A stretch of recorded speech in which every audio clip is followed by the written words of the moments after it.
Dedication. For Jack, who got me started after I got him started. JP. For Ruth, for laughing at the right time. NR.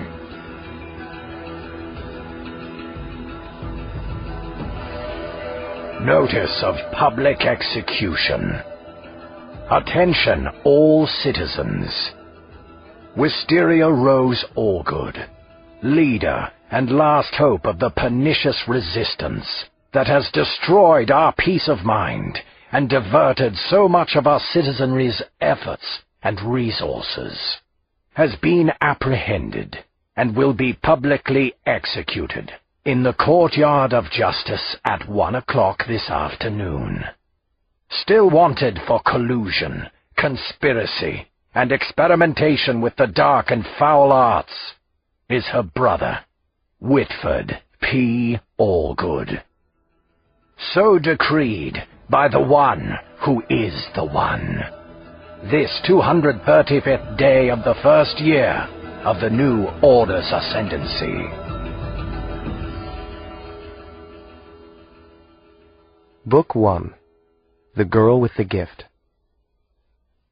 Chapter 1. Wit. Listen to me. We don't have much time. My name is Whit Allgood. I guess you've heard of me and my sister Wisty, and of the crazy stuff that's happened. But here's the thing.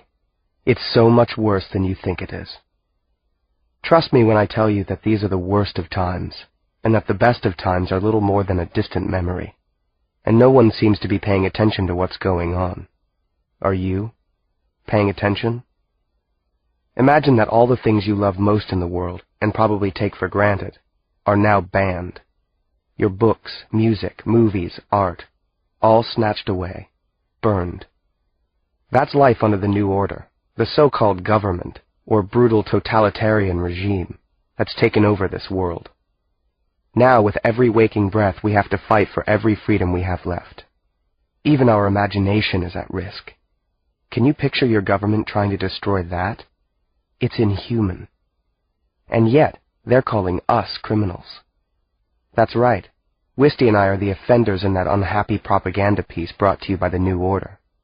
Our crime? Engaging in free thought and creativity.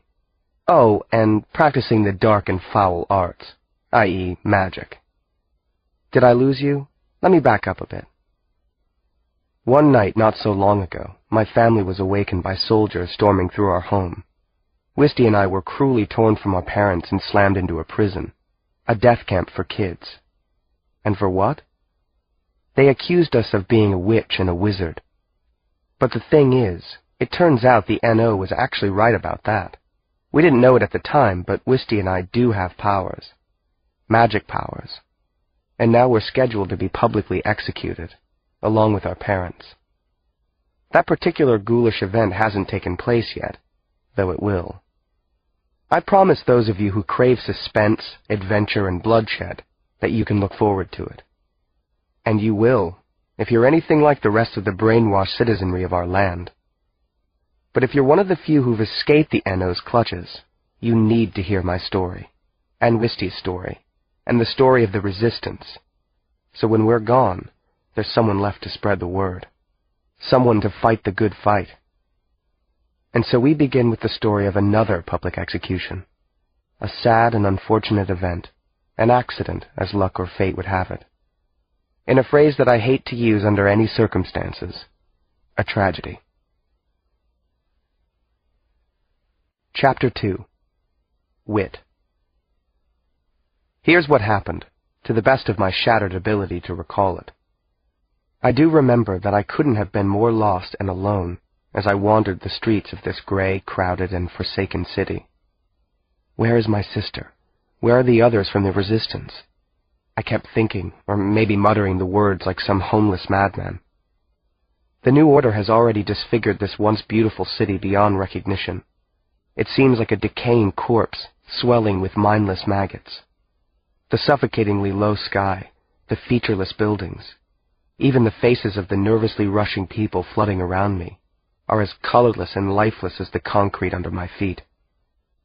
I know the general populace has been efficiently brainwashed by the New Order, But these citizens seemed a little too hushed, a little too urgent, a little too riveted to the scraps of propaganda clutched in their hands like prayer books. Suddenly my eyes spot a word in bold letters on the paper. Execution. And then the huge video displays hanging above the boulevard light up, and everything becomes clear to me. Every pedestrian stops and stands stock still, and every head turns upward as if there has suddenly been an eclipse. On the video screens, a hooded prisoner, small-framed, frail-looking, is kneeling on a starkly lit stage. "Wisteria Allgood," blares a bone-chilling voice. "Do you wish to confess to the use of the dark arts for the wicked purpose of undermining all that is good and proper in our society?" This can't be happening. My heart is a big lump in my throat. Wisty? Did that voice really just say Wisteria Allgood? My sister's on an executioner's scaffold? I grab a slack-jawed adult by his dismally gray overcoat lapels. "Where is this execution happening? Tell me right now!" "The courtyard of justice." He blinks at me, irritably, as if I've woken him from a deep sleep. "Where else?" "Courtyard of justice? Where's that?" I demand of the man, throwing my hands around his neck, nearly losing control of my own strength. I swear I'm ready to throw this adult against a wall if I have to. "Under the Victory Arch, down there," he gasps. He points at a boulevard that runs off to my left. "Let me go! I'll call the police!" I shove him and take off running toward a massive ceremonial arch maybe a half a mile away. "You! Wait!" he yells after me. "Don't I know your face from somewhere?" He does. Oh, yes. And so would everyone else, if they took the time to notice that there was a wanted criminal running loose in their midst. But his fellow citizens' eyes remain glued to the screen. They've got an insatiable appetite for malicious gossip of any kind, and of course, an equal taste for senseless death and destruction. Even when the falsely condemned are kids. Just kids.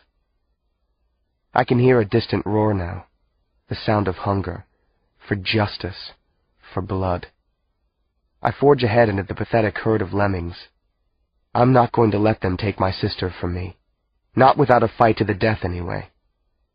I round a corner, and then across the top of the crowd I see... Is that my sister, Wisty, up on the stage? She's hooded, dressed all in black, but standing now, proudly, brave as ever. A man, if you would call him that, is on the stage with her. He's leaning on a crooked stick, his wickedly sharp black suit hanging strangely motionless in the wind that's begun to howl through the civic square. His angular face is glowing with smug self-satisfaction, as if he's just devoured a pot full of whipping cream. I know him. I despise him. The one who is the one. Quite possibly the most evil individual in the history of humanity. Are there minutes or seconds left before this hideous execution? I have no way of knowing. I knock people aside as I barrel through the thickening, or should I say sickening, throng. I can see a line of well-armed soldiers holding everyone back from the platform. If I can knock one of them down and snatch away a gun... I look up at the stage just in time to see the one raise his knobby black stick and shake it menacingly at my sister. He has a look of absolute triumph.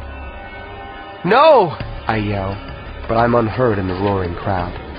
They all know what's about to happen. I know, too. I just don't see how I can possibly stop it.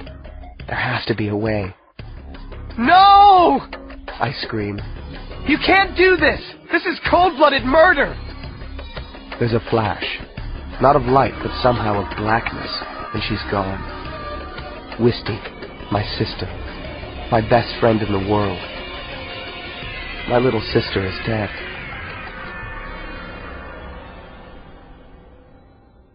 Chapter 3.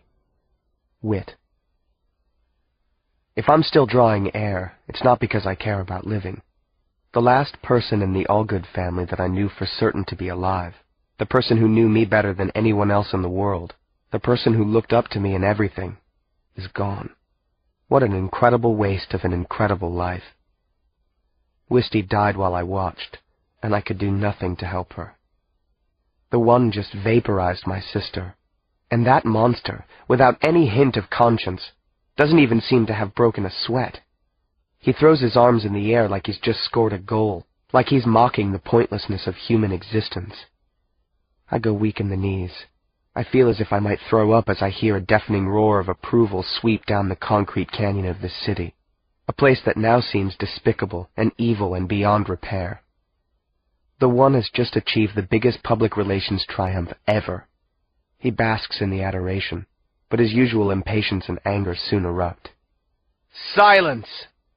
His command sweeps across the city, obliterating every other noise. But I'm unmoved, still shell-shocked, numb everywhere, including in places that I didn't know existed. My good citizens, he thunders, without aid of a microphone. This is a truly magnificent occasion. What you have just witnessed is the obliteration of the last significant threat to our stewardship of the overworld. Wisteria Allgood, a leader of the resistance, has just been removed from this dimension.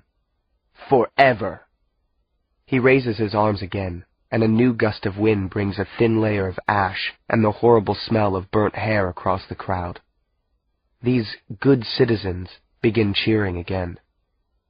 I'd collapse to my knees, but I'm surrounded on all sides. Then, suddenly, there is space for me to move.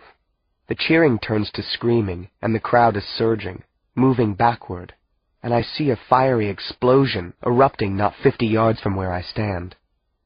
I know that fire. Oh, yeah!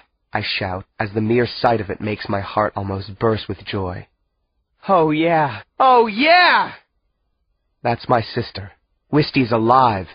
She's just set herself on fire, and that, believe it or not, is a good thing. Chapter 4. Wisty.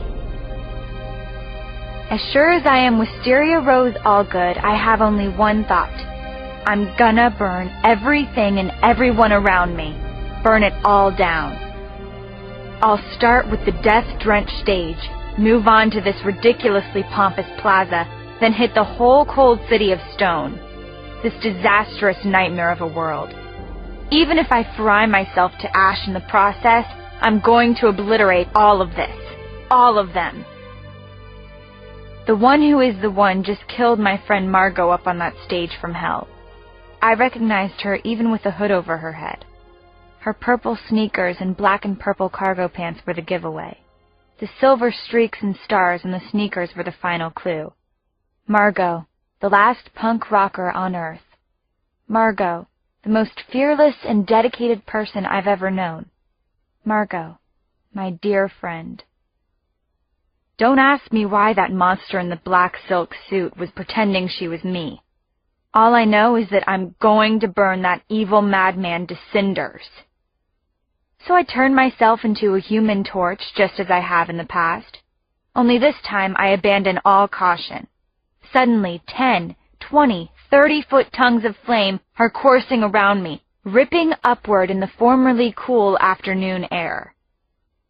The crowd backs away screaming, and I can't help myself. I smile. I nearly laugh out loud.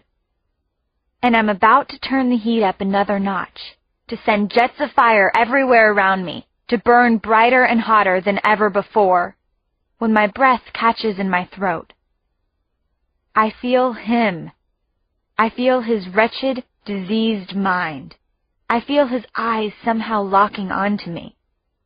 1,000 soldiers turn my way in unison, and now it's the One who's smiling. He's starting to laugh, and he's laughing at me. I wince as the air rushes out of me. How can he have so much power?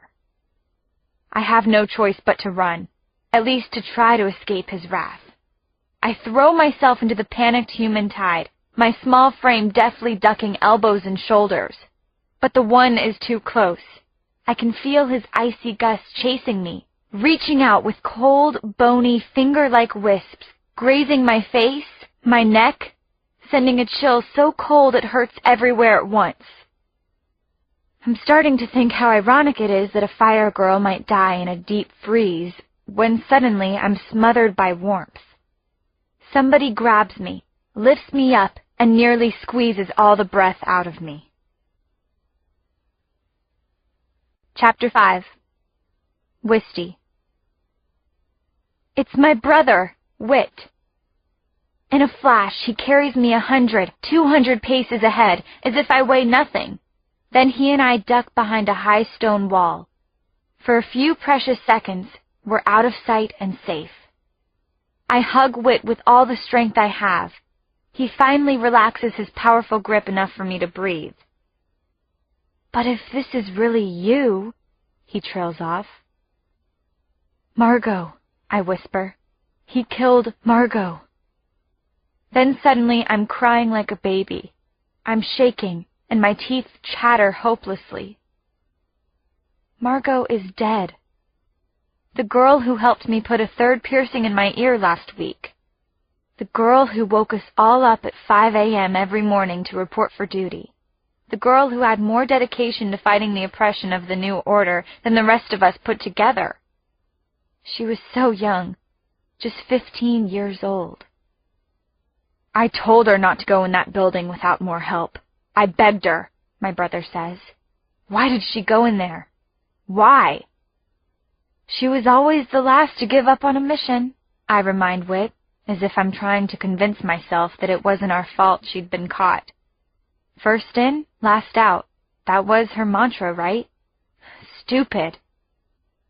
Courageous, he says, and for an instant I see in his eyes why it is the girls love him, why I love him. He's honest and sincere and absolutely fearless. The mission, one of a dozen attempted rescues we'd undertaken in the last month, was our worst failure yet. We were trying to liberate maybe 100 kidnapped kids from a New Order testing facility. But our intelligence must have been off. Instead of victimized kids, the building held a platoon of New Order soldiers. They were waiting for us. Actually, it's lucky any of us, I start to say. Find her! The speakers mounted in the plaza start vibrating with the one's irate voice. There's another conspirator in the crowd. She has flaming red hair. Close the courtyard exits. Capture her now. Whit grabs a gray hat off a passing businessman and plunks it down on my head. Tuck your hair in quick, he says. I'm doing just that when a policeman spots me. He's a couple of dozen yards away. Now he's grabbing for the whistle at the end of a cord around his neck. And he'll soon have the attention of every soldier in the plaza, not to mention that of the one whom I hate to mention. But then a small black figure leaps up and knocks the policeman down flat on his rear. Whit and I exchange looks of surprise. He says, "Did you just—" But before Whit can finish, the black figure, an old woman, is at our side. She presses into my hand a crumpled, gritty piece of paper. Take it! Take it! I swear she's the weirdest-looking creature I've ever seen in my life, and yet I know her from somewhere. Who are— She cuts me off. Follow this! Go! I'm a friend. Run! Run! Don't stop for a single breath or it's over. For all of us, go! Somehow she gets behind us, and then she delivers a kick to both our butts. That sends us staggering into the surging crowd. I immediately turn back, but there's no sign of her. You heard her, says Whit. Go! Now! Go! Chapter 6. Wisty. The crumpled, quintuple-folded paper the old woman had forced into my hand is a map. She said she was a friend, right? Besides, what better plan do we have? So Whit and I follow the map. The dotted line on the dirty, handwritten piece of parchment leads us through the south side of the city. So far, so safe and alive. I can't place her, I muse as we hike outside the city's perimeter toward a set of railroad tracks. Was she maybe one of Mom and Dad's friends? Whit shrugs. Doesn't matter, does it? Any person willing to risk her life tackling a New Order policeman is a friend. A really good friend. Whit rips down a notice from a loudspeaker post near the track and tears it into shreds. By the way, when did you become a leader of the resistance? he asks, with a chuckle and a glint of his baby blues. Hey, if the one says it's so. Leave it to you to be launched into fame and fortune by a totalitarian thug. Shut up! I start chasing him down the track, laughing in spite of myself. You're just jealous. And Whit starts pumping his arms into a sprint, back in football mode. No fair! I call after him. He's bigger and older, and of course he can run faster. A lot faster. For just a few minutes, we let ourselves be kids again. A brother and sister racing along the train tracks, pretending that one of their best friends hadn't just been murdered, that they weren't on the run from half the world. With a burst of enthusiasm, maybe even fun, we run those last few miles to our destination. A little brick building that appears on the map with an X and the instruction, "Go through signal hut." You have keys? I yell to Whit, noting the chain and padlock on the door. You have spells? He calls back. Oh yeah, that's right. I'm a witch. And Whit's a wizard. Sometimes it's hard to remember things like that when you're busy running for your life. But I do have spells, and they do seem to occasionally work on chains and padlocks. And pretty soon we've actually escaped from the fiends of the NO. For the moment, anyway. Chapter 7. He is surrounded by a dozen or more famous works of art that he's had confiscated. Works by the likes of Pepe Pompano, Pondrian, Cezanne, Fenoir, the best of the best. All banned and forbidden. All his now. Bring me the one who commands the hunt, bellows the one. He can't take much more of this incompetence, this stupidity, this repeated, almost capturing of Wisteria Allgood, and the very, very potent gift that she possesses. As if on cue, the hunt commander appears in the doorway, looking, despite his gray hair and middle-aged paunch, like a dim student who has just arrived for a midterm he hasn't studied for. You failed to capture Wisteria Allgood. Is that correct? Is that true? The commander nervously clears his throat. Yes, sir, he agrees. He's heard unsettling stories of citizens who have tried to defend themselves in similar situations with the One. And would you say today's spectacle was anything short of a public relations disaster? I honestly want to hear your opinion. Well, you did execute the other witch in a most decisive fashion, Your Excellency. The citizenry was uplifted by... She wasn't a witch. She was just a friend of the witch. Actually, she was bait for the real witch. Well, but still, she was a valued member of the resistance, and your destruction of her was magnificent and uplifting to the public in its awe-inspiring... The one who makes up the news is going to have her work cut out with tonight's broadcast. Do you have any good ideas about that? How we explain that we executed Wisteria Allgood, and then, moments later, we suddenly happened to be chasing another red-haired teenage witch through the city plaza? Be honest. Be forthright. Be quick. Well... Silence! Yells the One, in a stentorian voice that seems to make the building shake. The next pause is deadly, truly deadly, and seems to suck all the air out of the room. Now the One sighs, and finally smiles, if you can call it that. Well, I suppose it could have been worse. His suddenly bright tone entirely belies the anger from just seconds before. Tell me, Commander, do I recall that all you huntsmen enjoy cigars?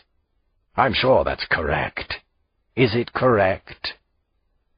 "Why, yes, thank you," stammers the commander. He briefly wonders how he so suddenly has stumbled into his leader's good graces.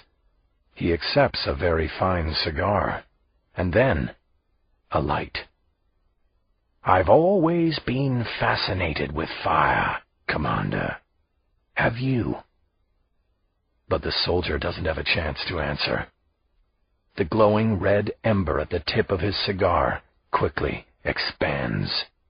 It runs up the entire length, then across the man's face, over the back of his skull, and down his neck.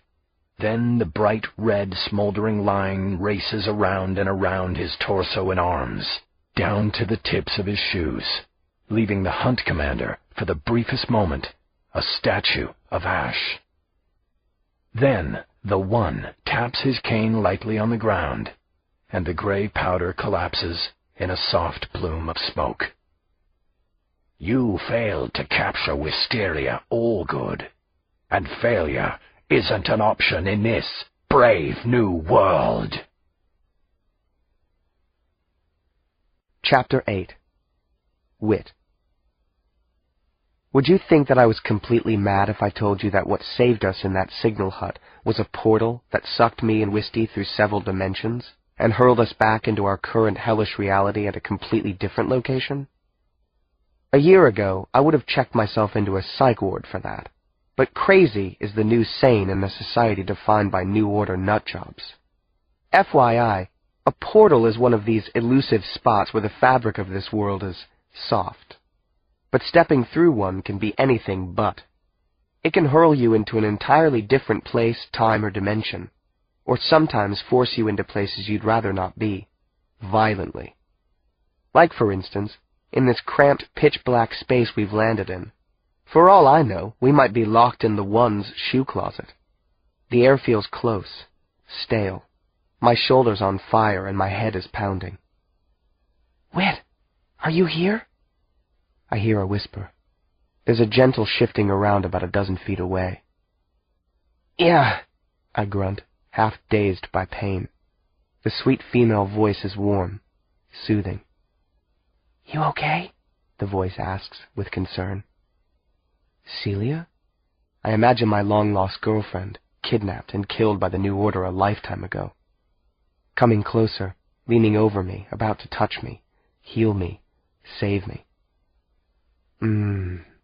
I trail off, waiting for Celia's scent, her arms around me. "You sound hungover." "Oh, it's Wisty, of course." I groan. "It's my shoulder. Got dislocated in the portal, I think." "Seriously? I slipped right through that one like butter." I roll my eyes even though she probably can't see them. "Guess it was just the right size for your runty witch butt," I croak out. Affectionately, I swear. "So where do you think we are?" "How about a prison? Seems like our favorite crib these days." I wasn't so sure. "No, this smell. It's not the smell of a prison. It's something good. Something that reminds me of home," we both say in unison. Wisty releases a small flame from her fingertip to give us some light. I'm impressed at how she's learning to control her hot little temper and putting her talent to good use. In the old days, I used to be the accomplished star around town, MVP varsity football player, plus a top-ranked runner and swimmer, while Wisty was mostly cutting class. Now she's this hotshot witch who can glow, morph, zap, and do other cool stuff, just not necessarily on command. In the dim light, I see just enough to make out my sister's shape and stacks of cardboard boxes labeled Incinerate. "Books," Wisty says reverently, paging through a few volumes from unsealed boxes. With my good arm, I gingerly poke into a crate and spy titles by all kinds of famous authors, from B.B. White to Roy Royce. Looks like a book-burning shipment, I guess. The New Order is in the process of destroying just about every known book in the occupied overworld written before the takeover. A stabbing pain rips through my bad shoulder, and I wince. "Speaking of burning, you gonna help me pop my shoulder back in, Wist?" That's positively revolting, she says, but makes her way over to me anyway. You need to learn a spell for that, brother. You wizard types are supposed to be good at that kind of stuff, right? It's worth a shot, I guess. Just give me a hand with my journal, okay? Dad gave me this blank book before we were taken away that awful night so many months ago, and I carry it with me everywhere. Wisty carts around an old drumstick wand that Mom gave her. Most of the time my book's blank, and I use it to write in, usually sad love poems for Celia. But sometimes it fills with magazines, maps, whole works of literature, or, if we're lucky, spells. I think wizards are supposed to be able to control what comes when, but so far it's basically a crapshoot. Wisty takes it out of my pack and helps me flip through the pages for any sort of injury healing spell, and we finally come up with this mouthful. Voren clactu scapulati. Sounds like devil speak to me, Wisty quips, impersonating a crotchety old lady talking about rock music. But the most amazing warmth spreads through my shoulder when I say it, and suddenly, just like that, it's back in its socket. I raise my arm without a twinge of pain. Guess we've sold our souls, I say. Now let's figure out where the heck we are and how to get back to Freeland. As we make our way to the rear of the cramped space, we figure out we're inside a shipping container. I grab a few books for the kids back at Resistance headquarters. The blueprints of Bruno Jeanette and the Thirst Tournament, among others. You ready to face what's out there? I ask as we reach the door. Or who's out there? Wisty echoes warily. Let me get focused in case I have to light up or something. On the count of 3, we roll up the container door. And there, staring right at us, are our parents. Chapter 9. Whit. Well, at least it's their heads anyway. Our parents' photos are on a 20-foot billboard, their faces looking lost and lonely in this abandoned rail yard. And below their mugshots are words that never cease to chill our bones. 3 million BN reward for information leading to the apprehension and arrest of Benjamin Allgood and Eliza Allgood for heinous crimes against humanity and the New Order. Text messages to Informant 2020 or visit your local NO intelligence office. Sure, we know our parents are wanted criminals, for the same bogus reasons we are. But having it in black and white for all the world to see, and slapping the pathetic price of 3 million beans on their heads, is a cruel reminder that this nightmare may never come to a happy end. Wisty, as usual, reads my mind and throws me a semi-hopeful bone. They're still free, she points out quietly. At least they were, I say, whenever this poster was put up. The paper does look a little weathered, faded, frayed, and even torn at the edges. We both fall silent as the powerful smell of aging books' brittle pages, full of dreams, stories, tragedies, laughter, and imagination, seems to swirl out from the open door of the trailer and smother us with the bittersweet memory of home. How can you make peace with something when you don't even know what that something is? We can't know whether our parents are alive or dead, or being interrogated in a New Order prison, or banished to the Shadowland like Celia. Are they suffering? Is there anything we can do about it? Or are we as helpless and useless as I feel right now? I punch the billboard so hard my fist goes right through the pressboard backing. Then I pull my hand out and try to pretend it didn't happen. Wisty gives me a concerned look and I shrug. I'm sure my knuckles are bleeding, but I don't feel a thing. I glance at her worried, grief-strained face and quickly look away. I have an urge to hug her, but I need to show her that I'm not letting my emotions take over. I swallow a golf ball-sized lump in my throat and take Wisty's hand. Let's get out of here. There are no people on the outskirts of this eerie town, just broken windows and warehouses, streets strewn with rubble. The only new construction appears to be enormous video billboards and loudspeaker towers. As we make our way to the town center, I imagine what it might have once been like here. Quaint. I see a red brick high school, jungle gyms, a park with a gazebo, an overturned tricycle. A pang of sadness grips me. It reminds me of our old town, church steeples, neighborhood grocery stores, and actual trees. Now I'm even more homesick. For Mom, Dad, home, even school, a little. "I wonder where everybody is," Wisty whispers. "I don't," I answer, maybe a little too quickly. "I mean, I don't really want to know." And then I hear this. "You don't? Don't? Why, Whit?" I whirl my head around. Wisty stares at me. There was definitely a voice, and it wasn't Wisty's, or mine. It was Celia's voice. Maybe this is a ghost town, literally. Chapter 10. Whit. I'm off like a missile to find her. It's as if I don't even have a choice, as if this is my fate. "Celia!" I run through barren streets, past empty shops, a police station with no police, a boarded-up middle school, a movie theater. I don't see her, or anyone else, actually. Everything seems so unreal here. Is it real? Am I dreaming up all of this desolation? "Celia!" "Whit, wait!" I hear Wisty's voice coming from behind, the slapping of her sneakers against pavement. She's trying to keep up. "Stop, Whit, please! You don't know it's her! It could be a trap!" I do know it's her. You never, ever forget the voice of the one you love, whether it's a whisper or a scream or a distant memory. I know when it's Celia. I guess Wisty doesn't understand that. She's never been in love. And then I hear Celia again, but not from too far away. It feels as if she's all around me somehow. "You don't want to know? No? What happened to us? Us. I can't stand it. Celia feels so close now.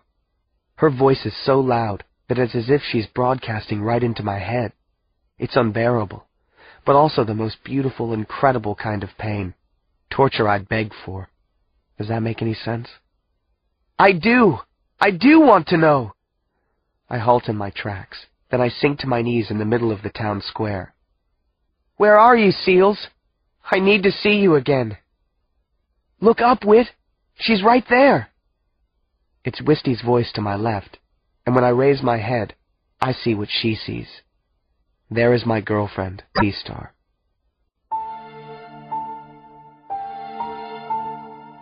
Chapter 11. Whit. "Did you forget about us, Whit? Did you forget about me?" Celia looks sad, making this even more painful for me. "I guess I can't blame you for moving on." "What are you talking about, Celia? I never forget you. Everybody knows that. I never stop thinking about you, trying to find you. People think I'm crazy." "Maybe you haven't totally forgotten me, Whit, but I'm talking about us. The lost, the kidnapped, the murdered, the half-lights." I shiver at her mention of the sad souls in the Shadowland. I'm really not me anymore. I'm part of something bigger. Celia, you'll always be you. The Shadowland can't destroy you. Not for me. Where are you? The real you? You don't get it, Whit. Celia breaks into my words and smiles wistfully. I've got to give you credit, baby. You really are the most sensitive football hero who ever walked the face of this world. But you're like a lot of guys in other ways, Whit. You're such a boy. You see and care about and protect only what's right in front of you. No, I shake my head in disbelief at her words. That's not true. You know it isn't. Why is she trying to hurt me? Yes, it is, Celia says, her eyes boring into mine. Case in point, where's your sister? I whirl around in a 360. Wisty is gone? What the? I start tearing around the square, looking down alleyways frantically.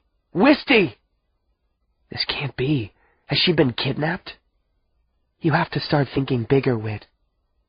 It's torture. Celia's voice is coursing through me like a living force, and all I want to do is capture it, surrender to it. But my sister...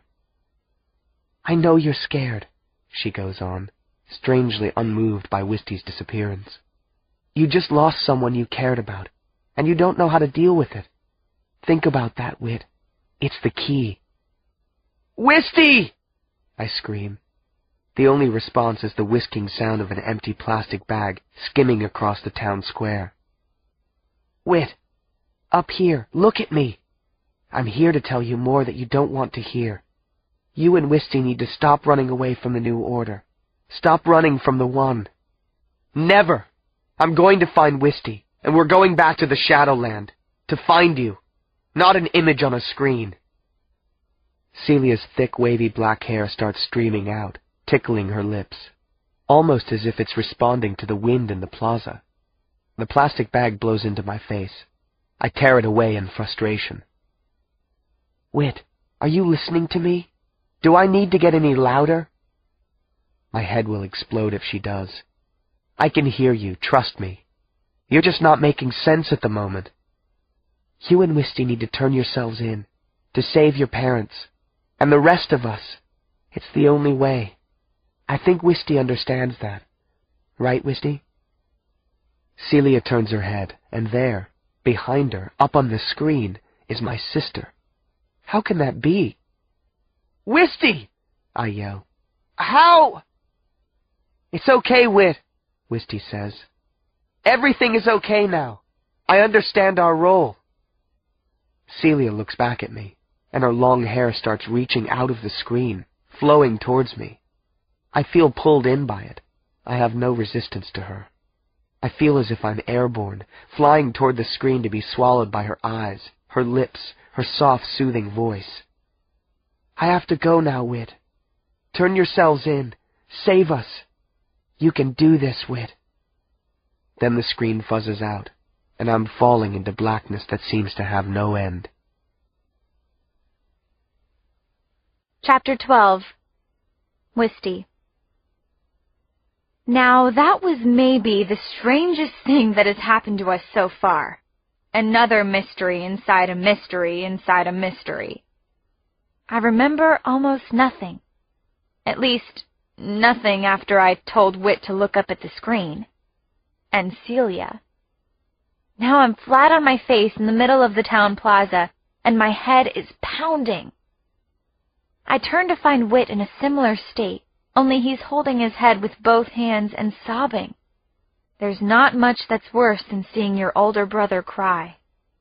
Except maybe seeing your parents that way. I scramble over to him and hold him as he tells me what happened. It's a pretty incoherent jumble, but one thing is clear. Celia said we had to turn ourselves in. Nice one, Seals. I'll chew on that. First, let's go over your connection to the New Order one more time. How did you get up on the propaganda board? We're not turning ourselves in, I tell him dismissively. It's a video trick. The NO is getting desperate. It's BS, he says indignantly, suddenly straightening. I know it now. That wasn't Celia talking. It couldn't have been. We're going to destroy this regime, and we can't do it if we're prisoners. Or dead. I pull myself up. Wow, I say, brushing the dust off. Got knocked back by charging testosterone there. Whit manages to laugh at my lame joke, then surprises me with a fake bull charge, shoulder to gut. Yeah, we're gonna take him down, he yells. Yee-haw! A bunch of little voices shout. What now? We turn and see the most ragamuffin-y band of ragamuffins poking their heads out of the doorway of a boarded-up video game store. Who are you? I ask, wide-eyed. They're clearly not so nervous that they don't want to be seen, but not so trusting that they want to be in arm's reach. One little boy with an incredible burr-tangled mane of brown-blonde hair steps forward. Are you guys regular people? He asks. He can't be much past the 3rd grade. If you mean we're not brainwashed by the New Order, yeah, I say. We're not. Where are your parents? They're gone. We don't know where. Taken. Taken? The soldiers put them in trucks and stole them away, he says. Some of the smaller boys and girls start to rub tears from their eyes. A flash of emotion crosses Whit's face. Sympathy, empathy, call it what you will. My brother's not exactly a softy, except when he ought to be. He takes off his knapsack and puts it on the ground in front of him, then rests his hands on it for a moment with his eyes closed. And then, it's the most surreal thing. A puppy and 2 kittens poke their heads out of the bag. The children's sorrow turns to wonder and laughter as the puppy and kittens scamper out of the bag. The kids who can't get in to pet the animals are looking back at Whit with awe. Frankly, so am I. Whoa, I say. Now he's pulling back on his collar, and white doves are fluttering out of his shirt and up into the sky.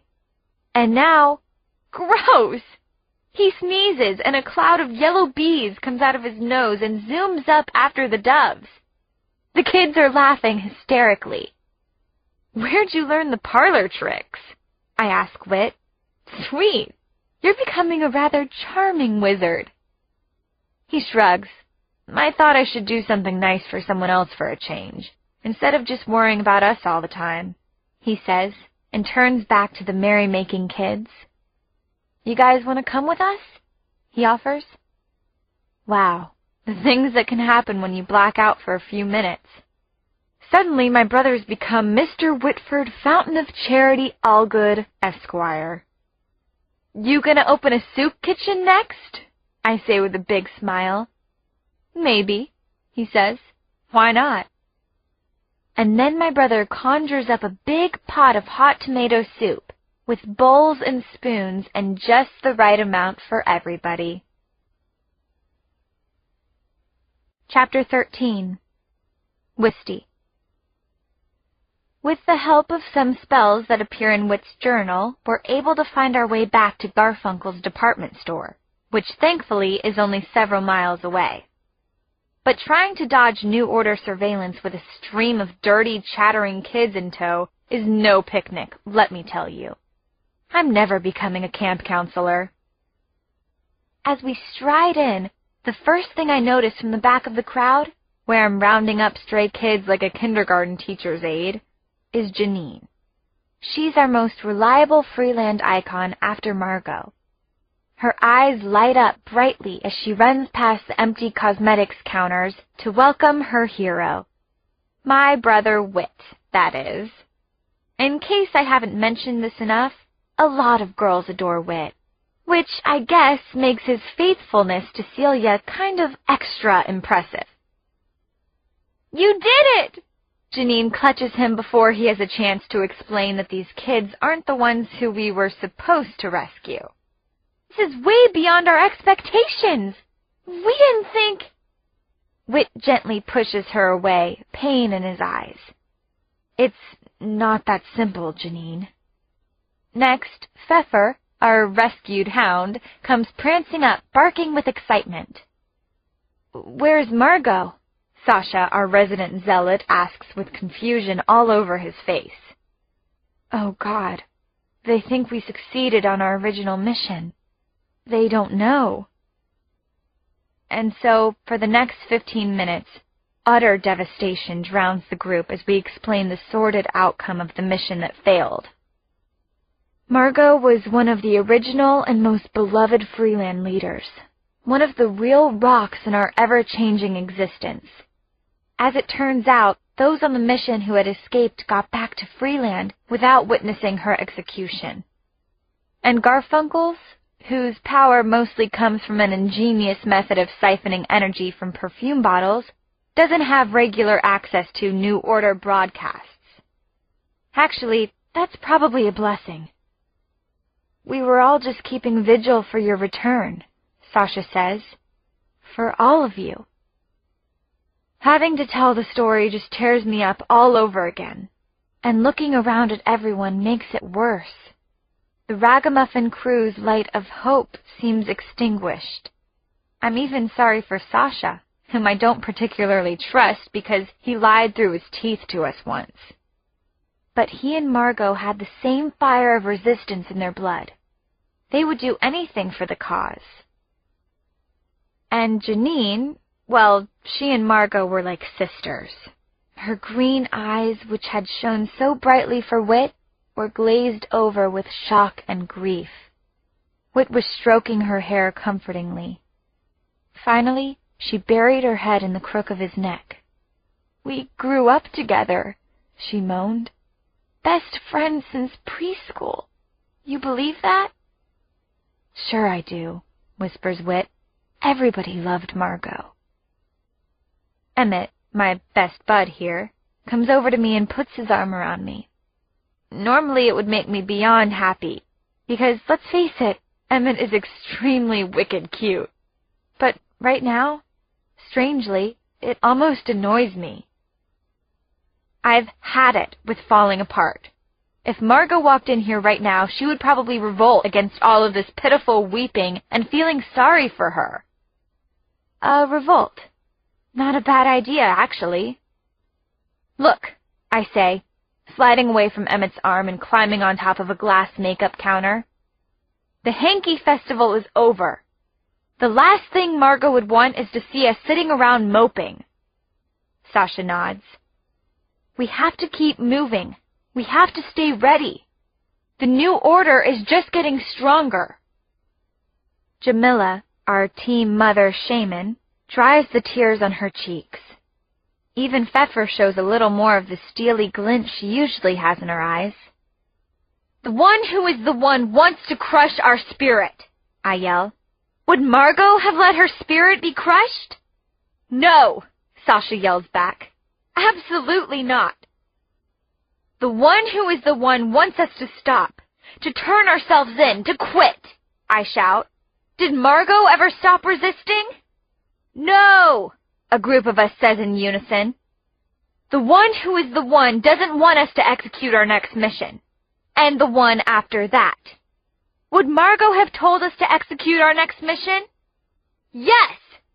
Almost the whole room's on board now. Then Emmett, who's looking maybe even cuter than usual, stands up with his fist in the air. The volume in the room grows, and I'm definitely feeling giddy. Maybe there really is something to this leadership stuff. But then something happens to let all the wind out of my sails. The person I detest the most in the whole world has just entered the room. Well, maybe not quite the most, but darn close. Chapter 14. Wisty. Byron Trader Suck-Up P. Weasel Swain skulks into the room, bobbing his head like an animal trying to pick up a scent, and then makes a beeline for me. Byron was a know-it-all snob in high school, and then a New Order puppet who was complicit in our capture, and who, by the way, I actually turned into a weasel once. He has supposedly left the NO, but that doesn't mean I have to like him. "Hey, everybody!" he yells in his permanently annoying, ratty little voice. Then he climbs up next to me on the counter. I should turn him back into a weasel so I can put him in a box, wrap it in duct tape, and mail it to the General Bowen State Psychiatric Hospital, without a supply of his icky hair product. "I guess you haven't heard the bad news, Byron," Jamila begins tentatively. "Oh, indeed I have," he says. "Who talks like that?" "Seen it with my own eyes." Everyone gasps. "On this." He pulls out a top-of-the-line smartphone that he's gotten from who knows where, swipes it a few times, then holds up the device with the screen facing the group. Oh, God. It's the Courtyard of Justice, where Margot's hooded figure is seen kneeling before the one. "Put it away!" I snap at him, reaching for the phone. "That's a snuff film." "Absolutely not!" Byron shouts, tightening his grip. "They need to see it." "You are truly horrific!" I screech, practically clawing at his hands for it. But Byron, being weaselly, is an artful dodger, and I have to attack him like a lioness to get my hands on the thing. "Wisty," Janine says out of the blue, steely and determined as she pulls away from Whit's comforting arms. "He's right. I need to see it. What they did to her." I exchange a defeated glance with Whit and step to another counter so I don't have to be so close to Weasel Boy. He holds the phone up triumphantly, and though I try to turn away, I can't.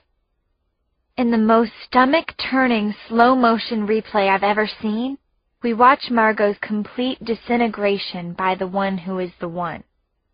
Her hood, her clothes, the skin of her hands, her wonderful sneakers, turn gray for an instant, and then she just kind of comes apart, billowing away in a puff of crematory ash.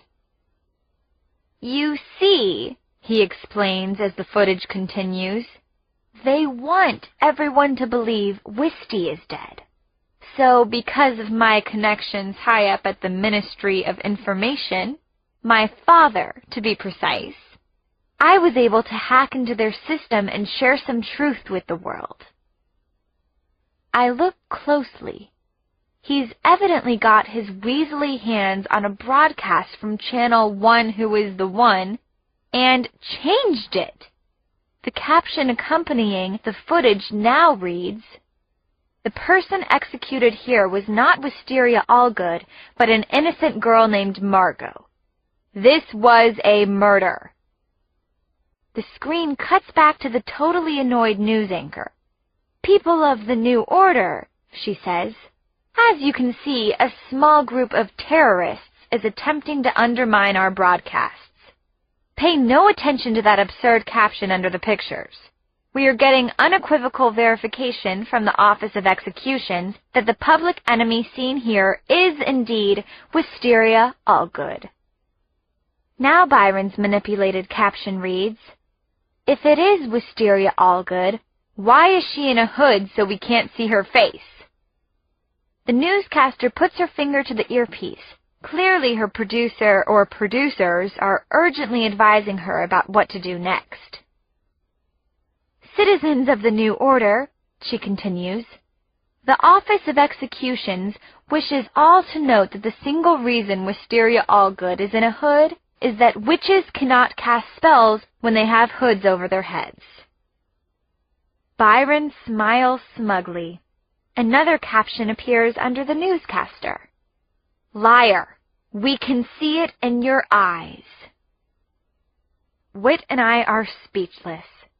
My brother actually looks impressed with Byron's efforts, while I'm thinking he just ruined my chances of hiding from all the New Order-loving neighborhood snitches.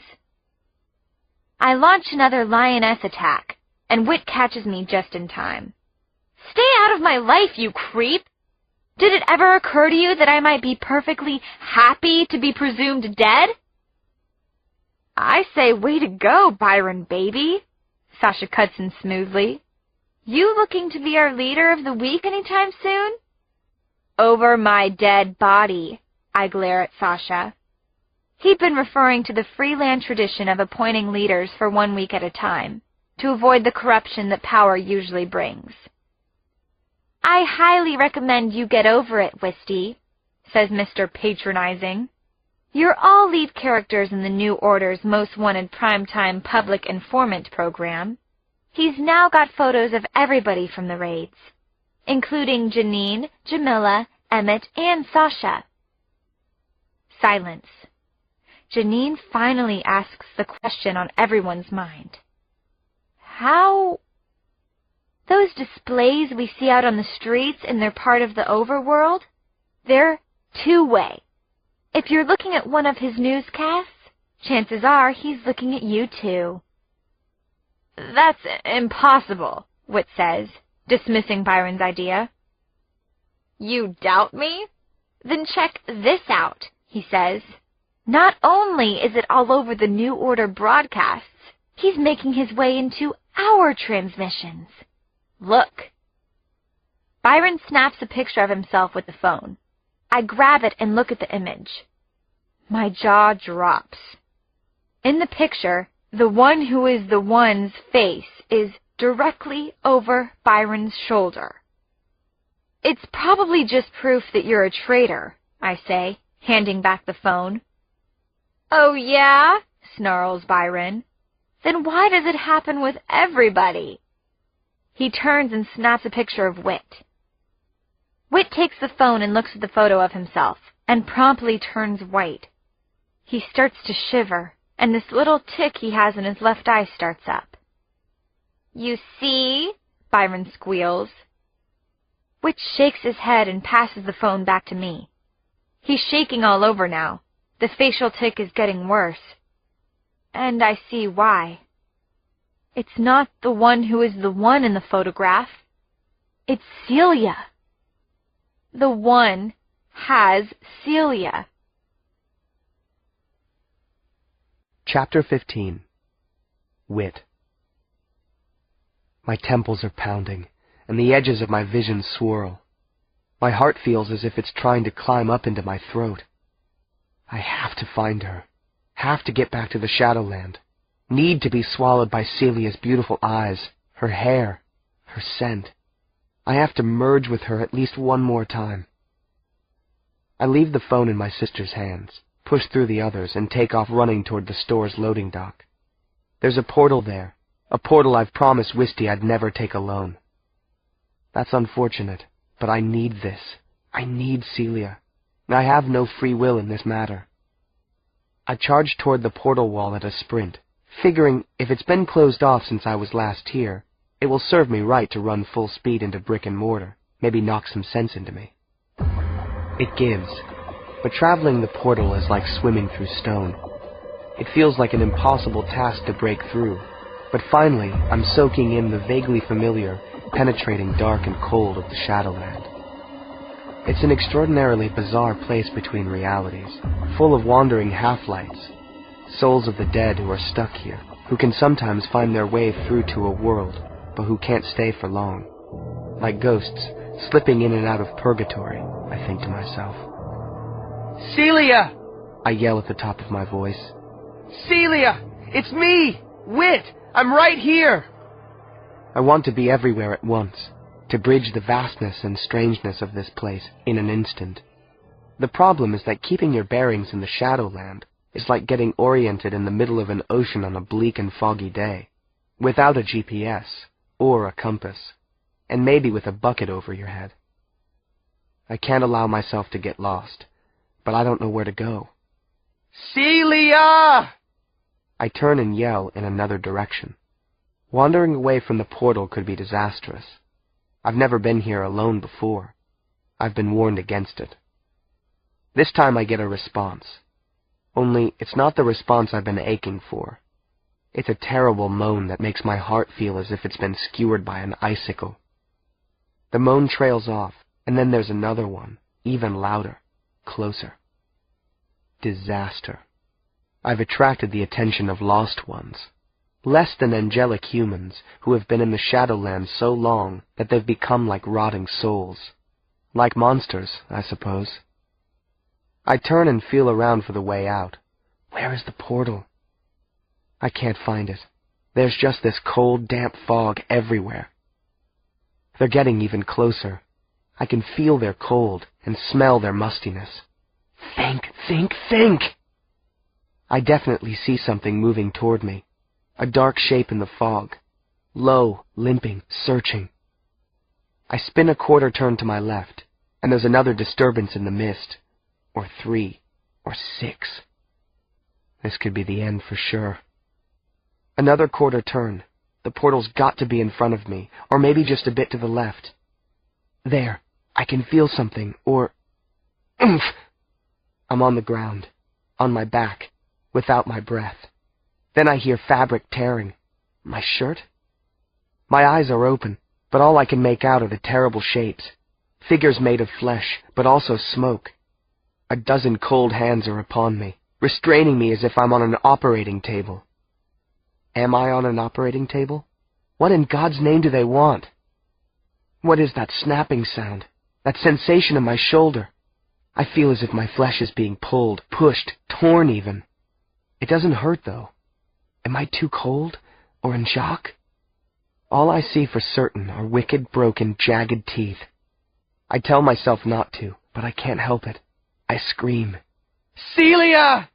I wail, realizing this will probably be the last thing I'll ever say. I love you! They've pinned me down. They're biting me. They're eating me, aren't they? But then I hear a new noise through the fog. Can it be? A bark! Pfeffer! I shout, and the biting stops, or at least it pauses. Do the lost ones sense the dog? Another piece of fresh meat for them? I look at the gaping wraith faces as they cast glowing yellow eyes around for the source of the noise. One of them starts moaning again. I look into its shadow-planed face, and I recognize who it is. I'm in shock. Am I hallucinating? Or is it the traitor of all traitors, Tall Jonathan? Jonathan was a Freelander who'd betrayed one of our most important missions. Wisty almost died because of him. For a moment, it makes me almost happy to see him as a creature of ravenous evil. Jonathan? I say, but then he's retreated into the mist. There's a frenzy of furious moaning and snarling to my left.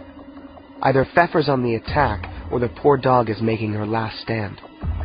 The next thing I know, a large brown shape is tugging at my tattered shirt. Pfeff! I gasp, as Jonathan resurfaces and lunges toward me again, along with a half-dozen other horrifying shadow creatures who seem to be drooling. I stagger after the fearless dog, and though I've never been more glad to be alive, I almost hesitate as Pfeffer plunges back through the portal. Where is Celia?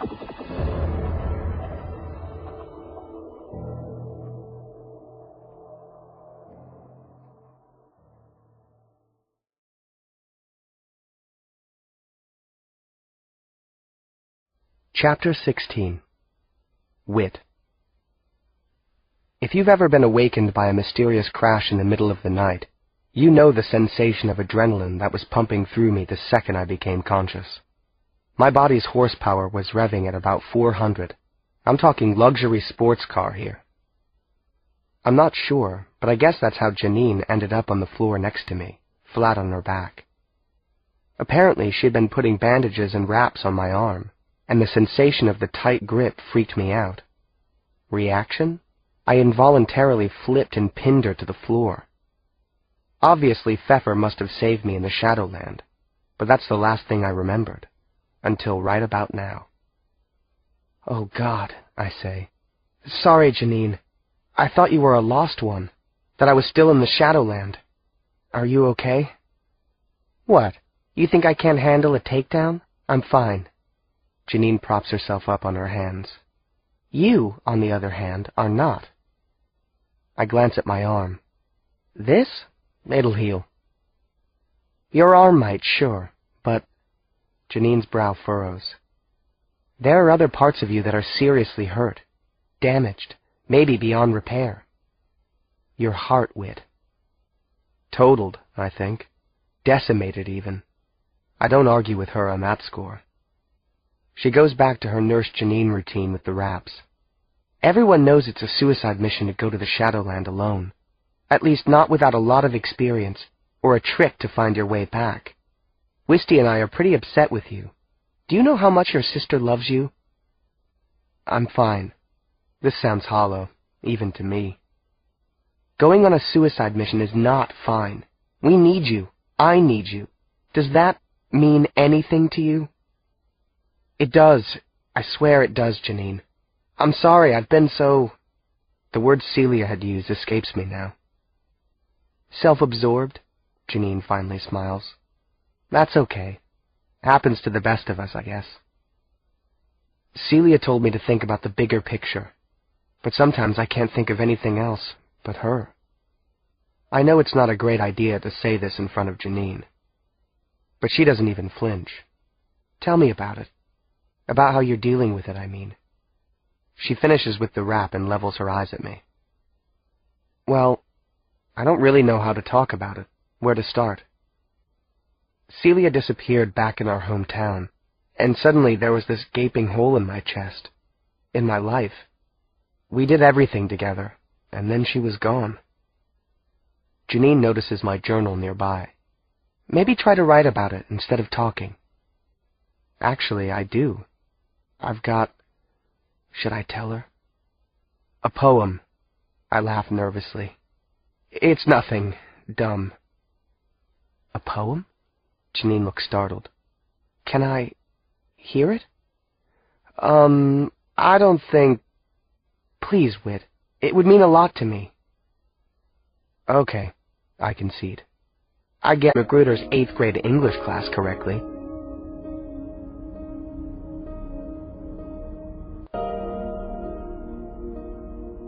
Chapter 17. Wisty.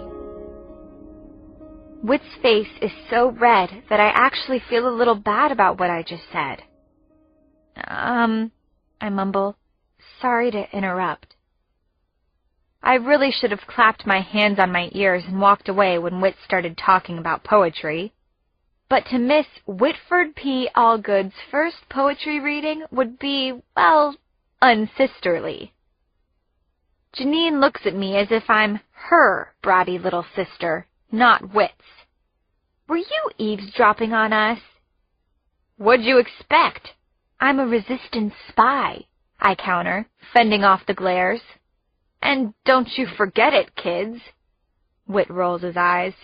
He's clearly woken up on the wrong side of the bed, or floor, as the case may be. Time to change the subject. So, did you hear about the new mission yet, bro? It's a toughie. I didn't want to tell him, Janine shoots me a look. He'll want to go. He's in no condition. I'll be the judge of that, Whit interrupts. You're not my mother. Ouch. We don't ever talk about Mom and Dad casually anymore. Janine looks a little hurt, then shakes it off. She smooths down her cargo pants as she stands up. Besides, I'm not sure it's one any of us should take. The rough intelligence makes it look worse than the mission that got Margot killed. My nostrils are flaring. The mission that got Margot killed is exactly why we need to go there, Janine. We should finish what she started. Where is it? Asks Whit, struggling to stand up. They call it the acculturation facility, Janine explains as she crouches down to help him. They say it's a school, not a prison, but it's actually worse. It looks like some kind of labor camp. Nothing but young kids. How many are there? Almost 100, she tells us. But it's the brainwashing that goes on there that I'm concerned about. Instead of finding 100 captives wanting escape, we're likely to see them turning against us. In fact, the new order is programming them to do just that. We've got to go, I insist. Yeah, Whit agrees. The one is probably expecting us to be licking our wounds right now, not remotely imagining we'll do something bold like this. He grabs a fresh sweatshirt off a nearby rack and starts to put it on. Janine's losing her patience. She folds her arms across her chest authoritatively. Whit, this is a really bad idea. Her eyes shift to a rack of cycling shorts that suddenly sprouts ahead. Byron! I have unfortunate news for all of you, he says smarmily. Care to hear it? You weren't eavesdropping on us, were you? I say indignantly. He laughs. I'm a resistance spy, and don't you forget it, he mimics. I roll my eyes. Well, we're waiting for your unfortunate news, I say. Just because Margot was eliminated, Byron emphasizes, it doesn't mean that suddenly Janine is leader of the week. Nor you, Wisty, nor Whit. This mission isn't your decision. Then whose is it? Mine, Byron announces with a ridiculous chest heave. While Whitford's been reciting love poetry and Janine's been nursing Mr. Heroic back to health, you've all missed the majority vote of the group back at Home Furnishings for Leader of the Week. He clucks as we stare at him, gaping. Next time, you might want to make sure you pay more mind to your civic duties. I guess you can take the kid out of the new order, but you can't take the new order out of the kid. Chapter 18. Wisty. Have you ever tried to cut off all of somebody's hair with a pair of scissors? It's incredibly hard to do without achieving a certain insane asylum look. I actually do a pretty good job on Whit. He looks kind of like a war movie hero. Apparently Emmett's hack job on my head doesn't fall into the same category, though. I wouldn't let my brother come near my hair with scissors. At least you don't have to worry about that witchy red color any longer, Byron cackles as we pull up to the acculturation facility. Except for a couple of patches. Who invited you on this mission anyway, B? I grumble, even though I know we don't have a choice. He's our way in. But I can't help but fear this is a trap. I can't bring myself to actually trust Byron Swain. At least Sasha and a few others are with us, but they're back manning the escape vehicles hidden beyond the tree line.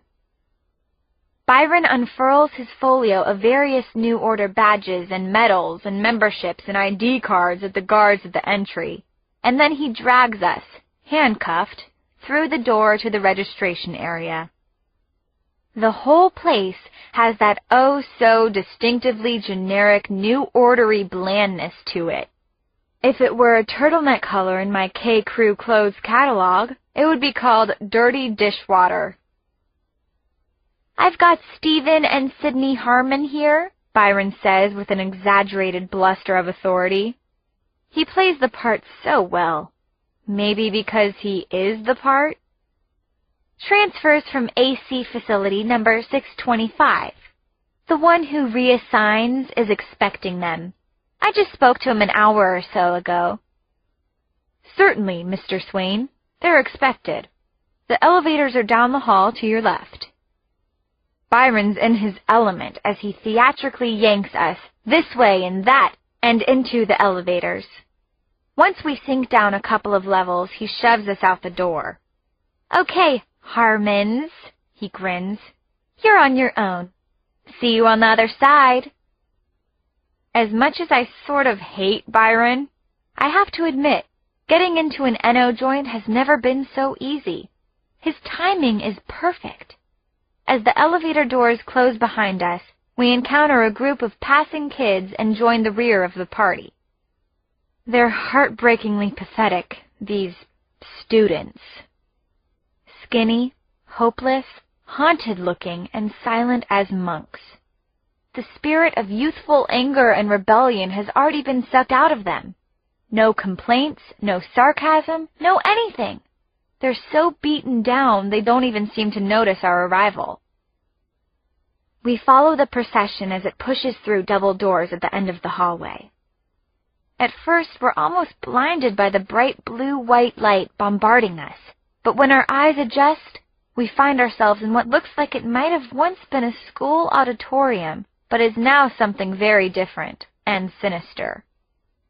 All the theater seats have been removed, and the large room, including the stage, is now occupied by machines, chemical vats, and dozens of sick-looking kids in numbered shirts, working like diamond mine slaves. Some of the kids in here are carrying sacks, some are stirring vats, some are pushing around technical equipment. Our eyes are stinging as if there's something poisonous in the air. The whole place stinks like burning rubber, ozone, and weirdly, could it be? Chocolate. Toxic chocolate. Is there such a thing? Then there's a weird flute-like note, a middle C if I'm not mistaken, and I look over to see a squad of kids, all wearing the number 12, suddenly stop working. And then I see the one adult in the room, a stiff-backed man in a white lab coat with a silver pitch pipe thingy on a cord dropping out of his mouth. "Attention, Squad 12!" he screams. He waits a moment, and the veins in his neck slowly subside while his eyes roll. "Does anyone remember? You may not, under any circumstances, drop the pods." He blows a different note on the pipe, and they all nod robotically. "Since these 2 sacks contain damaged specimens," he says, hoisting a couple of bags over his head, "you are all hereby required to work through the night without sleep." "But," a sunken-eyed girl starts to say before catching herself. "But?" screams the man. "Did you just say but to me? Need I remind you that the penalty for arguing with a senior scientist requires level 2 corporal punishment?" The man rushes forward to heave the girl, who is probably only a quarter of his size, against the wall. I want to charge in and sack the guy myself, and I have to reach out and grab Whit's arm to keep him from doing the same. We can't go down in a blaze of glory. Not just yet. The girl begins to sob, the first glimmer of emotion I've seen in this place so far. A look of small-minded disgust seizes the senior scientist's face, and he blows a harsh F-sharp on his whistle. As if in immediate response, the girl bangs her head against the wall. He laughs and blows the whistle again. Bang goes the girl's head. Whistle. Bang. Whistle. Bang. It's sickening, and I can't help myself any longer. I can't hold back. "Sir!" I yell indignantly. "Oh, cripes. Oh, crud. Oh, kill me now." Of course, he immediately spins and sends a dagger-like glare across the room. "You two, come here." Chapter 19. Whit. I love my sister, but she sure doesn't have the, emotional DNA of a spy. She's 99% passion, 1% plan. But before I have a chance to step up and fix the situation, the crazed senior scientist starts lurching toward us like a zombie on meth. "Don't you know getting caught without the proper squad uniform is grounds for solitary confinement? I'll give you 3 seconds to tell me what you're doing here before I set off the alarm and have you jailed." I pull Wisty forward confidently. "Sir, Stephen and Sidney Harmon reporting to Squad 12 for pod duty, sir." I salute him for effect, and Wisty follows my lead. Suddenly, the lab boss's popping, pulsing veins soften into a more easygoing throb. "Ah, the famous Harmons! I wasn't expecting you so soon, but I'm delighted you're here." He turns to his students. "Squads, the Harmons are AAA grade pupils from facility number 625. They're leaders in their category, awarded triple sector leaders stars of honor, and will serve as role models for all of you. This is good. This is excellent." Score. It looks like Byron's intel was good. These Harmon kids were actually being transferred today, but we intercepted their arrival as planned. The lab boss steps in close to Wisty and me. His breath smells like something I haven't whiffed in ages, but that is all too familiar. Alcohol. Strictly forbidden by the new order. "Your first assignment, Harmons, is to supervise the lab for a few minutes. Nature calls, you know." He laughs inanely. "You, of course, know how the command pipe works, correct?" "Absolutely, sir," I say, even though Wisty and I don't have a clue.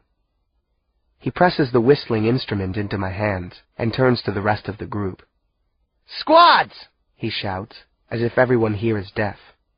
"If productivity doesn't increase by 10% in my absence, you'll all be sent to the Office of Electrical Corrective Punishments." And leaving us with that happy image of shock treatments, and Lord knows what else, he disappears through the lab's double doors. "Did he just put us in control of this entire lab?" Wisty cocks her head and whispers to me. "Looks that way, but I'm not sure what that gets us." "And these kids are all controlled by that pitch pipe?" "Like border collies, I guess," I say, remembering the head-banging little girl. Only it couldn't be that easy, could it? I look down at the pipe, wipe off the bully's slimy saliva on my sleeve, and blow in it full force like a referee on a basketball court. The entire room full of bodies freezes, and almost in slow motion, every single kid collapses to the floor. No, no, no, no, no! What have I done? Chapter 20. Whit. Oh my God, Whit! Are they? Wisty is suddenly stuttering. I toss her the pitch pipe and run to the nearest fallen boy to check his pulse. Alive, I tell her, relief rushing over me. But we're all dead if the lab boss comes back now. You've always been the musical one, Whist. You try it, quick! She takes the pitch pipe and methodically plays a bunch of different scales across the 3 octaves in the instrument's range. After about a half dozen of them, holy frijoles! Every single one of the squad members is looking at us transfixed. But at least they're alive. Say something, whispers Wisty. Give them a command. Stand up, I bellow. There's not even a pause. We stare dumbfounded as an entire room of kids gets up off the floor, and then starts bouncing in place. The weirdest part is, they're all smiling as they bounce. Wow, I say. It suddenly occurs to me that this is probably the most fun-resembling thing they've done in recent memory. That's my best guess, anyway. Wisty has to blow a couple of dozen notes just to get them to stop. In the process, we manage to figure out that 1 note equals 1 command. I'm getting anxious. Sydney, the boss has just taken the longest whizzer ever, and he's going to be back in seconds. Spy rule number 1. Remain in character at all times. Let's do this thing. My sister quickly plays about 6 scales and pointing at me yells, Follow this guy! And I take off out the lab door. We burst into the hallway, with Wisty bringing up the rear of our sickly white-smocked platoon. The only problem is that not 20 yards down the hall, coming back from his relief mission, is the lab boss. Stop! Stop, all of you! Stop in the name of the One! Without missing a beat, I charge forward. It's a Hail Mary move. I deliver a devastating right shoulder to the guy's solar plexus, sending him sprawling onto the institutional linoleum, where, before he can cover himself, he's promptly trampled by 24 groups of underage slave lab workers. My head feels as if it's about to split open from the overpowered alarms that have somehow been set off, and are now screaming from every corner. The hall's gone entirely dark except for emergency strobe lights. As we clamber toward the basement stairwell, I hear bootsteps rolling like thunder from above, a legion of them. From behind me, Wisty's mad pipe-playing music tumbles frantically like the soundtrack of some silent horror movie from long ago. What is she doing? This way! Yells a voice from down the hall, away from the stairwell. Byron? I turn and lead the kids toward his voice, praying he's still on his best behavior. The kids are actually pretty fast, maybe because they're used to moving quickly to get their chores done and avoid swinging billy clubs. But they're not faster than the New Order's steroid-fed adult guards. The big jackbooted bullies are only about 20 yards away now. 15, 10. Zip! Ping! A stun gun wire zips past my head and hits the metal railing next to my hand. Byron's directing the kids through an alternate passageway, presumably to an underground exit, and Wisty's still playing like a freaking Pied Piper. In the flashes of the strobe light, I catch sight of something surreal over my shoulder. Soldiers slowing down, swirling around Wisty, entranced by the music. We're going to make it, I think, just as 6 stun gun bolts hit me in the back.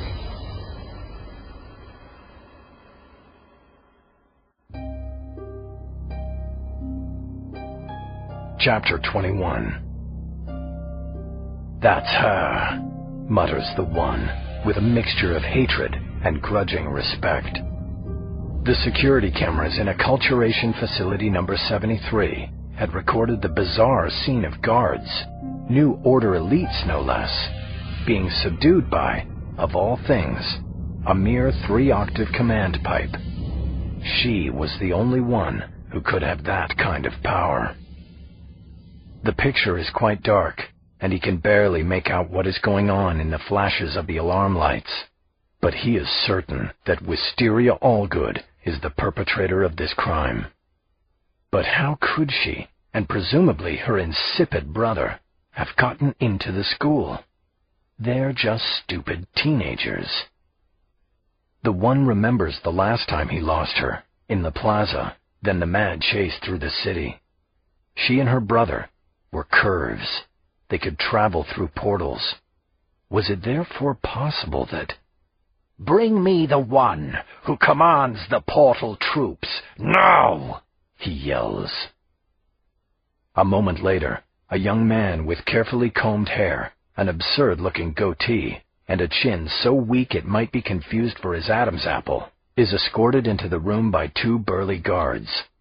He wears a military uniform with a metallic NOPE insignia on his left breast, marking him as an official in the New Order Portal Elites, a squad of special commandos whose members are among the rare few curves allowed in the New Order.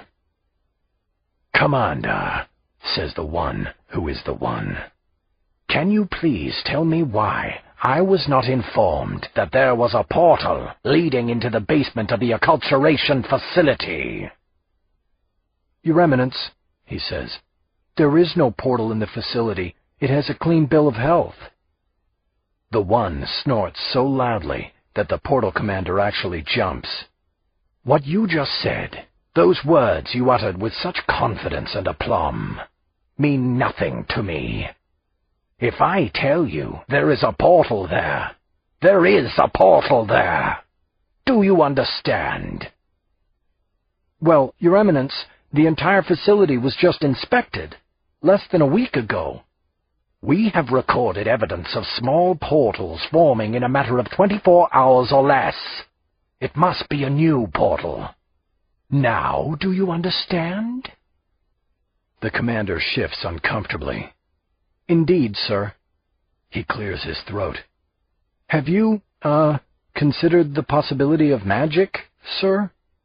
He chuckles nervously, realizing the word is, of course, banned, except among the highest circles, or in certain emergencies, such as this one.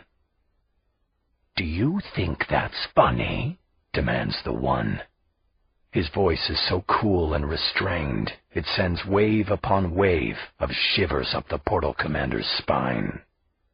The one turns away and watches as the security footage replays itself, grimacing as the witch hastily climbs over a carpet of dead, slumbering soldiers, then disappears into darkness. "She is definitely the one with the gift," he mutters. "Excuse me?" asks the portal commander. "I need you to tell me where that portal leads, and I need you to dispatch your best commandos to go through it and infiltrate the resistance fighters. Now! Don't fail me." Chapter 22. Wisty. I can't begin to tell you how fantastic it is when we return to Garfunkel's, and a hero's welcome. Mr. Homecoming King Whit Allgood is, of course, used to it from his old life, but truants like me rarely get the crowds cheering. Janine hurls herself at Whit, and he doesn't seem to mind, obligingly wrapping his arms around her. Meanwhile, Emmett surprises me with a bear hug and holds on to me just a little longer than I would have expected him to. Maybe as if he'd been a little worried about me? He interrupts my pathetic little fantasy by rubbing his hands all over my creepy-looking head. "Bald is beautiful, baby!" he laughs. I blush, but I'm elated. I'm so high that I can't even feel annoyed that Byron's getting lifted up on the shoulders of shaved-headed kids like a war hero. I let it slide. We couldn't have done it without him, I guess. Byron howls idiotically, clearly on a head rush from feeling the love for the first time in his sad life, Poor little weasel. And finally lets himself fall backward. The roaring crowd starts passing him above their heads as if we're in a throbbing mosh pit. It's madness. But it's totally great to celebrate something for a change. I'm soaking in the smiles rather than the usual tears and long faces. Sasha knocks into me, and I grin at him. If the weasel gets over here, I'm letting him drop, I say, staying in character. Eternally ungrateful Wisty. Sasha ignores it. You look very punk rock, he shouts. I like it. It suits you. And you look like a bucket of frozen lizard pus. I'm still grinning. I'm not kidding. You look totally hardcore. Maybe we could use you at the underground concert. What concert? Someone bashes into me, and I'm almost thrown off balance. Don't we have more important things on our plate? I ask, though I admit I'm intrigued. This concert is important. It's a great opportunity to get new recruits to the cause. Trust me. Maybe even get some intelligence about what other resistance units know. As a bonus, the concert breaks all their precious rules. God knows I'd love to hear some real music.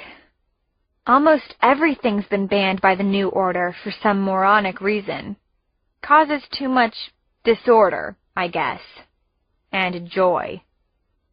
Suddenly, I'm starving for music, and it's as if Sasha can read my mind. He pulls me away from the mosh pit and takes out his guitar from underneath one of the makeup counters. I've been rehearsing. He starts picking out a riff, and I smile. I know the song. It's been a lifetime since I've heard it, but chills run up my spine. I jump in, singing right on the first line, and Sasha cuts off. You know it? Are you kidding? I live and breathe that song. Give me the guitar. Sasha hands it over, looking bemused. But with the first chord I strum, I feel as if a switch inside me has been thrown into the on position, as if power is literally coursing through my body. And suddenly, even though the guitar is not plugged into anything, it sounds as if I'm hooked up to a sweet amplifier stack. I take a few steps up the immobile escalator so I can survey the crowd below, and I belt out the famous song's first few lines. I close my eyes as I feel the lyrics swell up inside me and pour out with this crazy mix of joy and pain. I can't stop myself, and I sing this great tune that we all grew up with. It's called Born to Fly, written and sung by Luce Winterstein, one of my faves. And as I sing the final chorus and open my eyes, I see the entire population of Garfunkels looking up at me, Wisteria Allgood, and they're cheering, hooting, applauding. Meanwhile, Byron is still moshing, or being moshed, down below. I realize with a shock that the sound, that glorious blare of music that's so loud it's rattling my bones, isn't just in my mind. It's real. There's a wall of amplifiers that I apparently have conjured up out of thin air. I strum the last power chord, hold it, and tack on a final, oh yeah! Well, I guess I've got my mojo back anyway. Chapter 23. Wisty. Everything about this is forbidden, banned, and maybe that's why it's so incredibly great. One step into the Stockwood Music Festival, and it feels as if you've been transported out of the New Order nightmare and into a dream of a place owned by us, ruled by us, and pumping with the fresh blood of music. Very good music. Astonishing music that just makes you want to dance, which is also forbidden. I don't know what Whit was thinking, passing up the opportunity to come here, I say to Janine, who's walking behind me, both of us bouncing on the balls of our feet. My brother had, characteristically, insisted on staying behind to protect the younger kids who needed to remain at Garfunkel's. And he had, uncharacteristically, mumbled some blah blah about having a feeling something bad might happen if there was a power vacuum there. But this was a once-in-a-new-order-time experience. I'm gonna kick Whit's tight little butt when we get back, I finish. Janine blushes at the mention of Whit's butt. The girl's all brains and heart, but when you mention anything about bodies, she gets embarrassed. Yeah, she says, and gets all therapist on me. He needs this more than any of us. The concert's being held in what was once the underground reservoir for a small village called Stockwood. It's been totally drained and is now just a stadium-sized cavern, illuminated by portable road crew lights. I feel as if I'm on a movie set, because I'm seeing people milling around in dress ranging from medieval monks' robes and ninja outfits to white face paint and black capes. No wonder creativity's been banned. It's way too freaking cool for the New Order to handle. I didn't realize there was a come-as-your-favorite comic book hero theme, I remarked to Sasha and Emmett. Not exactly, says Sasha. They've come here in costume to honor characters from the banned movies and books they used to love. Love, I say. Present tense. I won't let the NO take that away. Absolutely, drawls Emmett. This is all an empowerment kind of thing. I see exactly what he means.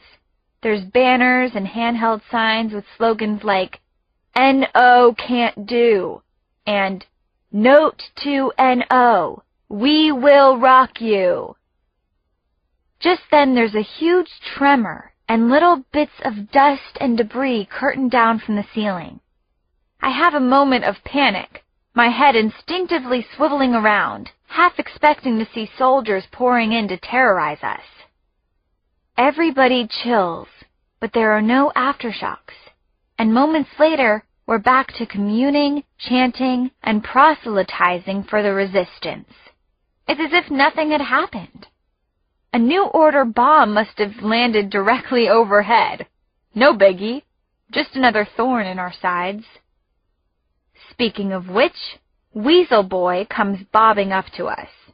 Hey, guys! The smug look on Byron's face makes me want to Ralph. I acquired some backstage passes for us. Party on! Party on? I guess all of the times I've told him to stop talking like such a blowhard have paid off. But I'm not sure I love the result. I start to say, but Janine cuts me off. You got backstage passes? You mean we'll get to meet the Bionics? Screams Janine as if she's the world's original teeny bopper. Weird. I didn't think she had an ounce of teeny to bop in her. She lifts Byron right off the ground with a hug. Man, these Bionics must be really good. I thought this was supposed to be an open mic thing, I say. It is, says Byron as Janine lets go of him. But they're doing it for free. Why are you asking? Were you going to get up on the stage? Maybe I was. I start to blush until Byron replies unctuously, Well, I'll get you on the list. Consider it done. Forget it, I say. I can't give Byron the satisfaction. Not interested. Let it go. Come on, Wisty, says Janine. You were good back at Garfunkel's. Just then, another bomb crashes overhead, and dirt rains down from the ceiling. Byron doesn't even flinch. He just turns and stalks off toward the stage. Janine, Emmett, and Sasha chatter with excitement. Meanwhile, I'm standing here thinking, gee, isn't it rather inconvenient to be in the middle of an underground cavern in the middle of a war? Where tons of rocks could come tumbling down and bury us alive at any minute?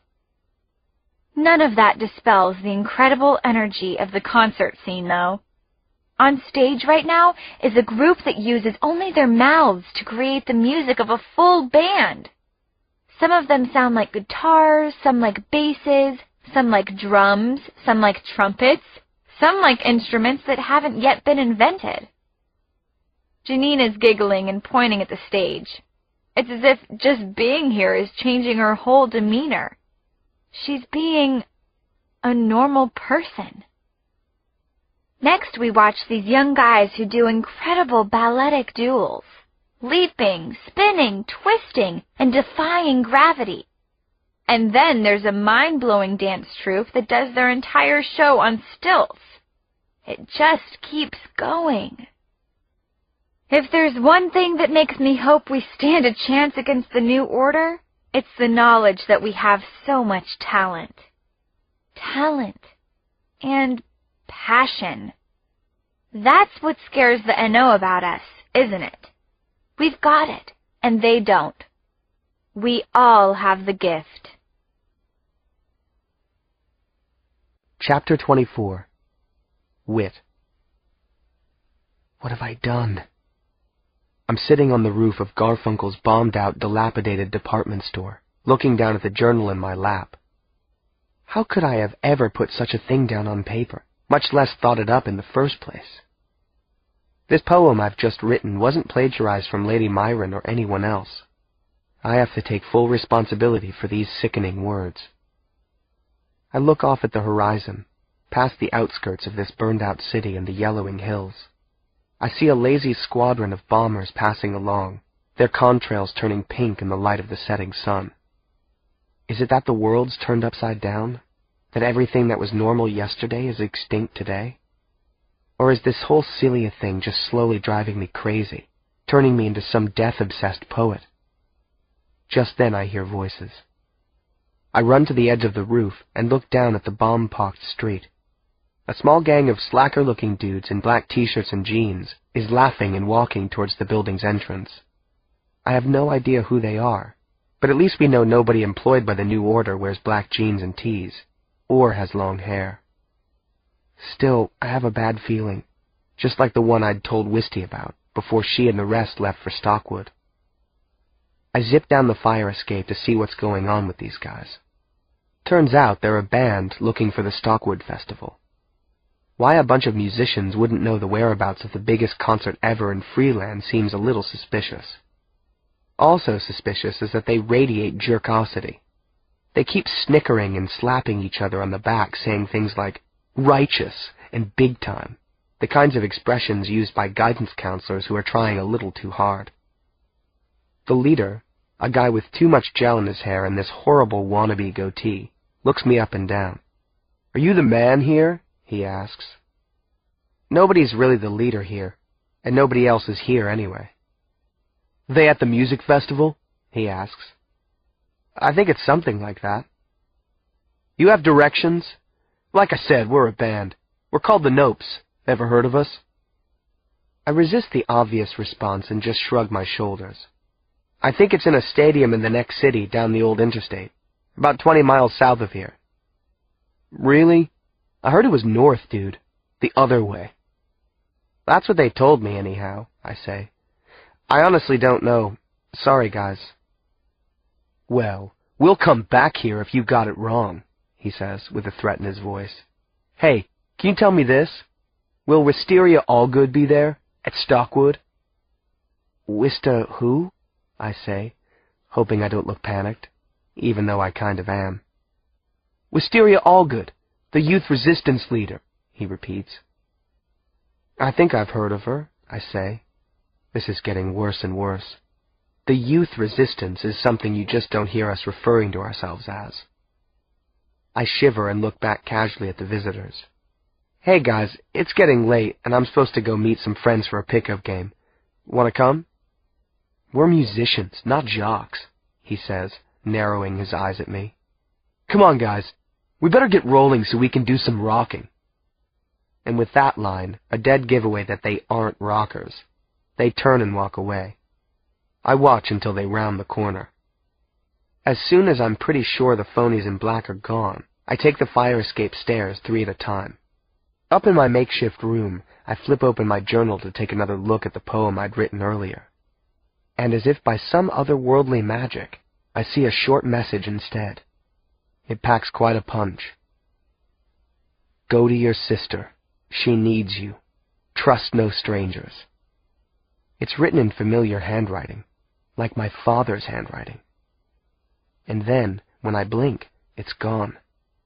I flip madly through the journal, hoping to find it again to convince myself I hadn't hallucinated. But instead, I come across my most recent poem. Another wave of panic comes over me. What on earth made me write a 6-page poem about the death of my sister? Chapter 25. Wisty. I have to admit, I nearly lose my nerve just watching the level of talent that's been assembled on stage. I also know that this crowd can be brutal if they don't like your music. Worse, I almost say thank you to Byron for getting us passes so that we can watch the acts from back here. We're so close we can see droplets of sweat and the way a singer's mouth forms around a particular word and the speed of a guitarist's fingers. And then the bionics are up. Okay, now I understand Janine's personality switcheroo. They're by far the hottest band ever. How do I know? Because seeing their sweat is actually a turn on and not a turn off. That has never happened to me before. Sweat usually equals stinky wit hug after a track meet. Everything is different with these musicians. It's as if they're on a whole other plane from everybody else. The singer-bassist, the guitarist, and the drummer, who I consider the cutest of the three, though it's not like I'd say no if any of them asked me out, brush by me on their way to the stage. I can practically taste their rock star auras, their magic. They take up their instruments as the hunky lead singer says a generous and humble thank you to the adoring crowd, and I find myself actually squealing with Janine. No wonder the bionics are banned by the NO. But then, what the heck? How could... Suddenly, an enormous poster of The One Who Is the One is rising up behind the band. I know it's just a poster, but I'm totally creeped out, seeing him looming over the stage like that. The audience hushes, too. Just a picture of that evil monster is enough to throw a pall over the concert hall. But then, totally brilliant, the band strikes the first chord of their first song, and the poster catches fire in the lower left corner. The whole thing quickly goes up in flames as the underground arena explodes in the most unbelievable screams and cheers. I don't know how to explain it. I mean, I know I can't do what they do, but I'm not intimidated. I'm inspired. And it's a good thing, too, because their set, 8 great songs, seems to go by in a flash. And then it's just like the open mic list says. Next up is a little-known wonder hailing from Garfunkel's department store. Wisteria Rose Allgood! Give it up for her! The Bionics drummer actually winks at me as he walks by.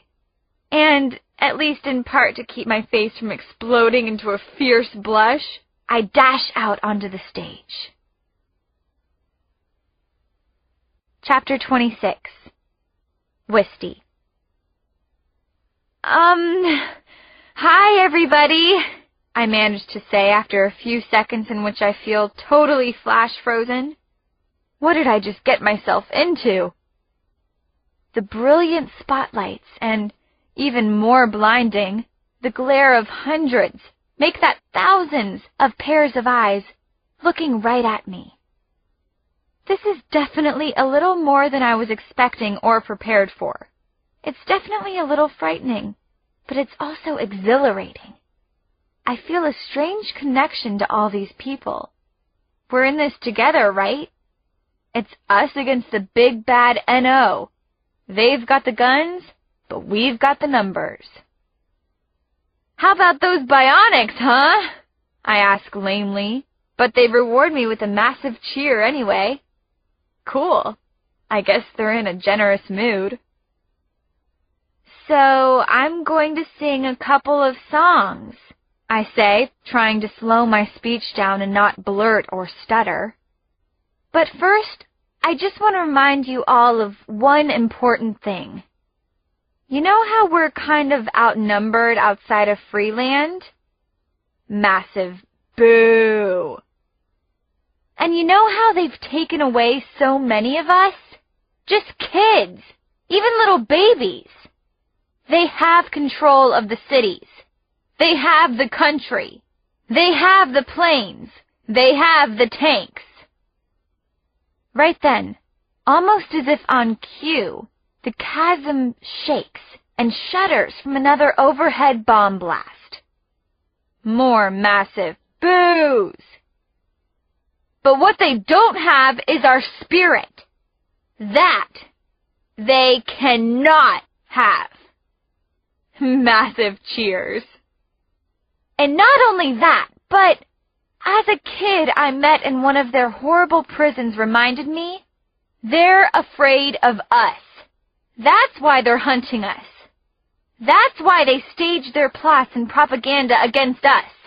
That's why they bomb. There's another ground-shaking blast from the surface. The world like there's no tomorrow. It's because, for them, there is no tomorrow, no next generation, no future, I continue. And we're not going to give it to them either. Not now, not ever. Massive cheers that last for minutes. This is maybe the best thing that's ever happened to me. There's just one other thing, I say when my voice can be heard again. Then I produce my drumstick, the one my mom gave me the night Whit and I were kidnapped. They don't have our magic. And with that, I realize I'm playing the audience too.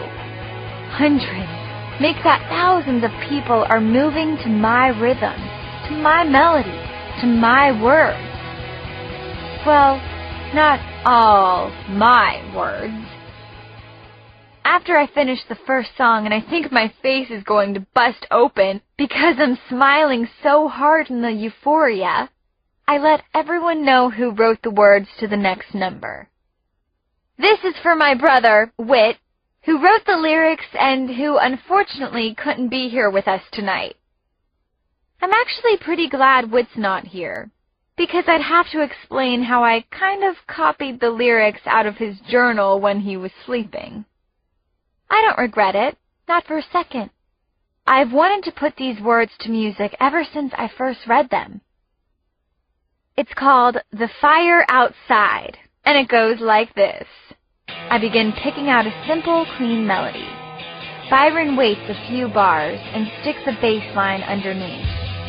We are disturbingly in sync, I have to admit. Musically, I mean. Apparently, he must have been a pretty good upright bass player in the school orchestra back home, and he's showing a surprising sense of rhythm here. With his shirt untucked and his hair kind of messy for once, he almost looks like he belongs at a rock concert. Lighters are being held aloft, and a whole cavern full of people is swaying back and forth to the music we're making. No sooner are Byron and I laying down the final chords when the 6'1" poet himself appears at the back of the amphitheater. There he is! Whit is peering around intently, his head bobbing as if he's trying to find somebody, and it's important. Now he's sidling through the crowd toward the stage. He's shooting urgent looks at me and drawing his finger across his neck as a sign for me to stop the set, and pointing off to the dressing room area to the left. Something's definitely up. Chapter 28. Wisty. The power of the stage and the crowd is too much to resist, though. I finish the song first. Whit deserves to hear his words sung out to the masses. Then I hurry backstage, expecting him to accost me, or strangle me, instantly. But he's MIA. "You were fantastic out there," says Byron, while I look around for Whit. "If this magic thing doesn't work out, you could always be a musician, you know." "I mean, I guess after you failed out of orchestra in, what was it, 5th grade? I just assumed you were hopelessly terrible."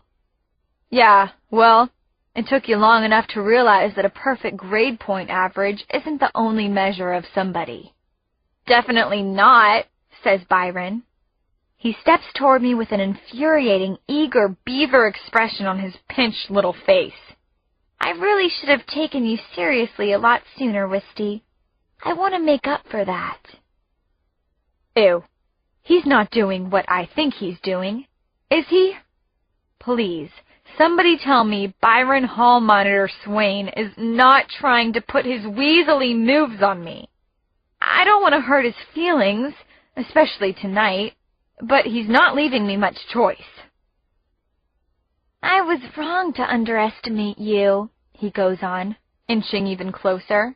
"And there aren't many inches left at this point.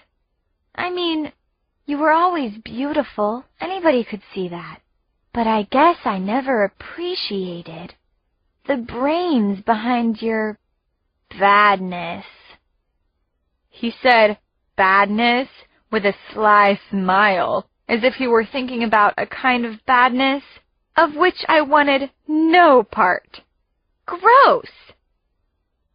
"You know, Byron, maybe it's just exhaustion from the show, but I just threw up in my mouth a little bit. You might want to back up." "Oh, here, let me give you a hand," he says, and puts one of his ferrety paws on my arm. Next, he's steering me toward the green room couch, made out of non-green cushions pilfered from furniture in bombed-out homes. I'm so shocked that Byron Bellycrawler Swain has his hands on me that I can't even react. I should have shoved him off the stage when I had the chance. "I know some great massage techniques for all sorts of exhaustion," he's saying, but just then the Bionics and a swarm of their groupies burst into the room, along with my brother. I guess the universe hasn't totally forsaken me. Chapter 29. Whit. "What's going on?" Wisty asks me as she pivots away from Byron's pathetic clutches. Normally I'd be ready to teach him a lesson for putting his creepy claws on my sister, but now I'm just relieved to see that he's not one of the fake rockers who were nosing around at Garfunkel's. I'm pretty sure they're here somewhere, and they're definitely looking for my sister. It's becoming increasingly clear to me that she has something that they want, badly. "New Order spies," I tell her. "And they're after you, Wist. So next time you decide to take the stage at a packed concert, will you give me a heads up? You know, so I can tell you that it's a totally boneheaded idea." "Huh? What spies?" she asks, looking only mildly distressed.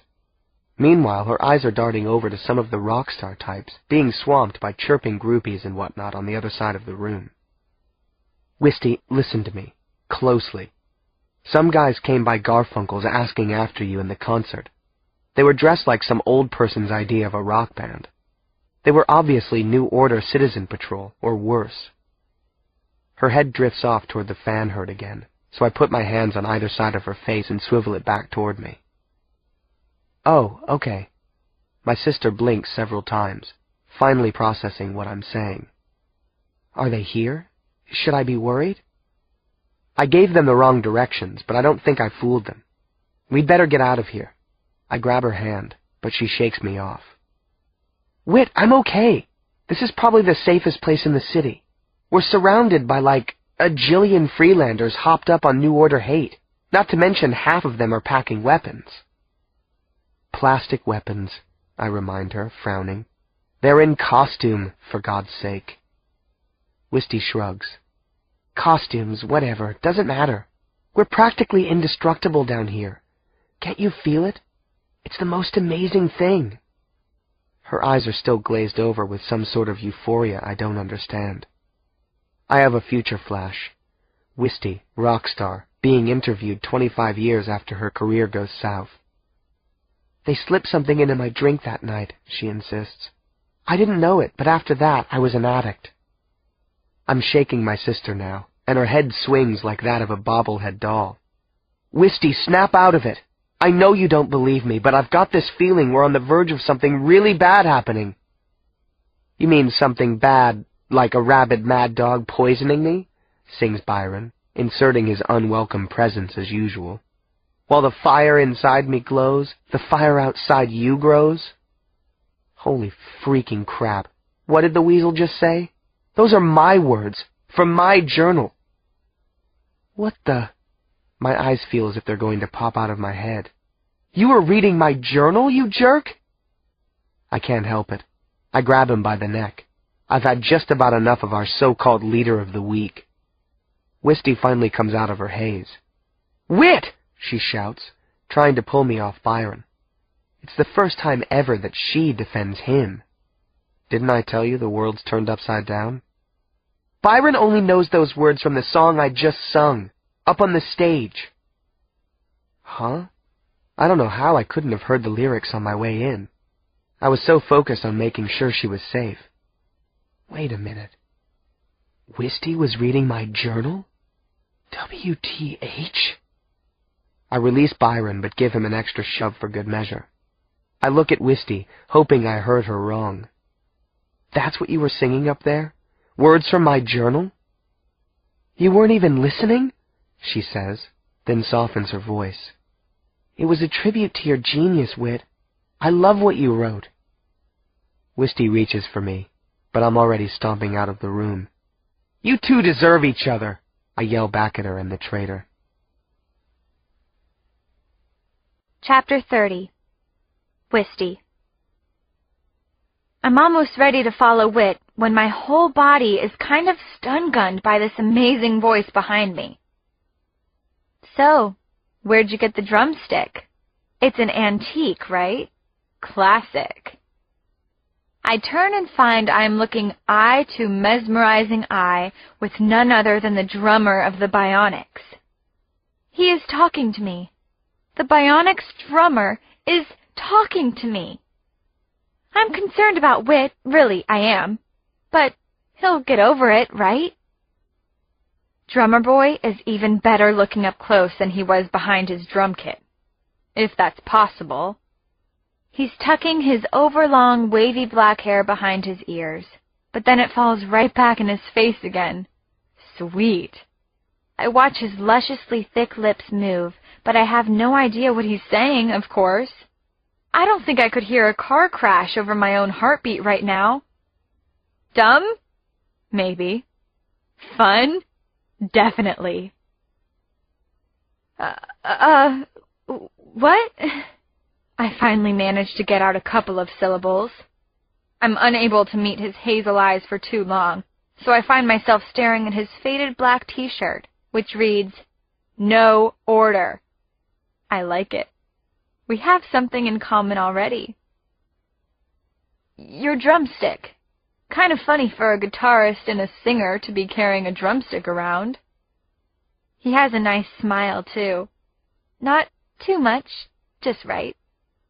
Yeah, I know, I smile back, maybe a little too toothily. My mom gave it to me. I think it's for good luck. It's kind of a collector's item. It looks like it, he says. So your mom's a drummer? I am not about to ruin this with a mood killing. I think my mom was a witch, and this is a wand she gave me the night I was kidnapped. Dud. She was, I lie. Ouch. Mom wouldn't like the past tense. I mean, is. That feels even worse. I mean, was.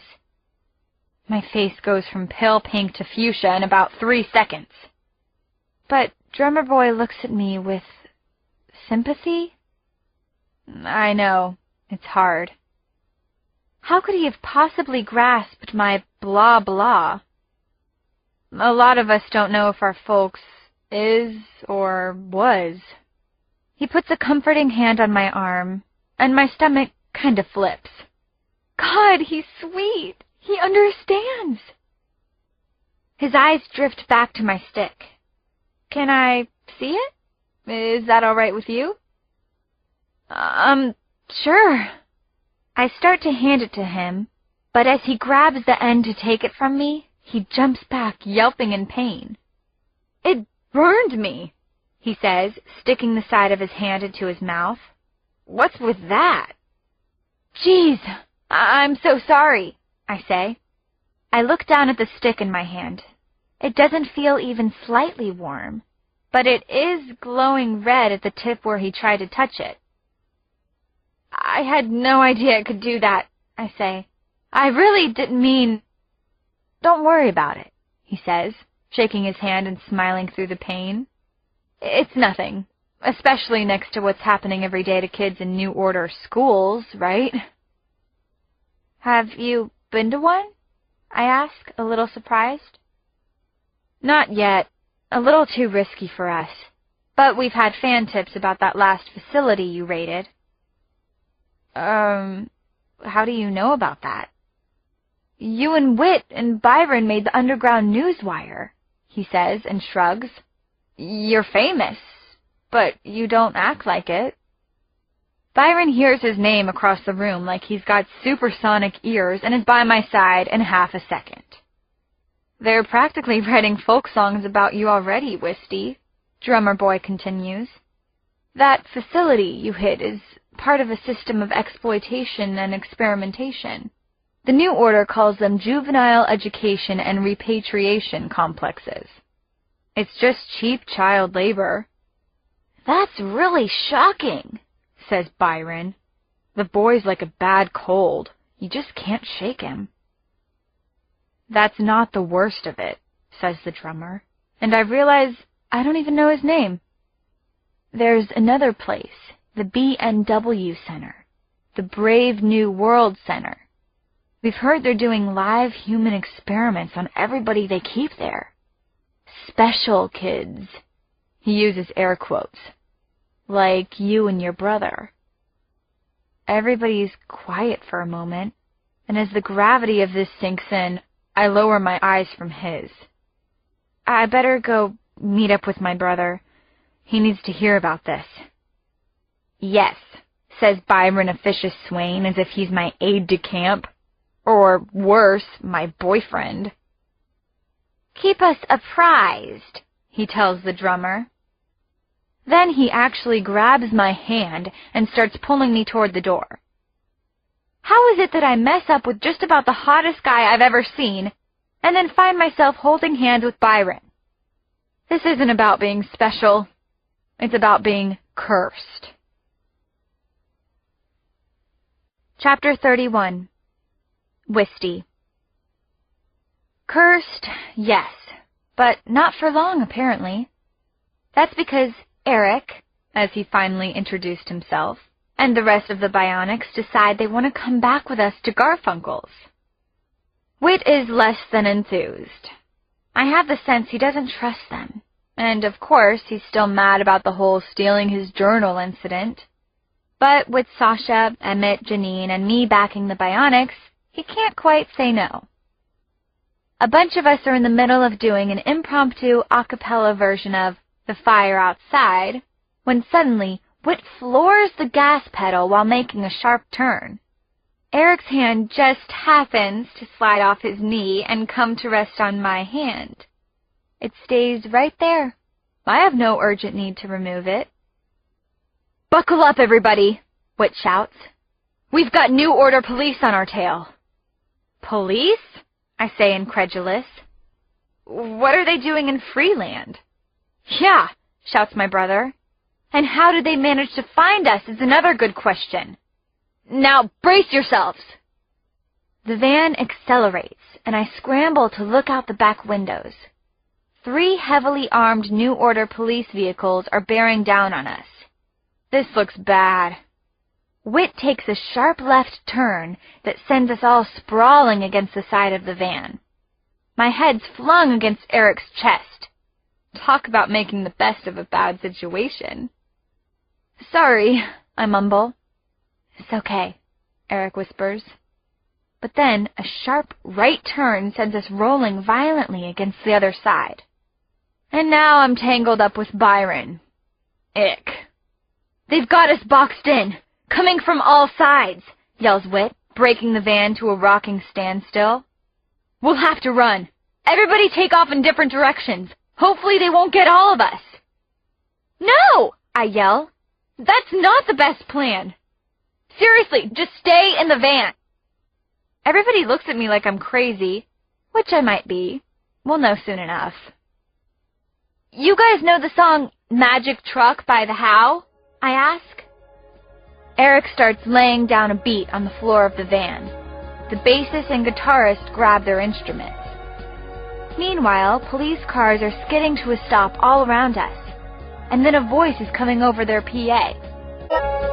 "This is definitely the best night of my life on the wanted dead or alive list."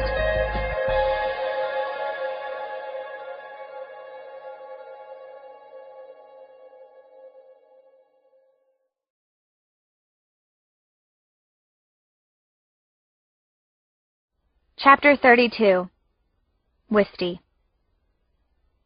I think kissing was involved. I'm not certain, but I'm pretty sure. I think Eric's a good kisser. Not sure, though. The entire evening was kind of a blur. I wake up inside Garfunkel's the next morning, and I have two distinct thoughts.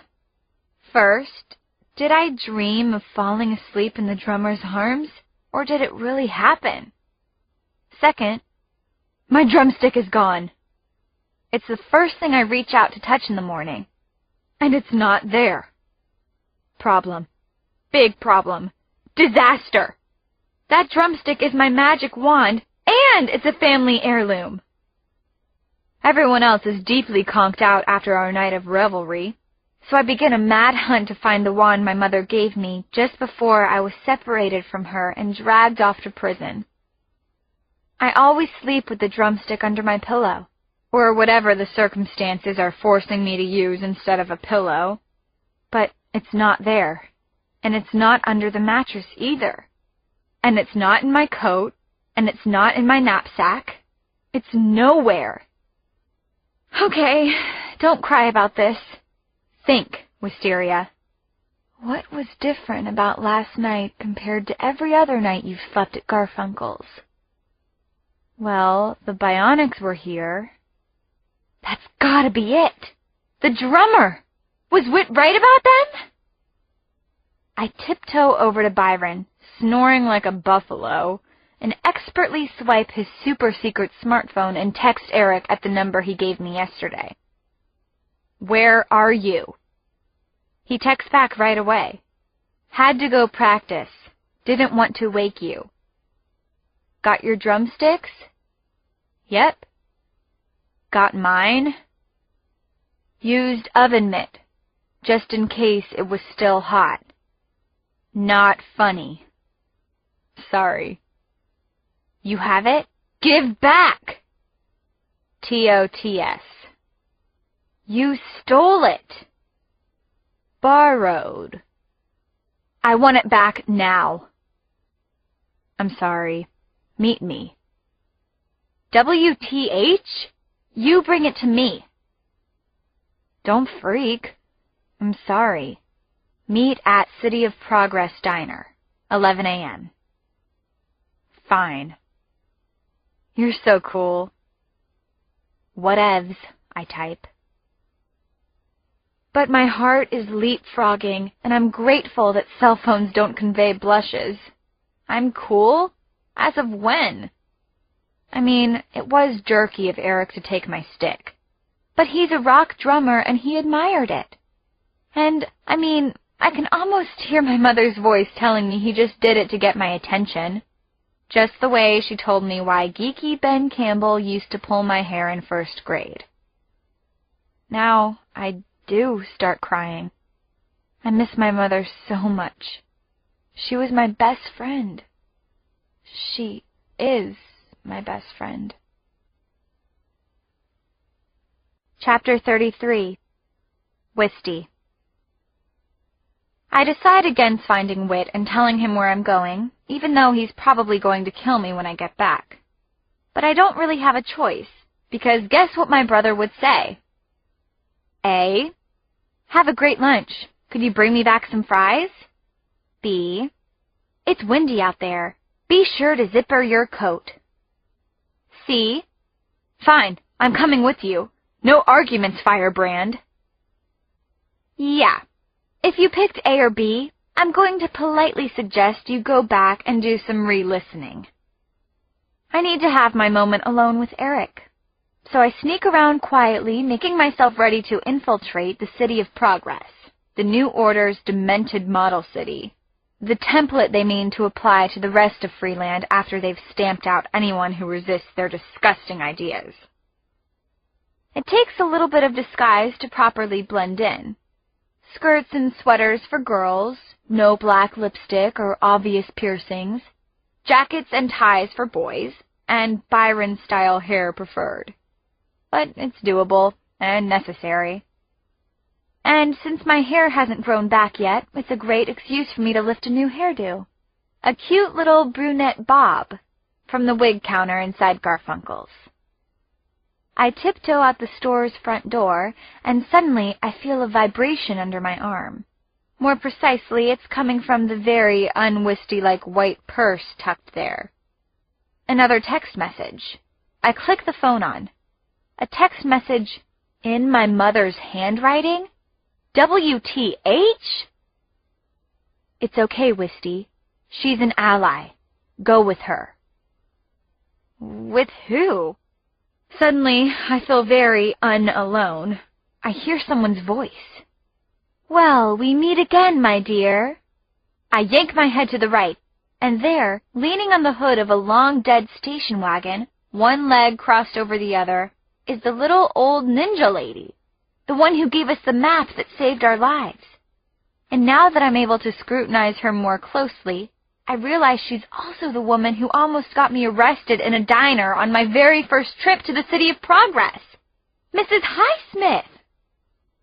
It's okay, the strange little woman says in a high nasal drawl.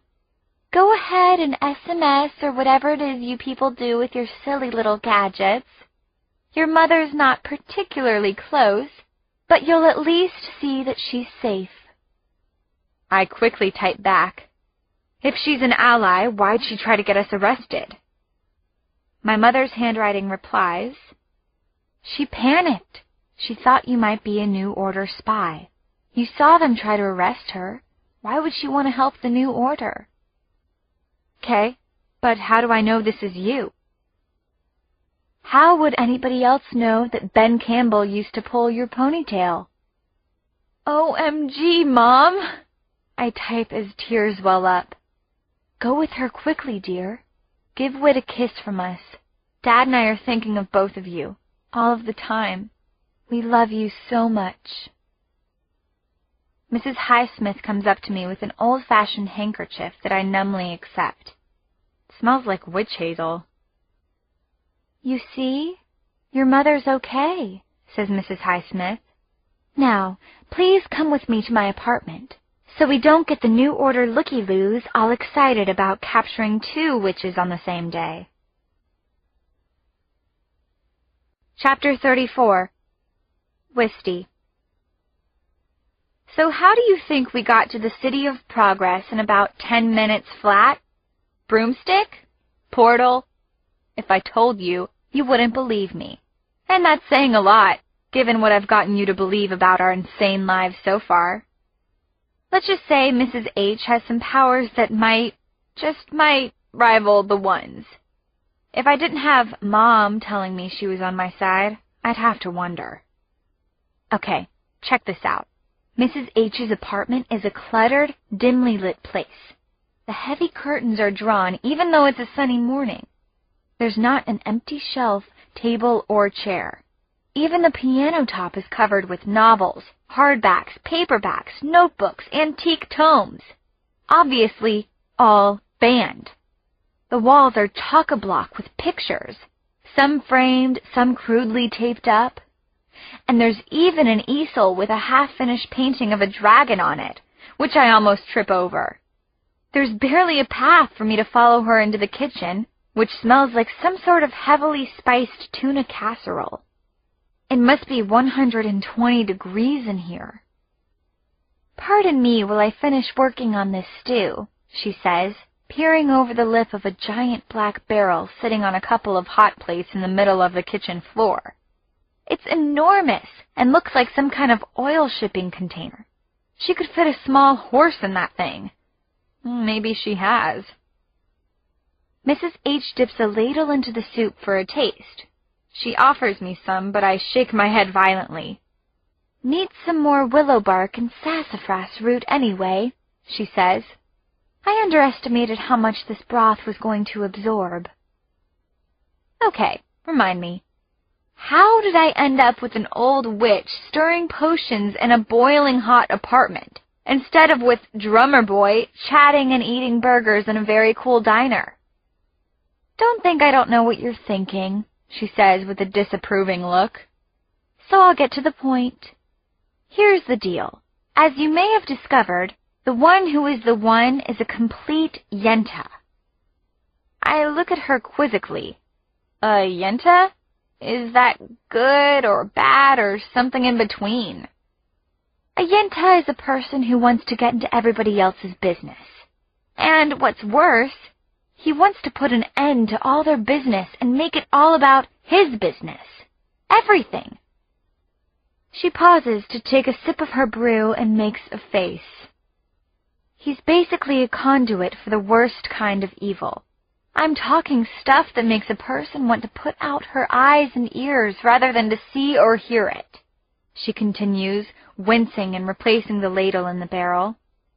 "And unfortunately, he's figured out a way to get himself more power than any other individual in the history, or even the prehistory, of the world." "So, are you here to tell me he can't be stopped?" I say. "Typical grown-up stuff. Give it a rest, get real, stop fighting for nothing?" She chuckles to herself. "I'll let that slide, because you obviously don't know me. Yet. Now, ready to take notes?" She picks up her ladle and flings the tip toward one side of the room, then another, then back toward me, spraying me with disgusting bits of her soup in the process. In a flash, a pencil and a piece of paper fly into my hands. "I didn't know I was in school again, but okay," I say tentatively, wiping the drops of gag-worthy gruel off my face. There are two X factors in this entire situation that can give us the edge. Care to guess what they are? Timing and luck? Positive energy and negative energy. We need to maintain a surplus of the former, and we need to send that sick son of a gun a good dose of the latter. Capiche? I nod. Capiche? Now, I'm no fan of that Stockwood Music Festival. Too many sweaty young bodies and too much mindless bobbing and weaving for my taste. But I heard last night through the underground newswire that you're apparently quite musically talented. I nod again. Music, my dear, is a more potent force for change than you may think. No offense, Mrs. H., but you have no idea how powerful it is unless you've performed on a stage in front of thousands. Plugged in. I shiver just thinking about it. I can hardly wait to get my hands on a guitar again. How do you know I haven't? She chuckles, and I realize that this lady has a past I'm definitely going to have to find out more about. I'm talking about a very different kind of power, Wisty. That's why it's banned by the NO. Didn't you ever wonder why it's forbidden? I know why. 'Cause it's fun, and the NO is anti-fun. Mrs. H gives me a look that reminds me of my mom. Her, Wisty, stop being funny when you know this is serious look. If there's one thing I need to teach you, it's never underestimate the power of what you or others create. Music, art, film, writing, all of this. She waves her hand around the cluttered apartment. There's tremendous energy here. This is life force. Very important. We'd better hide all of this from them then, I tell her. You're crazy to keep it here in the City of Progress. Maybe we can bring it to Garfunkel's. No, I need it. I can't let it go. I'll let them take me before they take it. I'm stunned. Die for kids, yeah, but die for art? I'll have to think about that.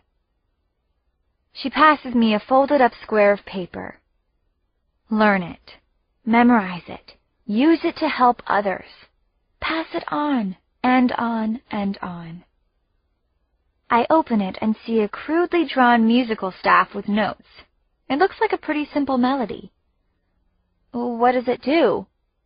She points to a battered guitar that looks kind of lost and abandoned in the corner of the pantry. I hadn't even seen it in all the clutter. That's for you to figure out. So, go figure. Before I know it, I'm strumming the guitar and learning how to beat the blues, as Mrs. H calls it. It's amazing, actually.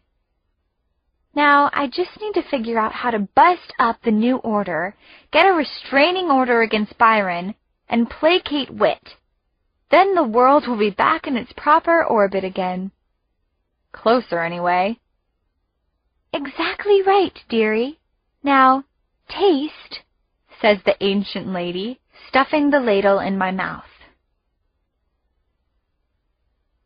Chapter 35. Wisty. Excuse me as I wipe drool from my chin. Normally, I might just be talking about the fact that I've ordered a cheeseburger with pickles, shoelace fries, and a black and white shake. But today, I'm double drooling because I'm sitting with Eric, Bionic's drummer boy. How could his 5 o'clock shadow at 11:30 in the morning and deepened under-eye circles make him look even more gorgeous? But they do. He simply defies all laws of nature. We place our orders with the ridiculously efficient waitress, who is typical of the help in NO eateries. Too bad you're not as fast as she is, Eric quips. Where the heck were you anyway? I'm like on my 5th cup of coffee here. Did you miss me? I opt to say, instead of, sorry, but I was busy playing guitar in an old witch's kitchen. Actually, yeah, he says. He levels his gaze at me, and I notice a glint of vulnerability in his eyes. How come you look so crazy beautiful? You couldn't have had much more sleep than me. Crazy beautiful? Never before has Wisteria Allgood been described as such. Crazy, yes. Beautiful. This is so nice. I'm so not used to the attention. Must be the wig, I mumble and glance down. He's still staring at me. I can feel it. He's reaching across the table toward my hand. Listen, Wisty, he says. His fingers interlock with mine, and the cool metal touch of his insignia ring against my skin is exhilarating. I feel as if my spine has been replaced with an overcooked noodle. I'm really sorry, he says. I look up at him, and suddenly there's only pain in his eyes now. Poor thing, taking this drumstick incident so seriously. About the stick? It's nothing. I'm interrupted by a commotion at the door, and we both turn to look. Oh, kill me now. It's my big brother with the savior complex. Wisty! It's a trap! Get out of there! Now! Whit yells as a bunch of rock star-looking dudes appear from out of nowhere and attempt to pin him to the wall. I try to jump to my feet, but Eric forcefully grabs my wrist. I'm so sorry, Wisty, he's whispering. I had no choice in this. What? What is this? I demand to know. The bionic singer and guitarist are standing at the opening of the booth now, and they're chewing on unlit cigars. It can't be. But I'm afraid it is. Eric? I ask, tears starting to spill from my eyes. But Drummer Bum only shrugs and looks away. Is he doing what I think he's doing? How could he have been so wonderful one minute, and now he's turning me over to the New Order? I'm wrong about people sometimes, but I've never been this wrong. I slump forward on the table, feeling as if I've just been stabbed in the chest. What is wrong with me for walking right into this trap? I look up into the face of my crush of 5 minutes ago. I'm searching for a clue, for any of the signs I missed. But all I see is his near-perfect face and genuine-seeming contrition. I had to, Wisty. Don't you see? You're the one who has the gift. Chapter 36. Whit. Before I can reach Wisty to try to help her escape, somebody hits me hard. Just about all the wind rushes out of me and my knees buckle. I'd probably fall on my face if the three of them weren't so busy trying to pin me to the wall. They're strong. They may look like boys, but they fight like adults. Adult professionals. Maybe New Order soldiers. I only hope I gave Wisty enough warning to help her get out. I only hope I managed to mess up their trap. I only... Oomph! Another smashing blow, this one right to the middle of my face. Stars and bright colors explode everywhere. That couldn't have been a fist. It was too hard. I'm starting to sink to the ground, but one of these creeps is holding me up, and the other is turning my head by the ears, making me look at something. See that, big brother? The voice in my ear rings. Not only did you fail to save your little sister, but we're going to make you watch what the Council of Ones does to her. My eyes dart down the length of the diner to where Wisty is being dragged out of her booth by the bionics and one of the soldiers. And then suddenly, the bionics start, I don't know how to describe it, morphing, I guess. They get bigger and older, as if they've aged from 17 to 35 in the space of a few seconds. It's scary and gross beyond anything I can tell you in words. They're burly, cigar-smoking soldiers now. All of them, except one bionic, the drummer, I think, who's still sitting in the booth, looking like he just accidentally ran over a puppy. "Do it quickly, you idiots!" yells one of the thugs holding me. I notice 3 more soldier commandos in black flak outfits, each leveling big-bore rifles right at my sister. "No!" I scream. "Leave her alone! Don't shoot her!" They drop to a knee and pull their triggers almost in unison. "Wisty!" And then it's as if time is slowed to a crawl. I watch as the muzzles issue explosions of compressed gas, each propelling a lethal-looking dart at my inhumanly manhandled sister. Wisty throws one last look at me, and I catch it, hold on to it forever. More than anything, I don't want her to die with that desperate look of shame on her face. I don't want her to die, period. And then my mind seizes on the hurtling projectiles, not bullets, darts. I see the wicked hollow needles on the front of each fluffy-tailed syringe as it bullets toward my sister's torso. They look big enough to drop a charging rhino, much less sedate 100-pound teenager. If I just push the first dart's tail a little this way, and this dart a little this way, and this one just like this. Thwack! Thwack! And thwack! The former bionics and the soldier holding her go wide-eyed as each dart finds its new target, right smack in the middle of each of their necks. They hit the floor. Thump! Thump! And thump! "Ah!" gasps my sister. "What's wrong, Wist?" I yell. "What happened?" My eyes lock on hers, which have gone wide and also a little vacant, and now her lids are fluttering, and she falls face first right on top of her unconscious attackers.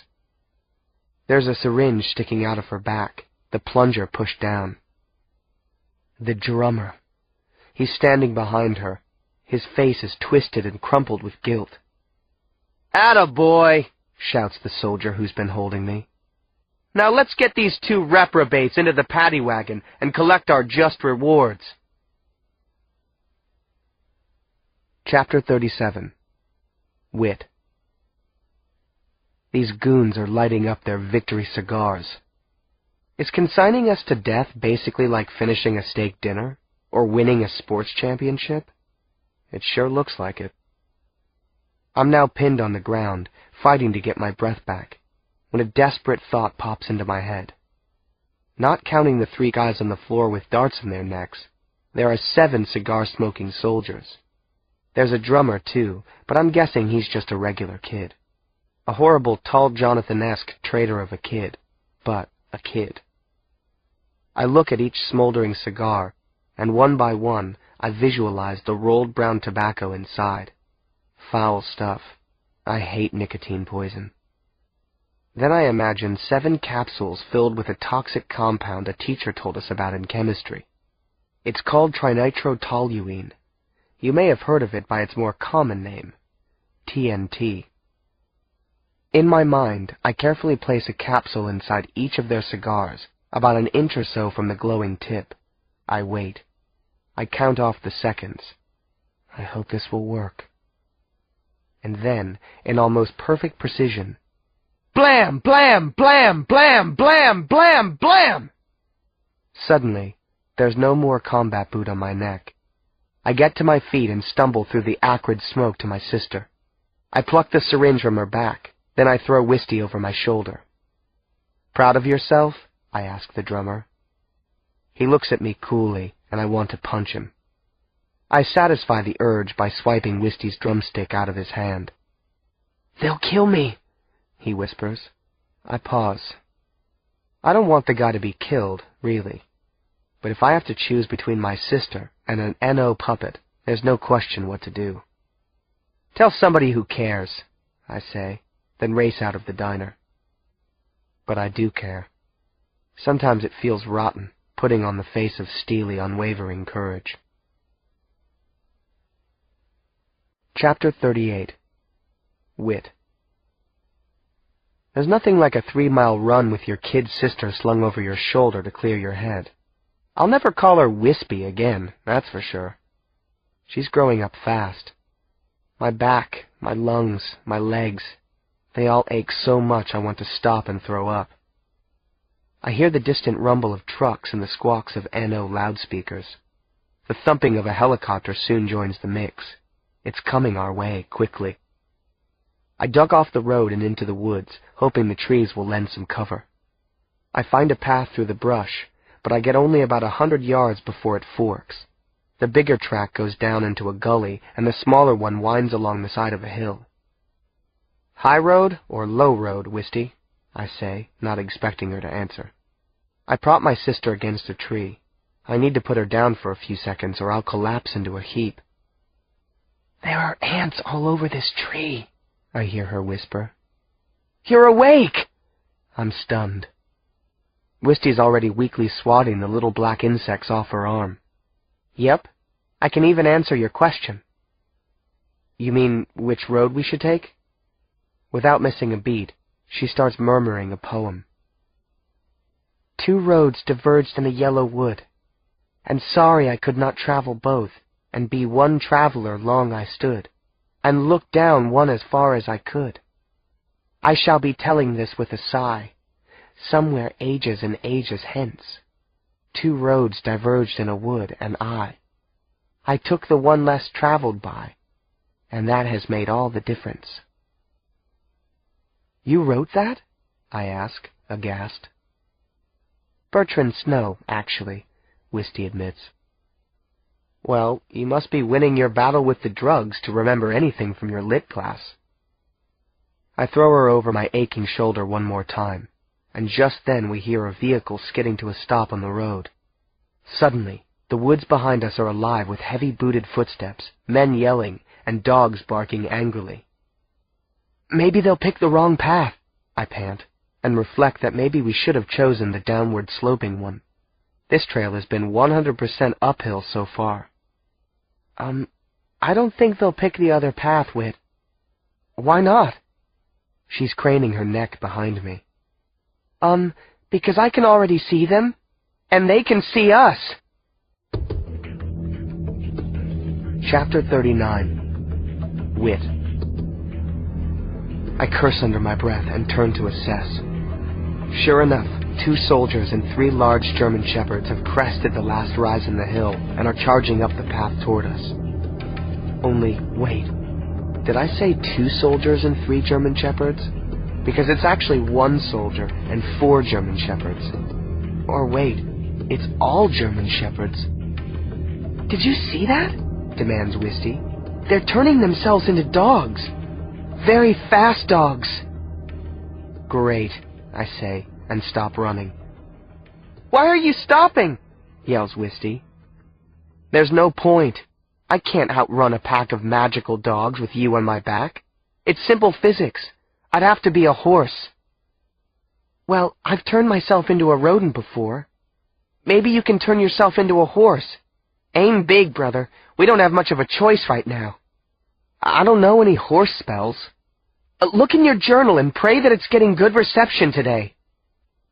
I'm flipping the pages madly, and nothing about a horse catches my eye. It's the first time in my life I actually wish I could look in an index. There's no index, of course, but what I stumble on is even better. Tiger, tiger, burning bright, in the forests of the night, what immortal hand or eye could frame thy fearful symmetry? In what distant deeps or skies burnt the fire of thine eyes? On what wings dare he aspire? What the hand dare seize the fire? After I recite the weird poem, the next thing I know, I'm on all fours, with black and orange and white fur, my clothes split up and down and hanging in tatters. So I turned to ask Wisty the obvious question. Roar? You're asking if a tiger can kick a bunch of dogs' butts, right? Asks Wisty. I think so, but let's not experiment if we don't have to, especially with me on your back. Yah, tiger, mush! And then she digs her heels into my flanks. I yelp, and I take off up the hill. As a tiger. Ain't magic great? The dogs howl in rage behind us, and then there's another noise, another sort of roar. I look back over my striped shoulder and see that our pursuers are now turning themselves into bears, grizzlies actually, as they continue after us. Who are these guys? And where are they getting their magic? The answer, unfortunately, reveals itself all too quickly. We reach the clearing at the crest of the hill and are greeted by a tall, bald man in an impeccable dark blue suit. He's standing there as if he's been waiting for us all his life. Chapter 40. Whit. I wheel around immediately. I'd rather face a troop of charging bears than the one who is the one. Heck, I'd rather face a lake filled with piranha, a full stampede of tyrannosaurs, a mechanized infantry division. I could go on and on. But even as we turn away, the trees of the forest weave their yellow-leaved branches and trunks together and seal up the path as if it had never been there. There's no way through, no way out. The ground buckles and sends us sprawling backward toward the middle of the clearing. Wisty topples off my back and lands with a whimper on the ground. She's still too messed up by the drugs to stand, but the one doesn't cut her any slack.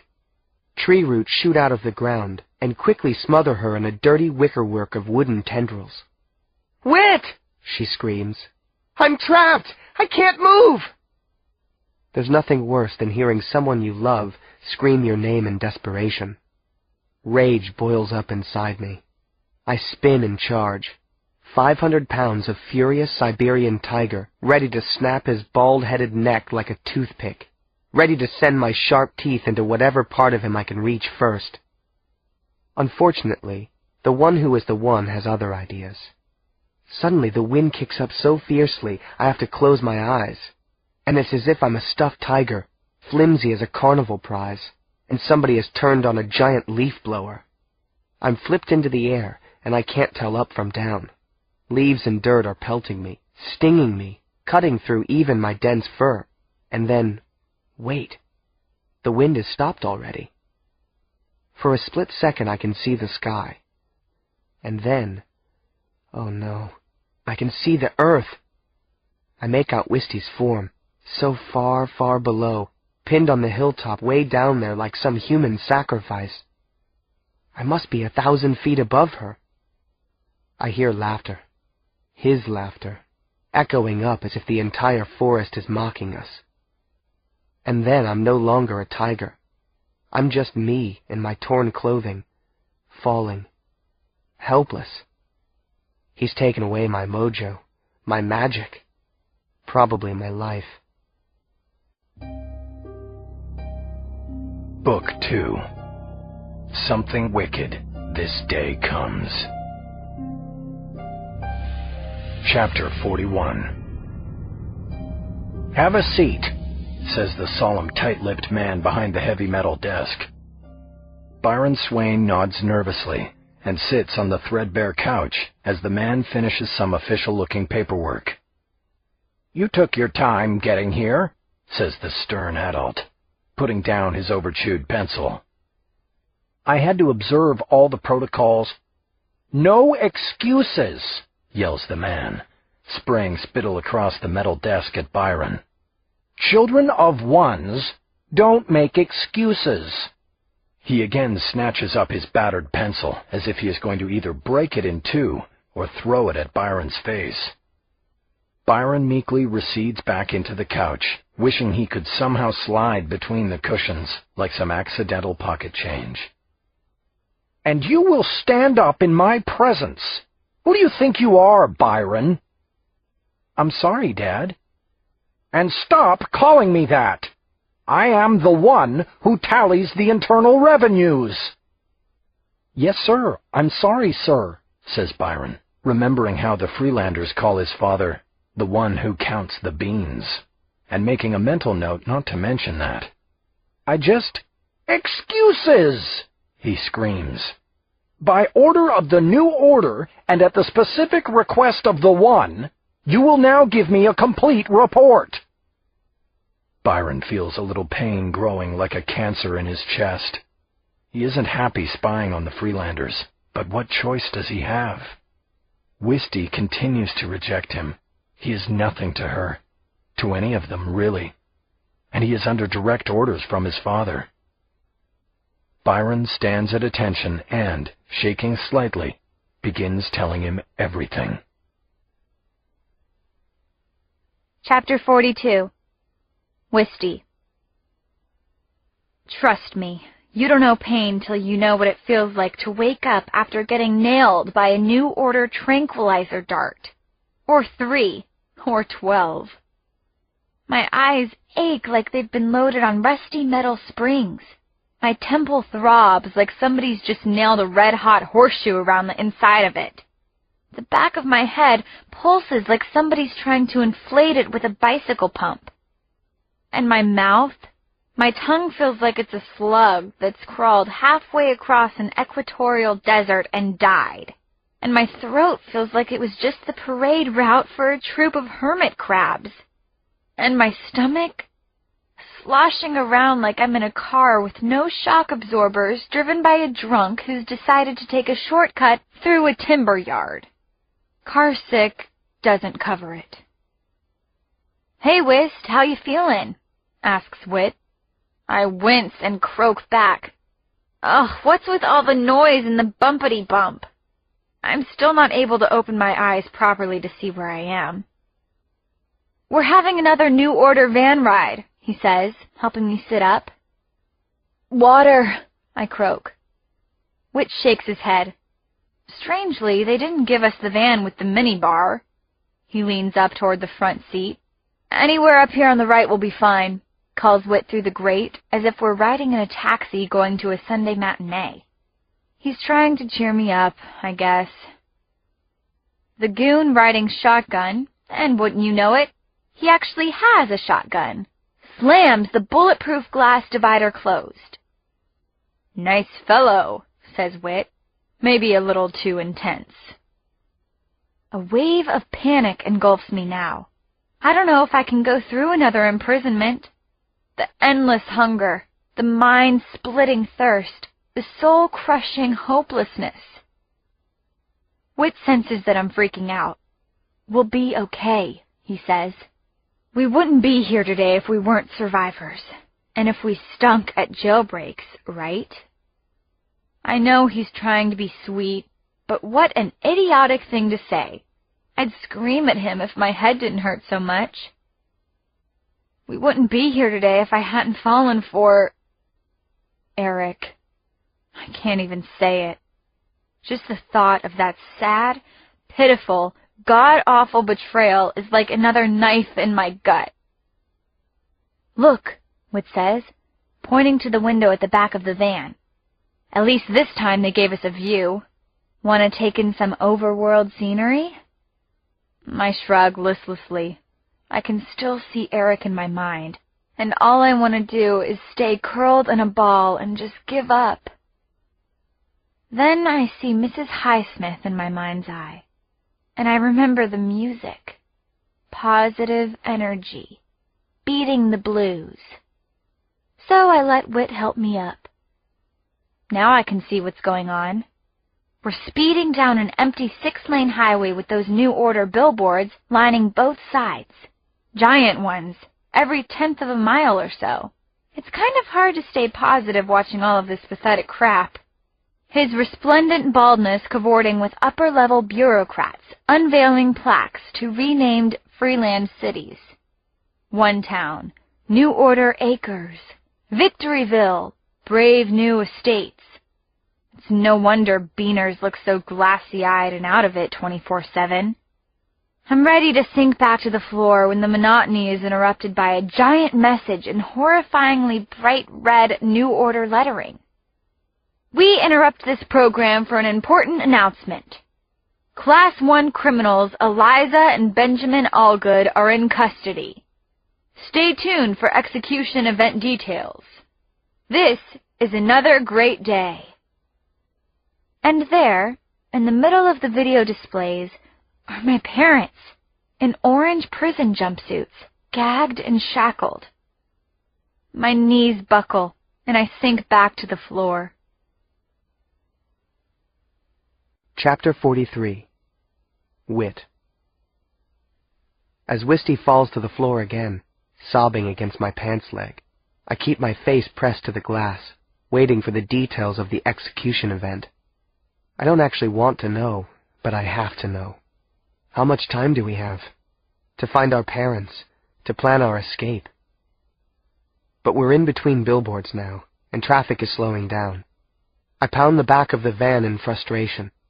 I'm about to crumple on the floor next to Wisty, but I'm suddenly jolted alive with a rush of Celia. It's her scent, no doubt about it. The perfume she wore the day she originally disappeared. It's like she's right here with me, like she never left. I've never heard of a portal in a moving New Order vehicle. Is it even possible? I start pounding on the floor, the walls, then the back van doors, shouting her name. "Whit, stop it!" Wisty looks at me with red, weary eyes. "Celia's gone. You've lost it. Our parents are scheduled for execution. Why are you—" But I'm pounding the window again. I see her hair, waving across the next billboard, some 100 yards away, streaming in front of her face. "Whit," Celia says. Her voice is muffled, as if it's coming through a loudspeaker outside. "You're okay. You're doing the right thing. Don't give up." I hurl my body against the door. "Get us out of here! Celia!" I know, at least I think, it's nuts. How can she be a projection on a billboard? But she's so real, and I can smell her. Are you even listening to me, Whitford Allgood? I said you're doing the right thing. I don't even care that she sounds annoyed. I love it. It reminds me of when she'd started telling me about her chem test in the hall at school, and I'd just give her a kiss right in the middle of her sentence. We turn in through a very high gate marked Building of Buildings.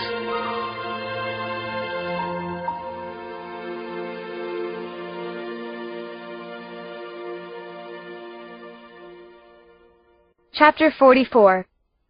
Wisty. Whit and I may have electrodes all over our arms, but at least we're upright and sitting in high-backed leather chairs so comfy it's like swimming in butter. And we each have a glass of water next to us. It's all 5-star accommodations here at the Building of Buildings, which is basically the One's crib and bat cave type place, and it's where the very grumpy men in the van brought us. Maybe I could get used to this?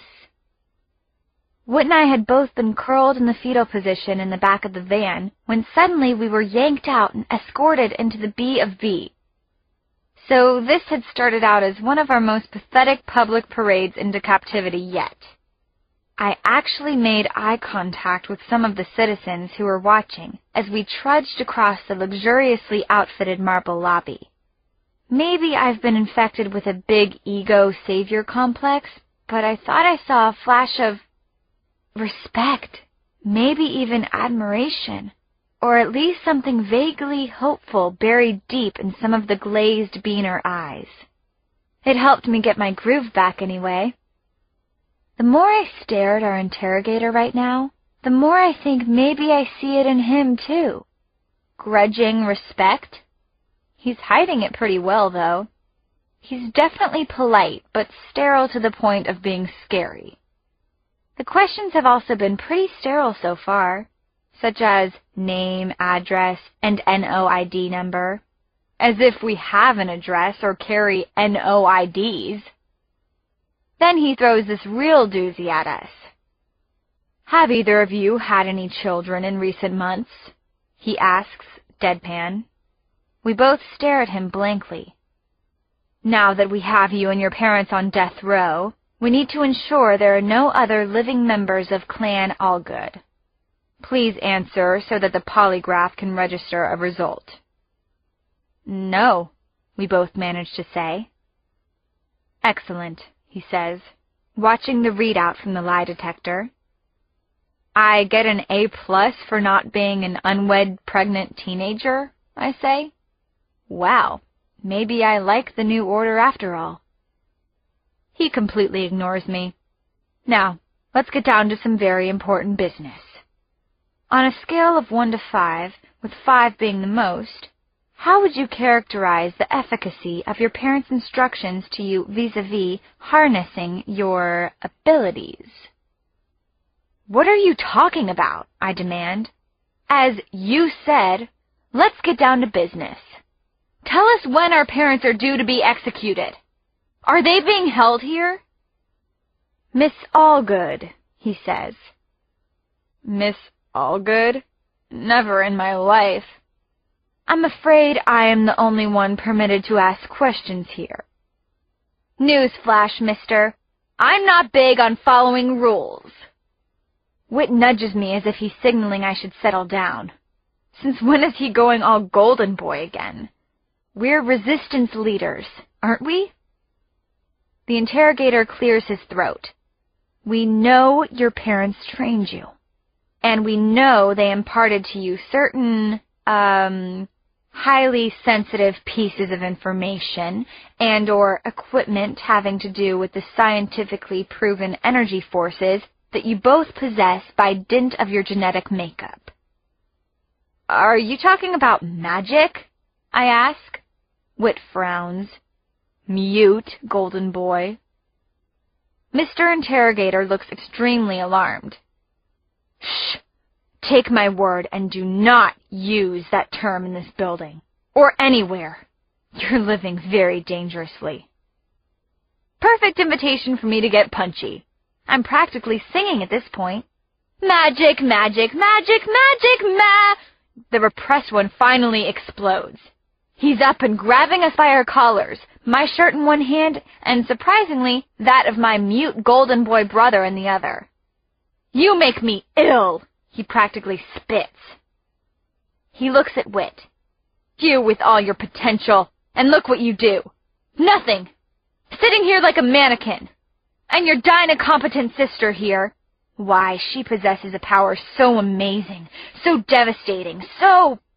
There's a sharp noise as the automatic deadbolt on the room's door clicks open. Ah, says our interrogator, suddenly whiter than a pickled egg. said too much, did I? He whispers to himself. Oh! He manages to squeal as somebody steps softly into the room behind us, and the temperature drops, maybe 50 degrees. And just like that, the interrogator turns into a medium-sized rubber tree in a large terracotta container. Somebody has just made him into the quintessential potted plant. And I have a good guess who. Chapter 45.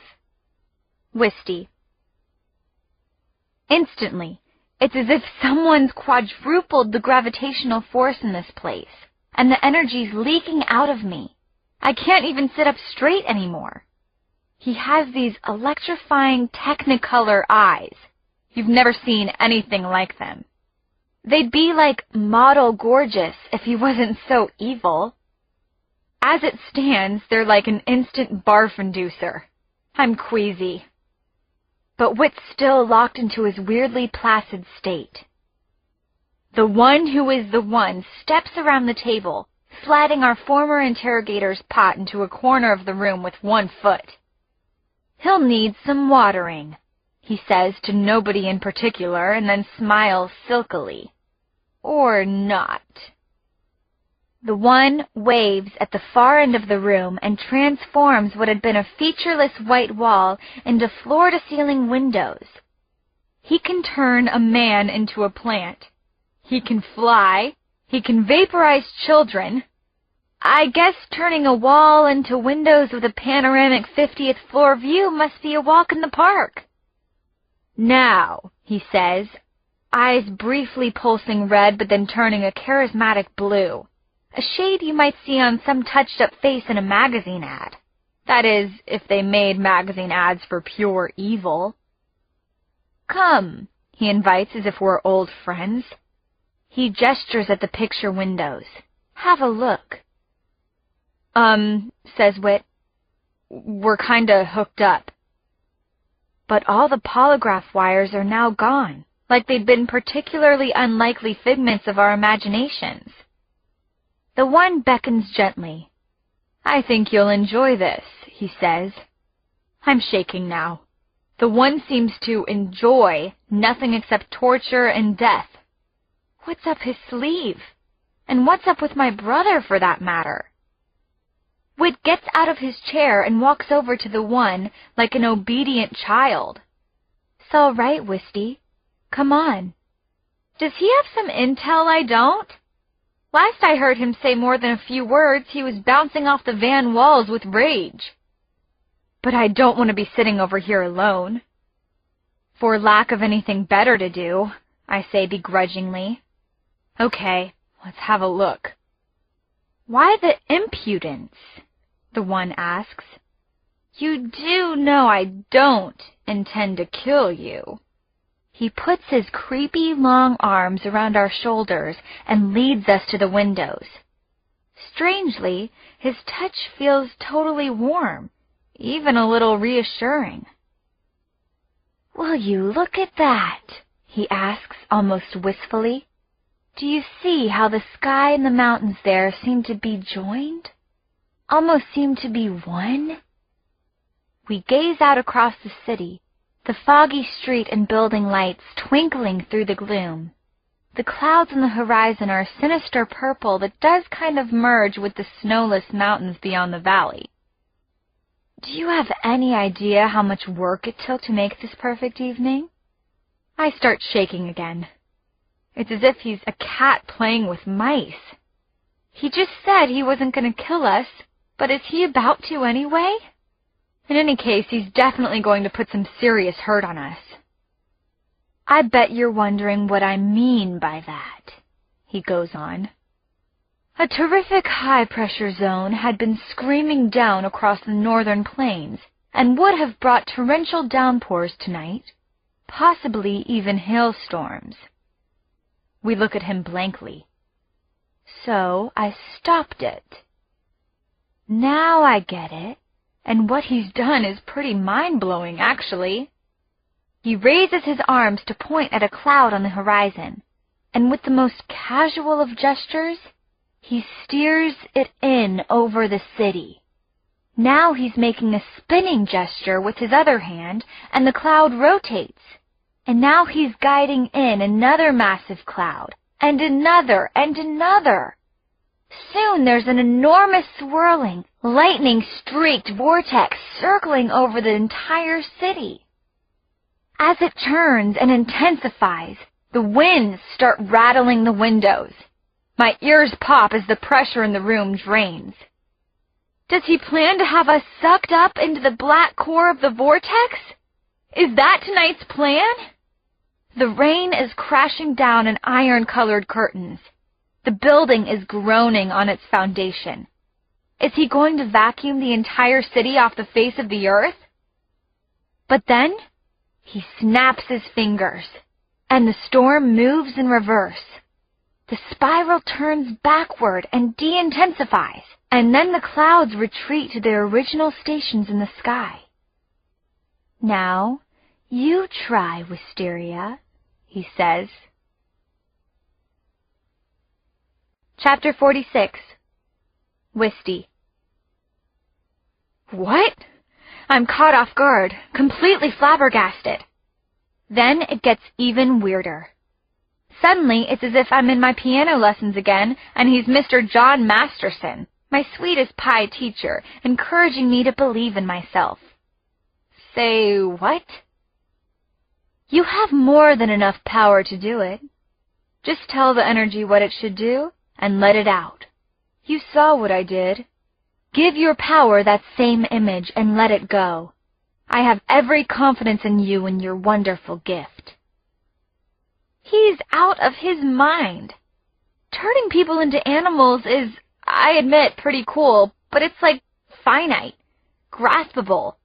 I can't wrap my mind around the sky, the wind, clouds, hurricanes. That's big time. I can't do that, I whisper. Now, Wisteria, he says, a tone of threat creeping into his recently soothing voice. I close my eyes and try to remember exactly how the clouds raced in over the city, how they joined together and began to swirl like an upside-down, ink-filled toilet flushing in the sky, the lights of the city twinkling below and almost disappearing as the rain whipped down. I let the tune of Mrs. Highsmith's song work as a soundtrack as I imagine it all playing before me. Can I actually do this? More important, do I want to? How can I live and be the same person with so much power? And then I feel my heart flip inside me. My whole being flips. Idiot! He screams. I open my eyes. The clouds are exactly where they were. The only thing that's changed is that the city has gone entirely dark. Even the lights in the room are out. We're bathed in evening shadow. You put out the lights, Wisty. All the lights, whispers Whit. Chapter 47. Wisty. The one is past polite whispering. You turned off the city's electricity, he screams. Reactivate it immediately. I try, but I don't know how I did it in the first place, much less how to reverse it. Hum Mrs. Highsmith's song backward? I can't. I'm panicked. You chaotic child, he says. You really don't have a shred of control, do you?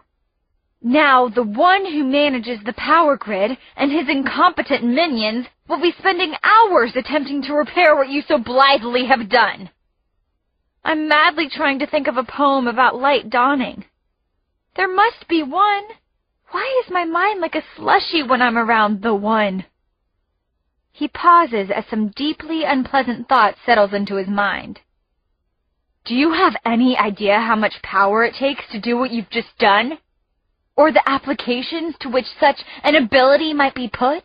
Do you? He grabs my head in his long-fingered hands. It's no longer a warm touch. His skin is so cold it stings. He's hurting me now. A lot. Time for a pop quiz, my dear wistful, he says ominously. Do you remember anything at all from your Biology 101 class? How about physics? Chemistry? His hands are pressing harder into my temples. I must have skipped those. I managed to eke out through my clenched teeth. This is pain like I've never experienced before. Ah, I should have expected as much from a truant. What a shame that you know so little, he spits out. About your gifts, about how the functioning of the human mind, and thus the body, is controlled by electrical impulses. Electricity, in a sense.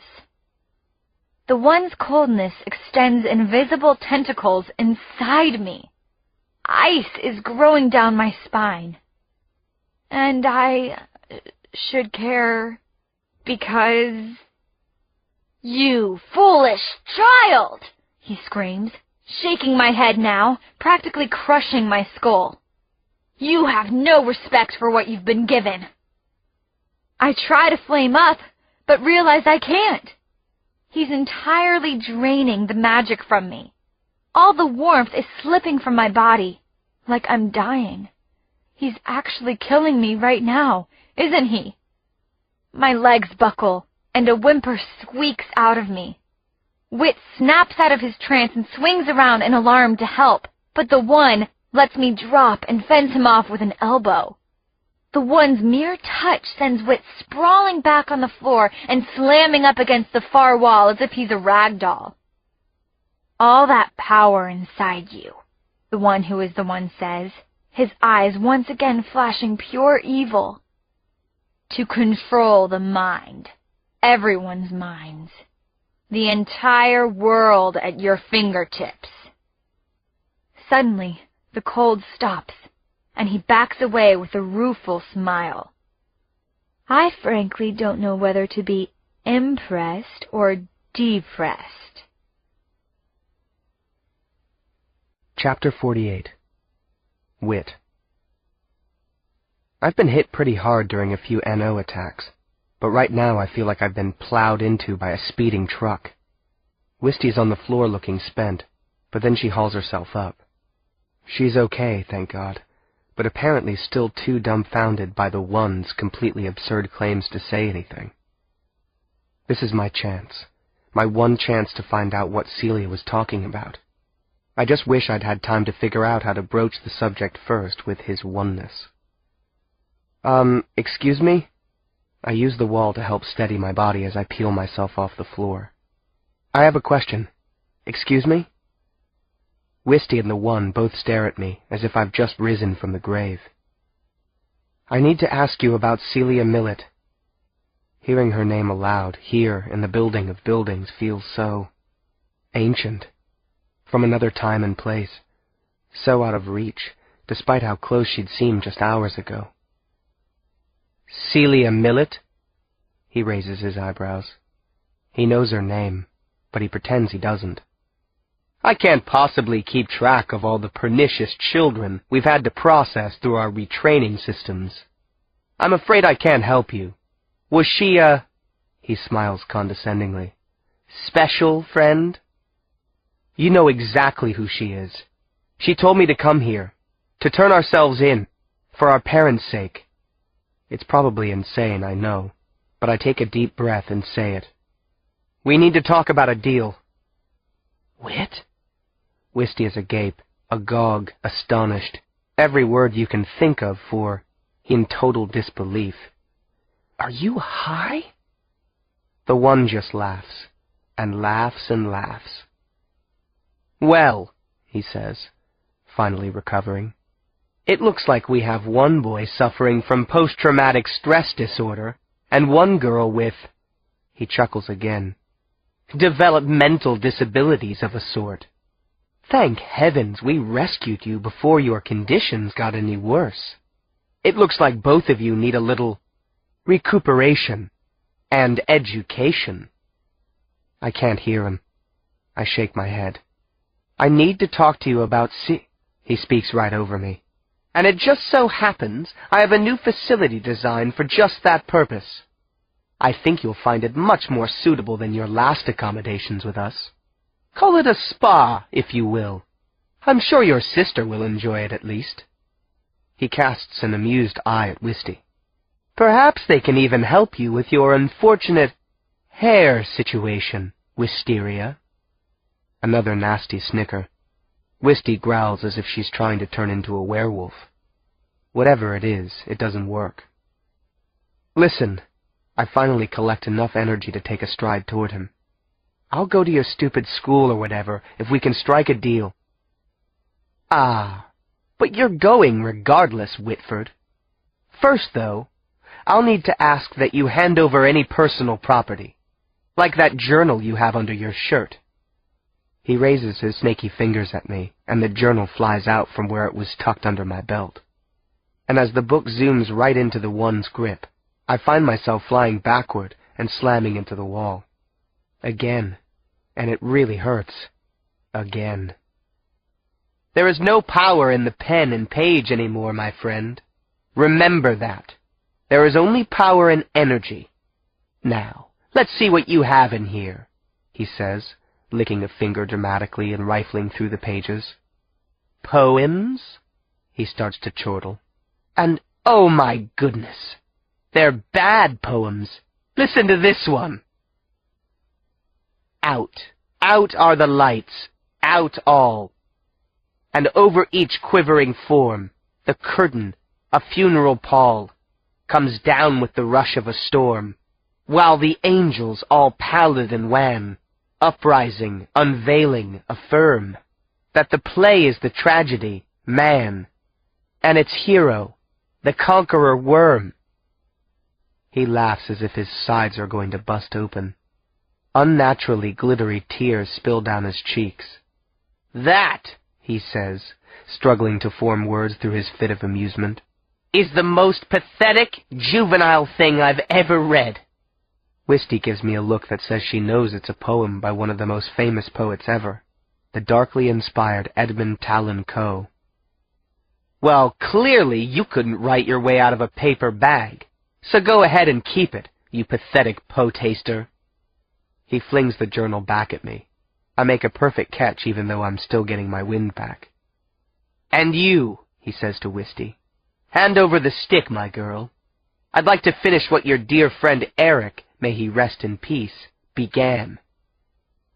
Wisty goes gray at the mention of the drummer's name, and grayer when she tries to process the one's implication. She's already gripping the drumstick tucked in her back pocket, but her fingers fly open, and the stick zips through the air and into his waiting hands. He considers it for a moment, and then fakes a little one-handed riff. You look pretty natural, she says, as her face clouds with anger. What's your stage name again? The one who can't get a recording contract? You, he screams, are not funny.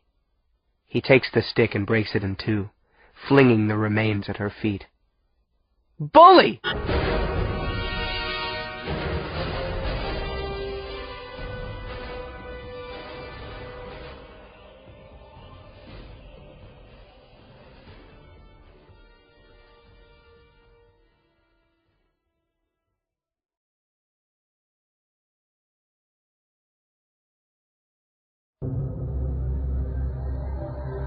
Chapter 49. Wisty. All right, so I'll admit it. There was a very small part of me, the dream big girl who'll cling to any hope no matter how many times she's been crushed by the cruel heel of life, that hoped we were headed to some sort of spa. I mean, I wasn't expecting a mani-pedi while drinking a seltzer with lime, but I let myself imagine something low-key. Like being a quarantined tuberculosis patient at a convalescent hospital, sitting on a porch wrapped in a blanket staring out at the countryside. But that was the very, very old days, and this was a very, very new world, as noted by the name of this facility. Welcome to the Brave New World Center, intones a disembodied female voice as we step into the brightly lit, ultra-clean entryway of our new home. Stun guns are planted firmly in the smalls of our backs.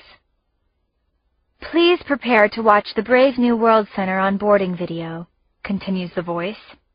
She sounds like a computer-designed voiceover, a little too perfectly modulated. With any luck, maybe she'll shut up and we'll start watching calming videos of waterfalls and rainforests. Or maybe she'll conduct mind-body relaxation exercises. This whole place actually looks more sanitary than a hospital. White glossy floors, white glossy walls, white glossy ceilings. What gives? I ask Whit. I thought there was a New Order law that said they always had to put kids in filthy hellholes. Clean hellholes apparently will work in a pinch, says Whit. Who knew? I'm waiting for my white terry cloth robe and fuzzy slippers. Shut up, barks one of the guards behind us. The lights go down as orchestral soundtrack-style music fills the room, and the wall in front of us lights up with images. The disembodied female voice comes back. Congratulations on your admittance to the Brave New World Center, she says. The most advanced facility of its kind in all of the overworld, dedicated to the nurturing of young dynacompetents. Built in the year 0001 AO, the B&W Center features the latest in new technology and employs the best pedagogical program ever devised for unlocking scalable kinetic potentials and directing them into a life of fully compliant productivity. My eyes are glazing over already. Maybe she is inducing hypnosis. The screen plays a video tour of the immaculate hallways, classrooms, lecture halls, cafeterias, and dormitory rooms that presumably await us beyond this reception chamber. Everything reeks of sterility. The curriculum features 24-hour audio and video-based instruction. The screen flashes images of hundreds of different speakers and monitors in the corners of ceilings, along walls, in desks and headboards. In this way, lessons will continue uninterrupted, even during sleep. 99.3% of students find they are able to absorb enough information and behavioral training to evolve to the second level in less than 2 weeks. Big whoop, I hear Whit mutter. Dogs in obedience school do better than that. I start to snigger until he suddenly yells, "Ouch!" and jerks his hand up in the air. From out of nowhere, a small robotic thingy has scooted up and smacked his knuckles with a long yellow bar that looks suspiciously like a ruler. Maybe it's a stun gun. And, continues the woman, as a means of ensuring that the BMW Center remains a 100% optimized learning environment, you will find in place a system of corrective negative feedback stimuli for any disruptive or wasteful behaviors. No student has ever been released from the center without complete mastery of the core curriculum. I'm still waiting for my aromatherapy treatment, I whisper to Whit. Your what therapy? He whispers back. Thwack! Thwack! Zumba, the little robot thingy, is back with its stick. Now Whit and I are both sucking our knuckles. So much for my spa fantasy. This concludes the onboarding video. Again, welcome and congratulations on your admittance to the Brave New World Center. Won't you have a chocolate? The little robot in front of us has lost the ruler and is now holding a tray with 2 chocolates on it. Okay, so my spa dream is back in play. I guess if they wanted to poison us, they could have done it already, and I'm not sure I care either way at this point. I pick one up and, OMG, it's the best tasting thing I've ever had inside my mouth. I'm seriously about to collapse in a heap of unending lip smacks and mms when the door in front of us clicks and in walks Byron Swain.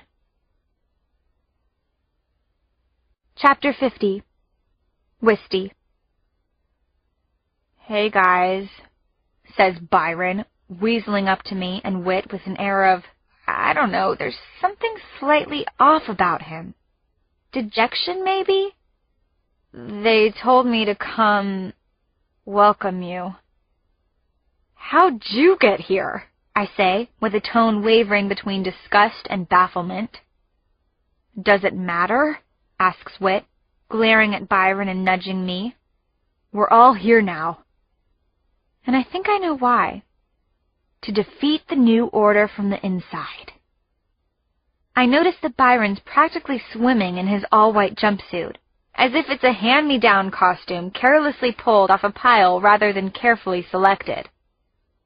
Suddenly I realize Byron might be on a mission to free us. Better be nice to the guy. Cool outfit, B, I comment, then decide that I'm not a good liar. You look ridiculous. It's the school uniform, he tells us. You'll have yours as soon as you get decontaminated.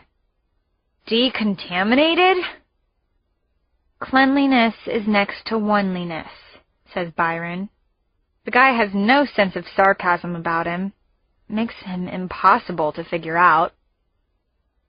So the brainwashing's going pretty good with you, huh? I ask. It's not so bad, replies Byron kind of listlessly. There's chocolate, you know. Calling that stuff chocolate, I say, swallowing a mouthful of saliva in afterthought, is like calling caviar fish eggs. When did you ever eat caviar? Asks Whit. There are a lot of things you don't know about me, brother. I know you sometimes pretend like you've done things you've only read about in books. It's not totally pretending. When you read a book that's good enough, you sort of have done the things you read about. Don't talk about books, warns Byron. You don't even want to know what they do to you here for that. If Ursa hears you... Who's Ursa? The Educational Remediation Services Administrator. The entity that runs, or really is, this place. That's the voice you were hearing over the intercom. And nobody's ever seen her in person, so some of us think she's just a computer. An extremely powerful one. I knew the one was into technology, but actually having a computer run a school? That would be a whole new kind of insane. I glance over at Whit, who's staring at one of the little spots on the wall.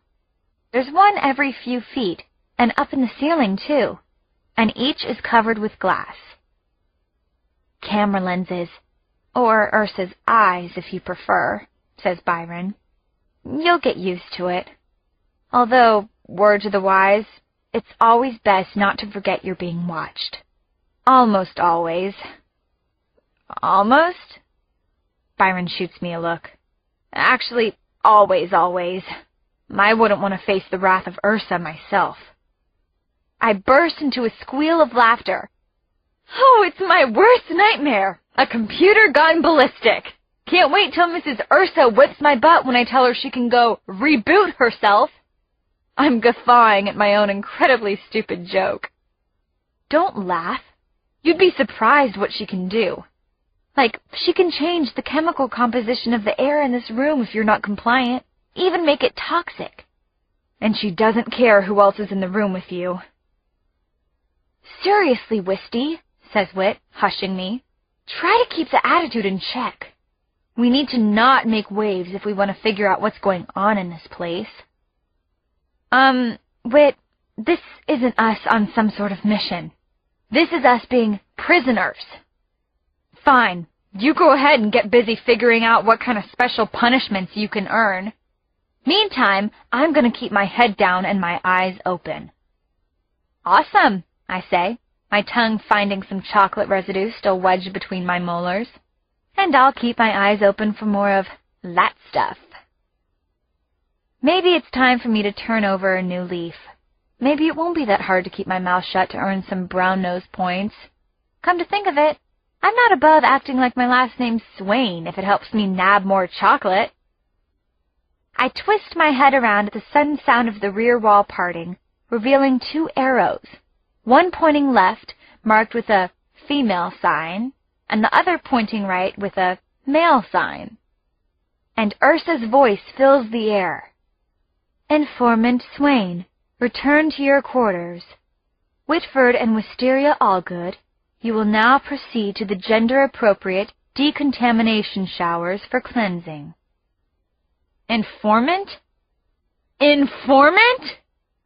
My body is already charged and whirling with vengeance, my chipped fingernails ready to start clawing at that traitor's eyes with reckless abandon.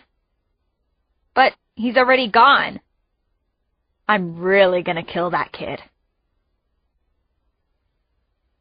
Chapter 51. Wisty. All right, we're definitely on the inside now. Maybe Whit is right. Maybe this is the only way to defeat the One. Maybe we're closing in on something important. Meanwhile, though, we look like freshly boiled lobsters. Ow, ow, ow, ow, ow! I'm jumping up and down as Whit and I are reunited in the, surprise, all-white common space, waiting for our next instructions. Stings, huh? Whit agrees. I have to admit, though, you really needed a bath. You were kind of starting to stink. I punch him in the arm. Apparently, even near-death experiences can't take the obnoxiousness totally out of the brother. Speak for yourself. And they seriously didn't need to take off the top 2 layers of my skin to solve the problem.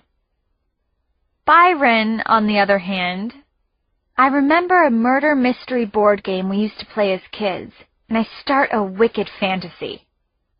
Wisteria Allgood in the shower with the industrial-strength power nozzle. My plotting is interrupted by a military march-like set of notes signaling the end of class, then the sound of a bunch of kids emerging into the hallway. Several come into the room and plop themselves in front of a TV. "Hey guys," says the boy who sits down next to us. "I'm Crossley." He's short and wiry with a boyishly earnest and appealing face. "I'm Whit, and this is Wisty," says my brother somewhat guardedly.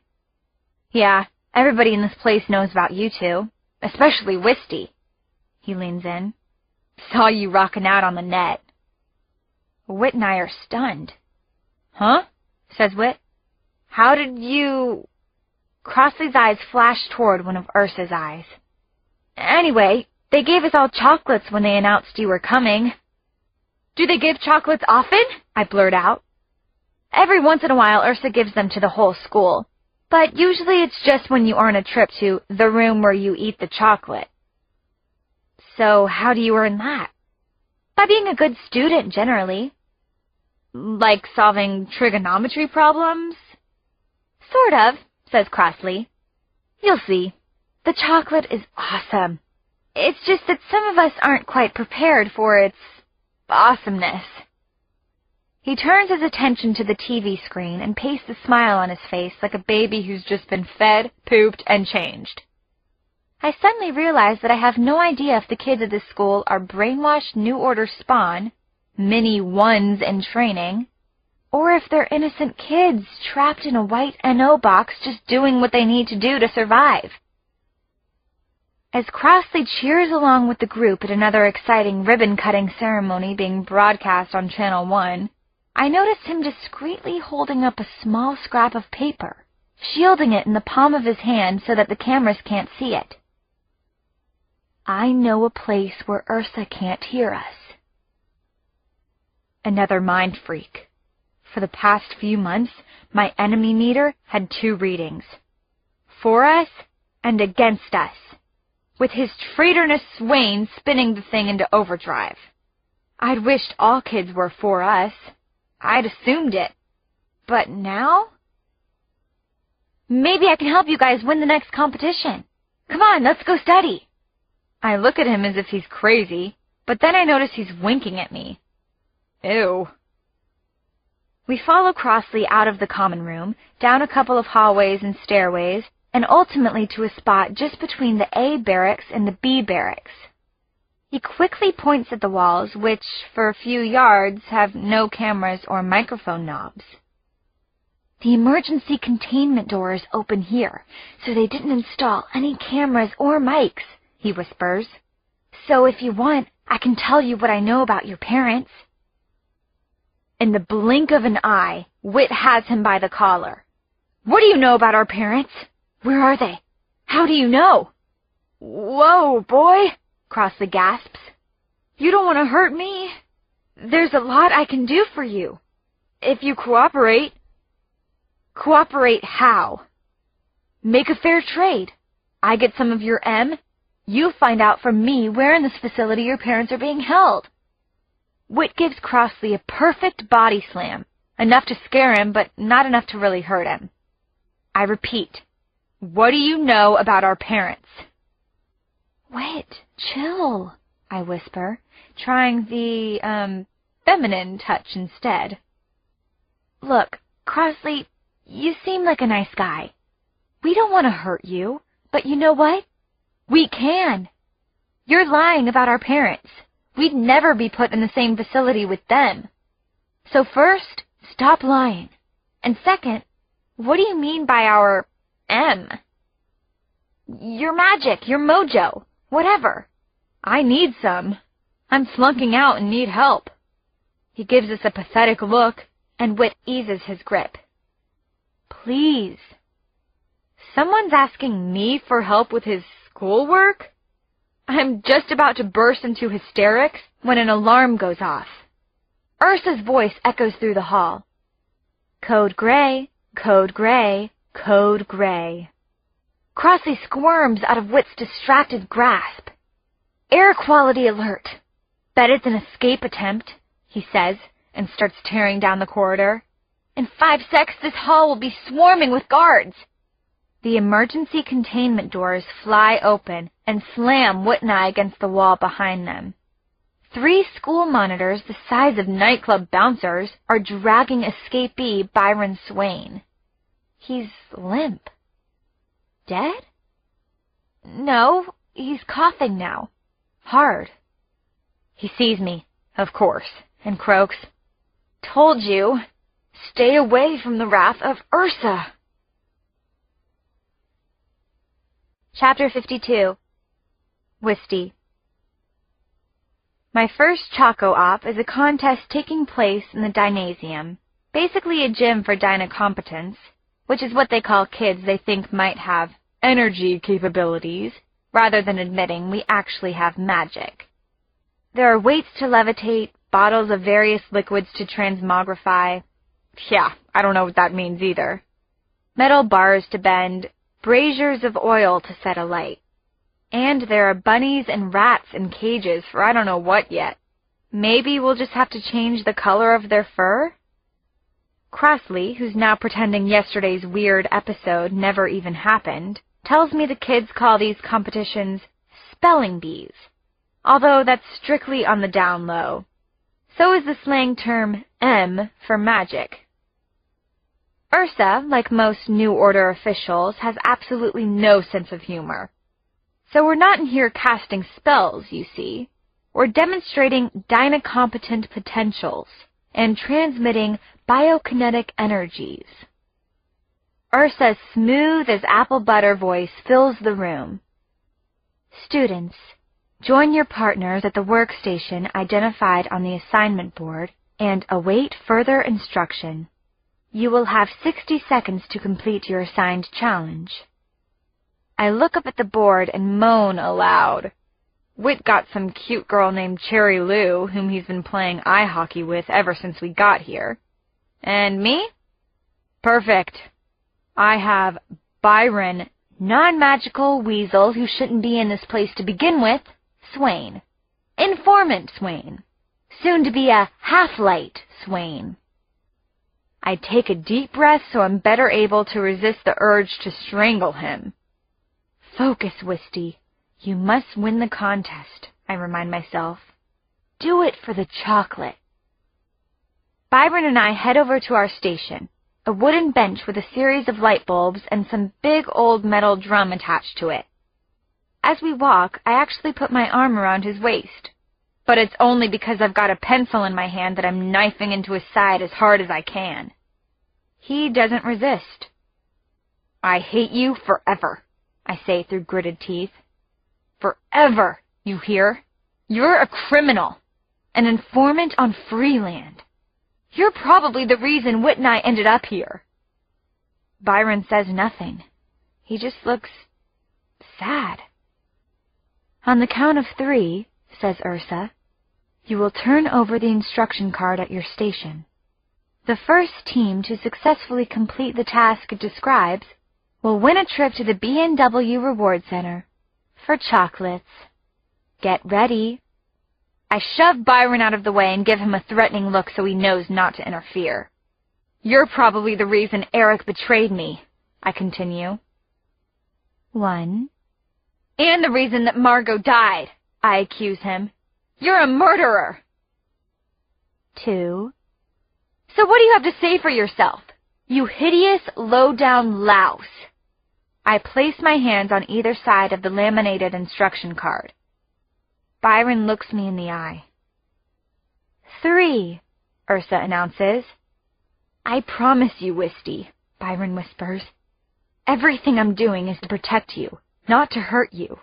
I swear to you over my dead body, and I will be dead soon enough. I would even die for you. I turn over the card and... no way. Good afternoon, ma'am. Flame Girl reporting for duty. Chapter 53. Wisty. It was too easy. The apparatus on the table was a steam turbine hooked up to a generator. And, get this, all I had to do was use magic to heat the thing up to light the bulbs on the table. I lit those bulbs so bright the other kids started yelling at me to turn them down because it was hurting their eyes. Sore losers. Not that I blame them. I'd be honked off too if I wasn't going to get any chocolate. I'm so pumped I don't even care that Byron's coming too. And I have to admit, his very traitorous presence ticks me off so much it's easy to light up every single bulb that I walk by on my way out of the dinasium. I hardly notice that the reward center looks like some enormous, dingy corporate call center with carpet-board cubicles all over the place.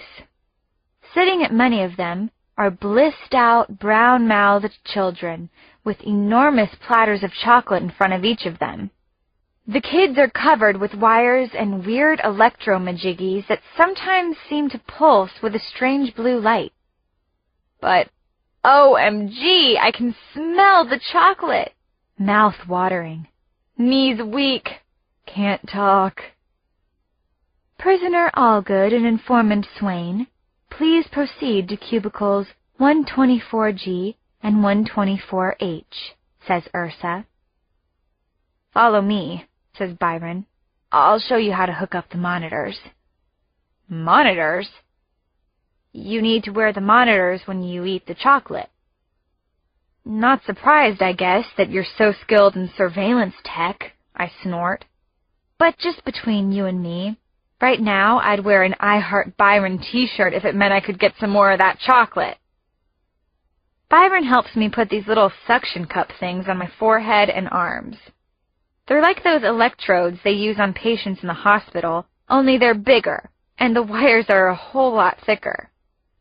And then, oh yeah, here comes an automated cart with 2 huge platters of chocolate. I'm talking bigger than my head. One has Byron's name on it, and the other... I've wolfed down at least a quarter pound before I even realize I've done it. The stuff tastes that good. And I'd suck down more, except my stomach is starting to protest. I guess there's a reason people don't eat candy for breakfast, lunch, and dinner. I take a breath and look around. Some of the kids have clearly been here a while and have eaten their entire trays. Most of them are now slumped over. Napping, I guess? Except maybe that little kid over there. He definitely looks a little green. And that girl lying on the floor. While I watch, 2 goons in medical scrubs come in and drag her away. Byron looks up from his own personal Choco Fest and notices my glance. Yeah, she probably hasn't learned her limit yet. They'll take her to the vomitorium. The vomitorium? I ask, not really thinking it through. That's what the students call the place where they pump your stomach. Ah, I say, vaguely finding that disturbing, But I feel another choco craving coming on and quickly turn my attention back to my glorious platter. I swear, if they'd had this stuff back in my high school, I would have weighed 250 pounds. But right then, I start to get really tired, and the suction cups on me, it's as if they've gotten very cold. They're almost burning, the cold stings so much. The wires are glowing an unearthly blue color, and my stomach's totally knotted. And I don't know if I've ever been so tired in my whole life. It's as if these wires are sucking the life out of me. Byron is giving me a worried look. What's he saying? Maybe if I just put my head down on the desk for like a few seconds, just close my eyes. Chapter 54. Whit. Poor Wisty could barely sit up, and for 2 days afterward had to stay in her bunk, subsisting on water and the soup crackers that I stole from the cafeteria. But the craziest and scariest part of it was, even in the height of her sickness, she was still craving more chocolate. My sister was officially an addict. I actually fantasized before we got here that it would be like a celebrity rehab center where I could just do nothing but recover all day, Wisty confesses to me at one point. Now that I'm doing it, well, it sucks. It's not easy for a champion athlete and a whip-smart troublemaker who loves the spotlight, but we resolve from here on out to be the most average, unremarkable students in the building. We'll do everything asked of us, but no more than that. Nothing that will make us stand out. Anything to keep us from getting any special attention. It's nearly impossible to stay under the radar with Crossley and Byron on the premises, since we'd love nothing more than to interrogate the heck out of them. But we quickly figure out that the best strategy is to nod politely and do our work with as much mediocrity as possible. Our assignments center around the brilliant efficiency of the New Order's world vision. Essays in which we prove that the one who is the most powerful visionary in all of human history. Math problems in which we demonstrate that never before have more people been more productive than under the New Order. Science readings in which we learn that magic, art, music, and most of the rest of humanity's former extracurricular activities were harmful to humankind. One day our plan to blend in goes up in smoke, though, when Crossley does something really stupid. He's still peeved at Wisty for not giving him some of her M. We're sitting in the cafeteria, eating the usual nutritious but anti-delicious porridge, when he throws a piece of chocolate out on the table right in front of her. I figure it must be stolen, since he doesn't get to the reward center much. "Want some chocolate, Wisty?" he says real slowly, smacking his lips. My sister looks down at the candy and literally starts to tremble at the temptation. She drops her spoon and grabs the edge of the metal table with both hands. "Yeah," Crossley goes on, despite the "I'm going to grind you into burger meat" look I'm giving him. "I won a contest. Guess I didn't need your help after all. But maybe I could use your help eating my rewards," he says, pushing the chocolate closer to her. "Or not." He pops it into his mouth. Wisty's shaking. In fact, she's shaking so hard the whole table's moving around. And now, oh no, not again, she bursts into flames. Chapter 55. "Finally," says the one who is the one triumphantly. "This is what I needed to see. Clearly," he continues, walking away from one of the dozens of video monitors, stroking his chin. "It's just as I hypothesized. It appears she manifests especially in moments of great duress, which clearly indicates she has little or no mastery of her gift." The man at his side types this up in his mobile datapad and nods. "Once they've doused the flames, put her in the isolation ward. We need to study her abilities in a controlled environment. And, needless to say, show no mercy. Not to either of them. I need results, results, results!" "Yes, Your Excellency," says the assistant. "The Allgoods believe they're here to get closer to me, and they're absolutely right," the one reflects. "In time, once I know them better than they know themselves, I will get very, very close to them." Chapter 56. Wisty.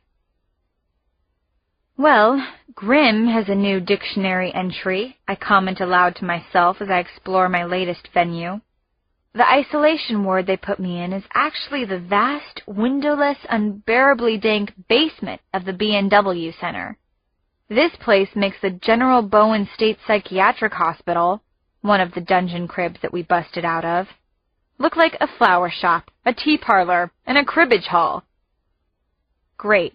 5 minutes in solitary, and I'm already talking a blue streak to myself. No worries, though. My giant bunker is about to be filled with 6 big-hearted scientists running inane tests on me. You know how your doctor bangs your knee, shines a flashlight in your ear, and presses your tongue down with a stick and never finds anything wrong? It starts out kind of like that. The medicos seem particularly interested in my fuzzy head, examining it with a magnifying glass. "A shame that the original was destroyed," a giantess I decide to call Helga says to another researcher, who looks like a beautician from a backwater town, who nearly flunked out of cosmetology school. I call her Gigi. "The informant has provided a small specimen, but the rest is said to be lost, or possibly under heavy guard," says Gigi. Am I actually hearing that my hair has become like the holy freaking grail? Then someone starts plucking out some samples of my hair, or rather reddish stubble, with a tweezer-like tool. "Ouch!" I yell, and try to slap the hand away, but my wrists are grabbed by a doughy-faced lab assistant I call Hans. Gigi, who I think is the lead scientist, steps back and looks intrigued, almost pleased by my reaction. "Why don't you just wax my whole scalp while you're at it?" I spit out sarcastically, and then instantly regret it. Because that's when the torture really begins. Chapter 57. Wisty. It begins with the waxing. Helga takes the hot substance in sticky fabric strips and starts ripping the 1/8 of an inch long precious regrowth right from my skull. Okay, it's my scalp, but it feels like my skull.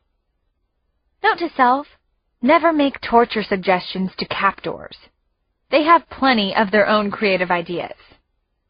As in testing my response to sudden, random, eardrum-breaking air raid sirens, or to lights that strobe really slowly so my eyes nearly adjust to the darkness, and then, flash! I'm blinded by an eye-exploding random pulse of pure white light. It's truly the stuff that migraine headaches are made of. If this were an interrogation, I tell them, I'd have given you your answers long ago.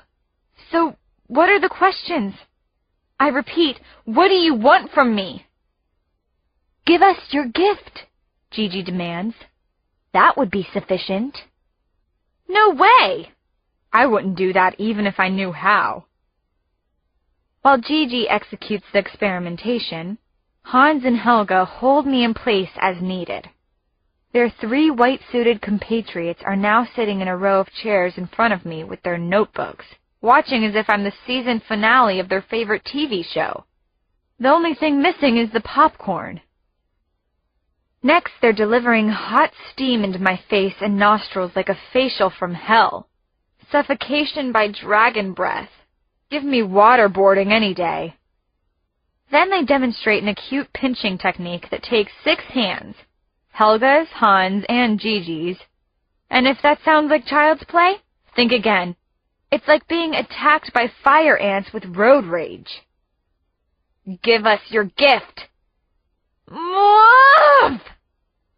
I forgot to mention, they seem to need to try everything twice. Once with duct tape on my mouth, eyes, hands, and once without. This time it is with duct tape. Then there is the force feeding of unmentionables. I can't even say it without serious gagging. Let's just say I would rather be biting off live bat heads. What ends up being the worst part, you ask? If you have an aversion to dismemberment, don't listen any further. Okay, that pretty much includes everyone. While my limbs remain intact, someone else's apparently haven't. They bring Drummer Boy's hands on a platter.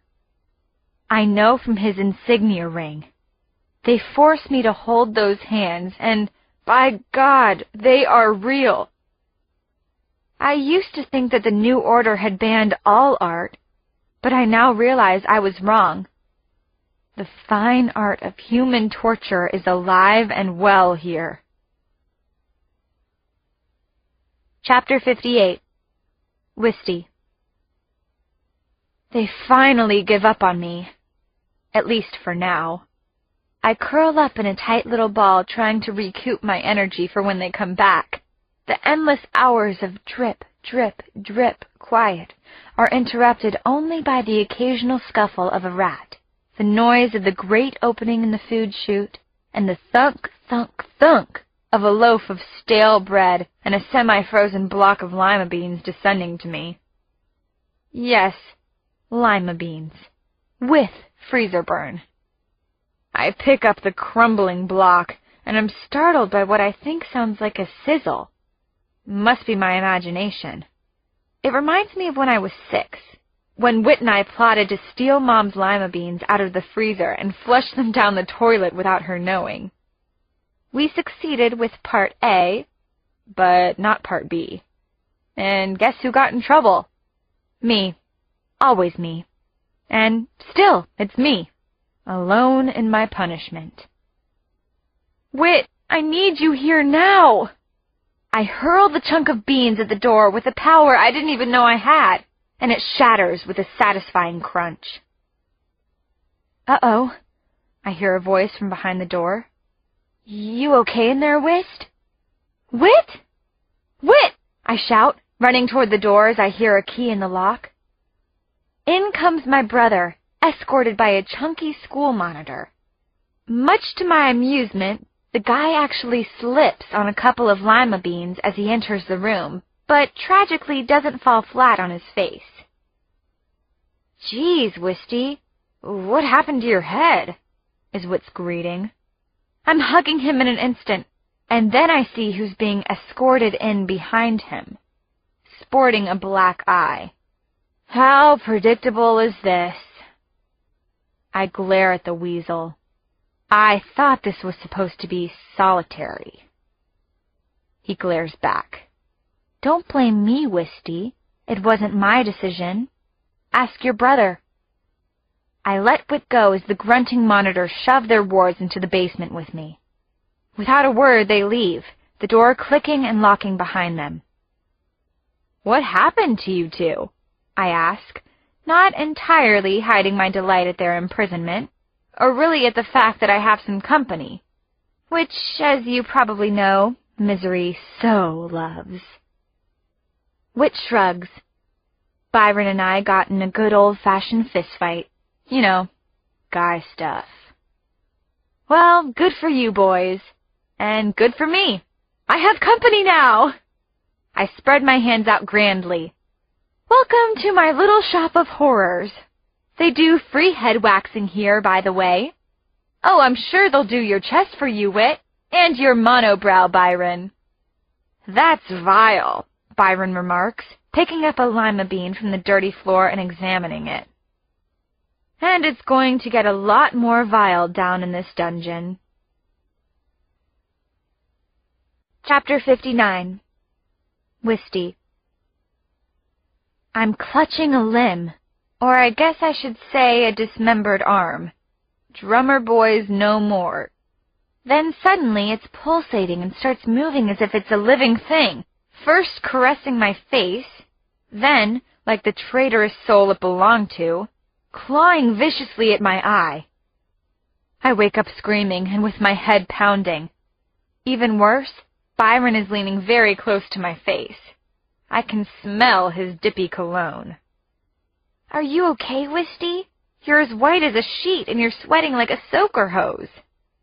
They've clearly given Byron some sort of script that's been diabolically designed to keep me on an emotional knife edge between suicide and murder. The dayless, lightless monotony down here also creates the ideal conditions for psychosis.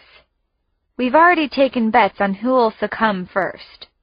Byron's been, I kid you not, counting beans. Lima beans, that is. Just like his deadbeat New Order dad.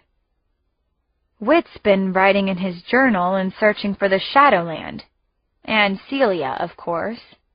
And I've been self-inflicting pain in order to steel myself for the next visit from the torture brigade. "Make him go away, Whit," I grunt through my headache. "Really, Wisty," insists Byron.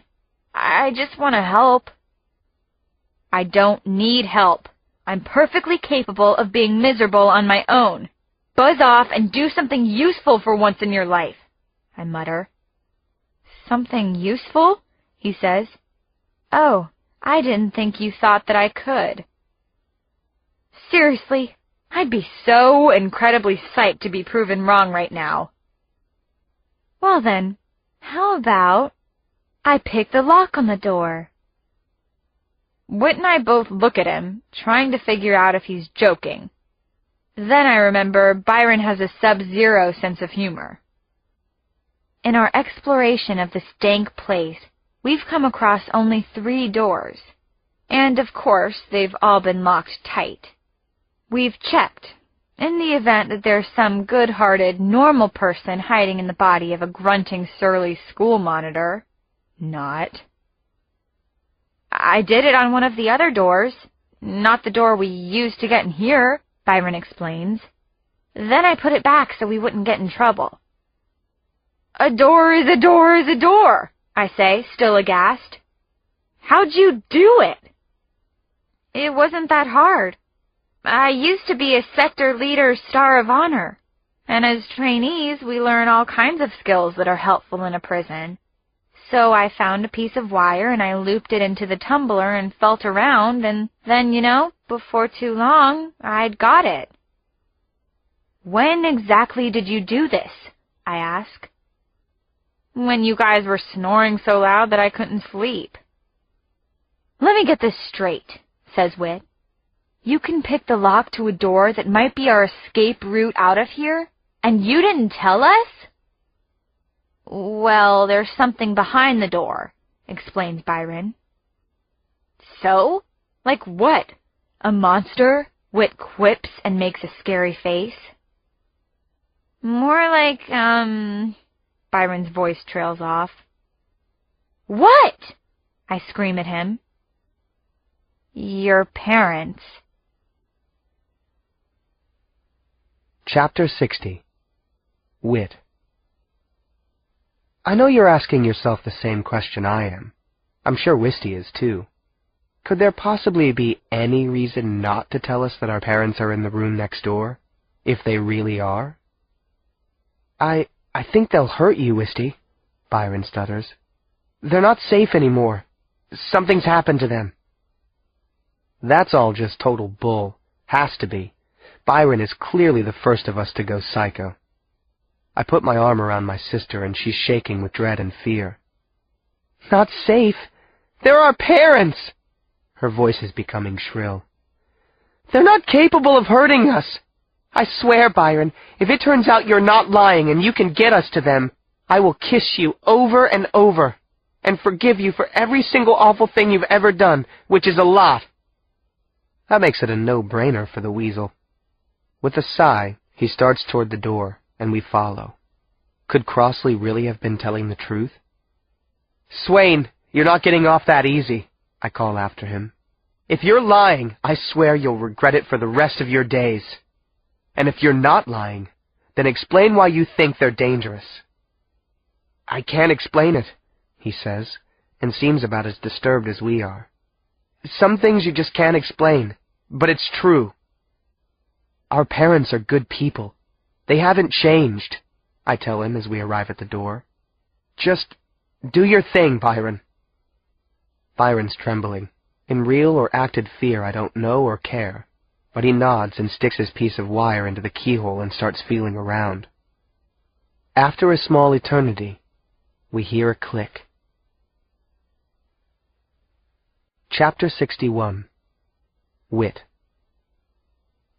I grab the handle away from Byron and press down on the thumb latch. We're greeted with another click, and then I slowly push open the creaky door. Unlike the rest of this forsaken pit, the corridor ahead isn't even dimly lit. It's pitch black. Can you see anything? Wisty asks from behind me. Let your eyes adjust, Byron suggests. He's hanging back a little, clearly not thrilled that he suggested this little plan, but complicit now. You'll see, I think. After a pause, my heart stops for a beat. There's definitely something moving in the darkness ahead of us. Mom? Dad? I call out tentatively. Wisty takes my words to mean I think I've seen them, and she bolts out from behind me. Mom! Dad! She cries. I feel her flying by me in the dark. Stay back! I shout, and with a lucky reach I catch her by the sleeve of her jumpsuit, just in the nick of time, too. Because right then I hear the loudest, most terrifying growl. Wisty's breathless. It's okay, Whit, she whispers. I'm good with dogs. It's not a dog, Byron's voice drifts in. Trust me on that one. It's the next voice I hear that sends my heart racing, or skydiving. Whit? Wisty? Did I hear your voices? It's our mother. Yes, Mom, Wisty calls into the dark. We're here. Are you and Dad okay? Wisty is struggling to get free of me, but I won't let her go yet. This can't be safe. Something's very wrong. Then our mother says, Don't come near us! Get away! I can feel it now. Something really bad's going to happen. Our mother and father don't want us here. Chapter 62. Wisty. A flickering, cold, bluish light from I don't know where suddenly illuminates the end of the hallway. It's like a scene in a horror movie shot in monochrome.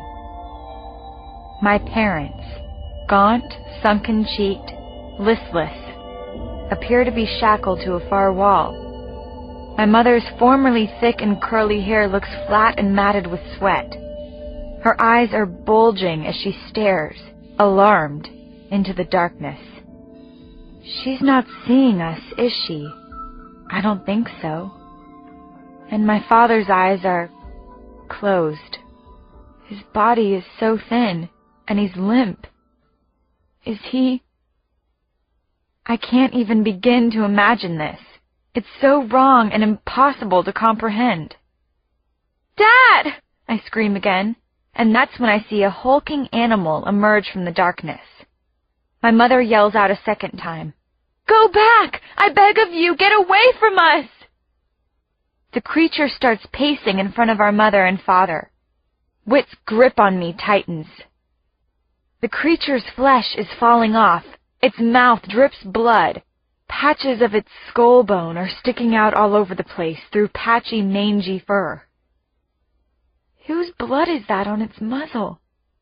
Don't let it be my mother's and father's. Suddenly the light in the shapeless space is brighter. I see that the wires hooked to my parents are glowing blue, eerily like the ones in the reward center where they sucked me dry.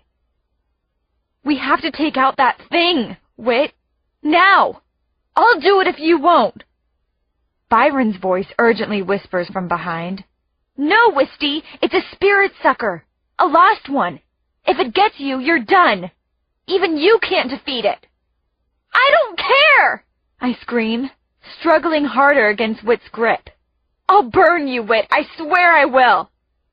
Wisty, just wait a sec. Whit's eyes have been locked on the scene in shock, but now he lets me go. Ow! He yells. You did it! I'm glowing. I'm getting hotter and hotter. I'm a firebrand. Maybe, just maybe, my M is rising? I can do this. Mom and Dad, I'm coming to get you. Don't worry.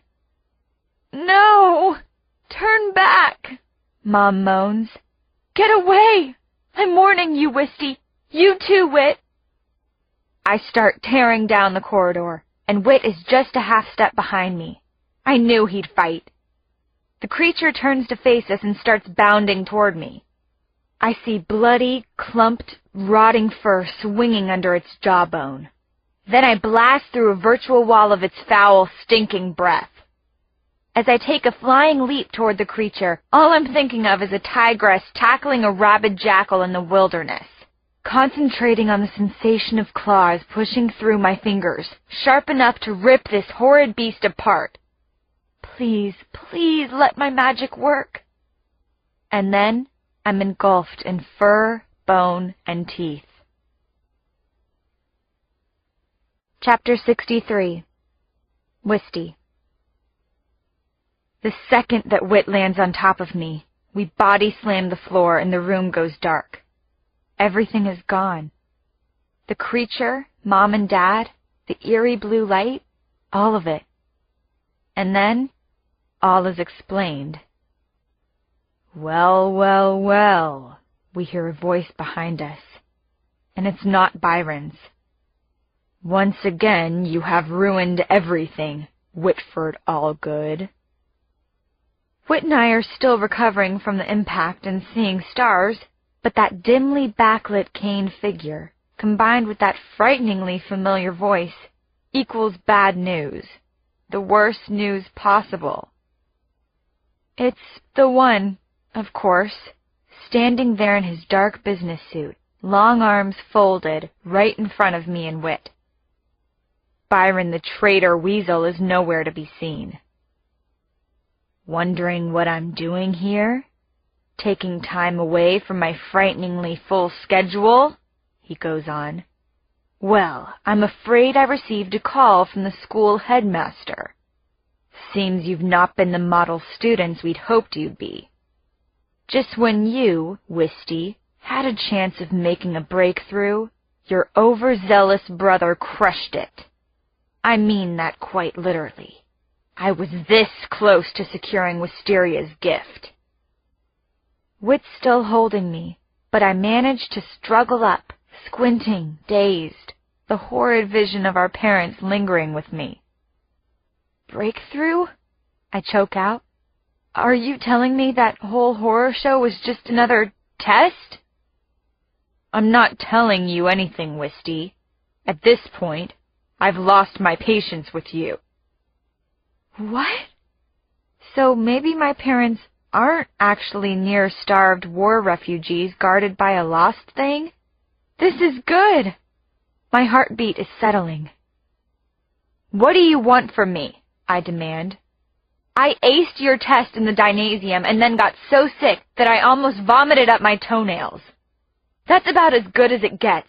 I'm no A student. How wrong you are, my wistful. I should have known you would have ignored what I taught you about the true potential of your power. We had higher hopes for you, but you've proven yourself to be just another teenager who disrespects the guidance of her elders. So terribly sad. He sighs. I dare say you deserve some punishment for wasting so much of society's time and resources. But where do I start? So many ways to punish and so little time, he chuckles. Perhaps we'll begin by vaporizing your friend. My stomach drops. I immediately think of Janine. Or maybe he means Emmett. Mr. Swain, the one announces. What? Whit blurts out. I will now disintegrate your good friend Byron. I'm so twisted with all the horror, anxiety, and relief of the past few minutes that I can't help bursting out with a laugh. It's a nervous titter, but a laugh nonetheless. Inappropriate, yes, and maybe even a little insane. His coldness drops his arms in utter surprise and looks at me with undisguised hatred. "What is so funny?" he bellows. "Your humor misses me completely." Whit's laughing now, too. "Go ahead," he says. "Weasels are immune to vaporization anyhow."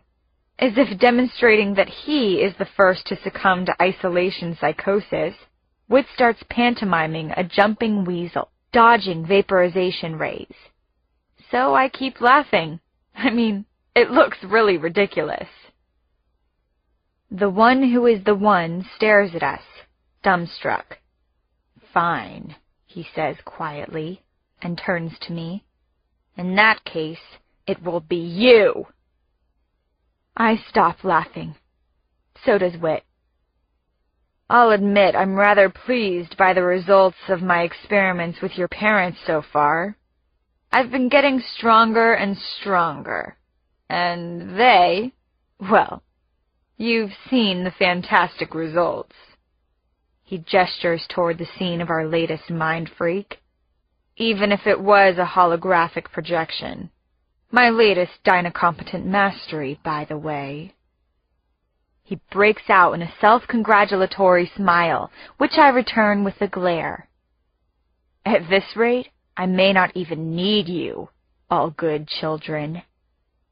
So I present you, Wisteria, with a deadline. 12 hours. Exactly 12 hours to manifest the gift in a manner in which I may partake of it.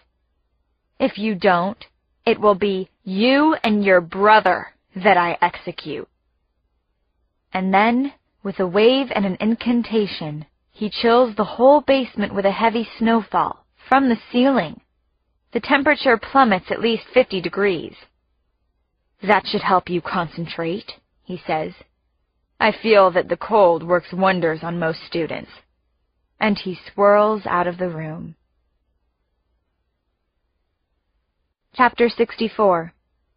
Wisty. And the snow just keeps falling. My new definition of evil: anyone who makes me hate something that I love. Such as, I think I might hate chocolate now. That's criminal. It's the B&W Center's fault. I think I hate Celia for driving Whit half mad. Definitely the NO's fault. Now the one has made me hate snow, which I used to adore. I remember how every snowfall, Whit and I would be outside finding a way to go sledding, no matter how old we were. The only thing that changed was how daring we'd get, even going down hills that had a frozen, we hoped, pond at the bottom.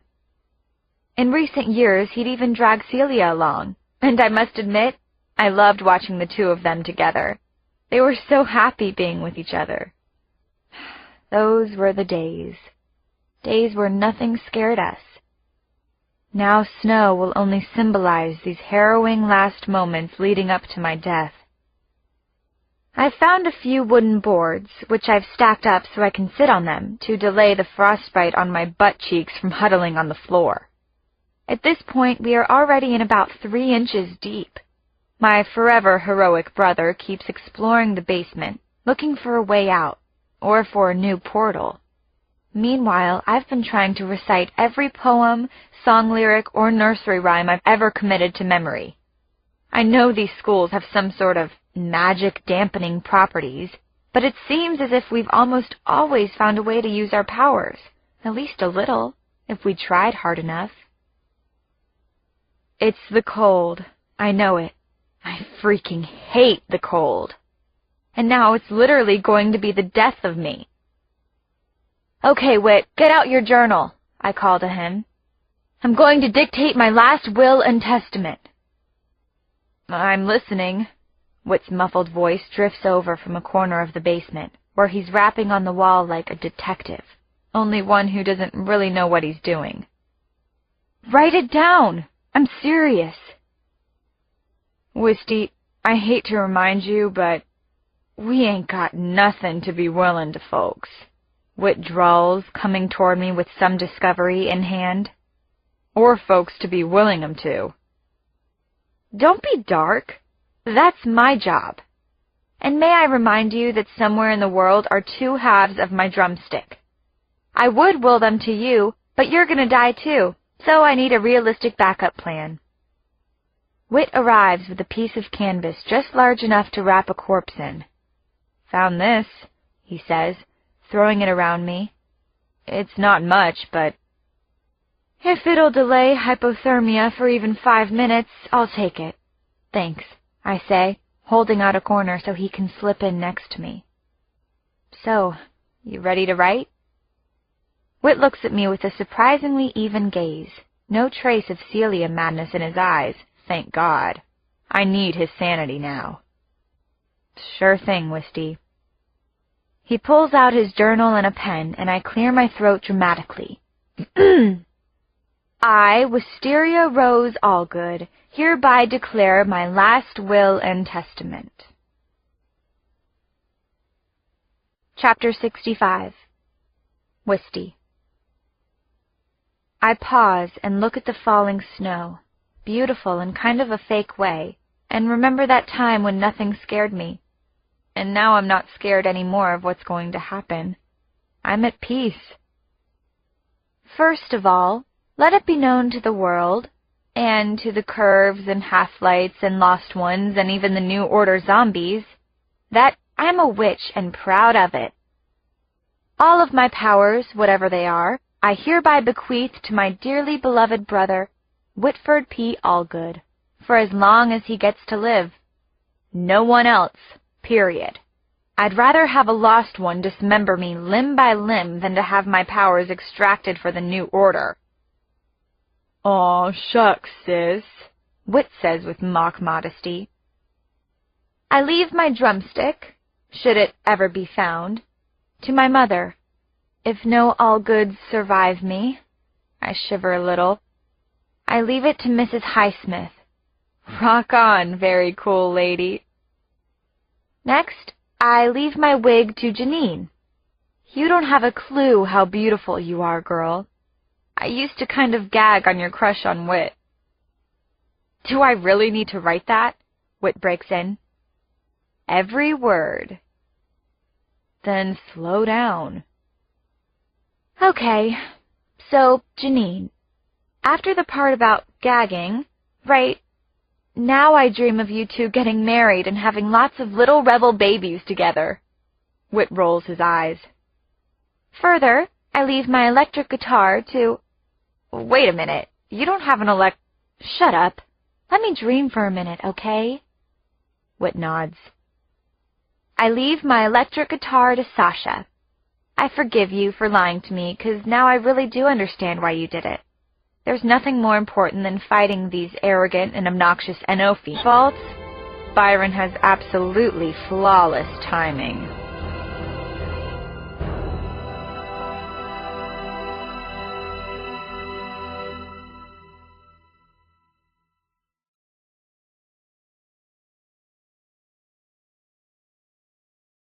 Chapter 66. Whit.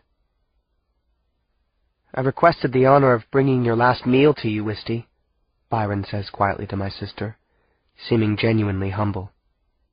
He glances at me apologetically for once before mumbling, You too, Whit. He crunches through the snow toward us, rolling a wheeled cart that makes a very irritating squeaking noise. More chocolates for Wisty? I say sarcastically. They nearly killed her the last time. Maybe the third time's a charm. Could you skip the meal and bring me an extra large ski parka and snow boots instead? Wisty sniffs and wipes her running nose on her white jumper. Instead of answering, Byron lifts the hotel-style metal cover from the tray, presenting it awkwardly, as if we should be more interested in eating the lid than what's underneath it. Wisty seems to be reading Byron's mind and squints at the underside of the lid, but my attention is drawn to the pathetic scraps on the plates. Boiled potatoes and vitamin bars? I mutter. That's not a last meal. That's all they ever serve in this place. Wisty and Byron's eyes are locked, and she's staring at him with a deeply disgusted look on her face, and I don't think it's about potatoes. Well then, he responds, maybe we can spruce this meal up a little together. Byron is shooting me one of these don't-you-get-it looks. Wisty gently nudges me and nods at the lid Byron is still holding up. Attached to the underside is a note. Wisty, I love you. I won't let you die. I think I can help you. I promise. Need to get away from Ursa first. Hope I can do it. Here, I tell you what, Byron says, rolling the cart toward a faraway dark corner of our vast prison. Let me bring this over here for your convenience. I hope Ursa is stupider than we thought, since there is absolutely nothing convenient about eating in one of the darkest corners of the basement. I take Wisty's hand and drag her off the boards, knowing she'll need some coaxing to be in the dark with Byron after his declaration of love. I figure this is our last chance. We're desperate enough to take help even from Byron the Weasel with the lovesick heart. Once we're in our dining room, a tiny nook under the stairs, Wisty doesn't hesitate to grab a boiled potato and cram it into her mouth. Garçon, she pretends to be flagging a waiter. Can you bring some bacon, cheese, and sour cream over here to go with my potato? Tout sweet. Wisty, he whispers urgently, but so quietly, I'm convinced not even a bug planted right on his person could pick it up. Dang, he's good. No wonder the guy's practically a professional double agent. I didn't mean to alarm you with my note, but you had to know the truth, so you'd believe me when I tell you I can help. Probably. I don't need to have night vision goggles to sense the daggers flying from Wisty's eyes. Pardon me if I'm asking the obvious, Bee, but whose side are you on anyway? It's like the last burning question I have before I die.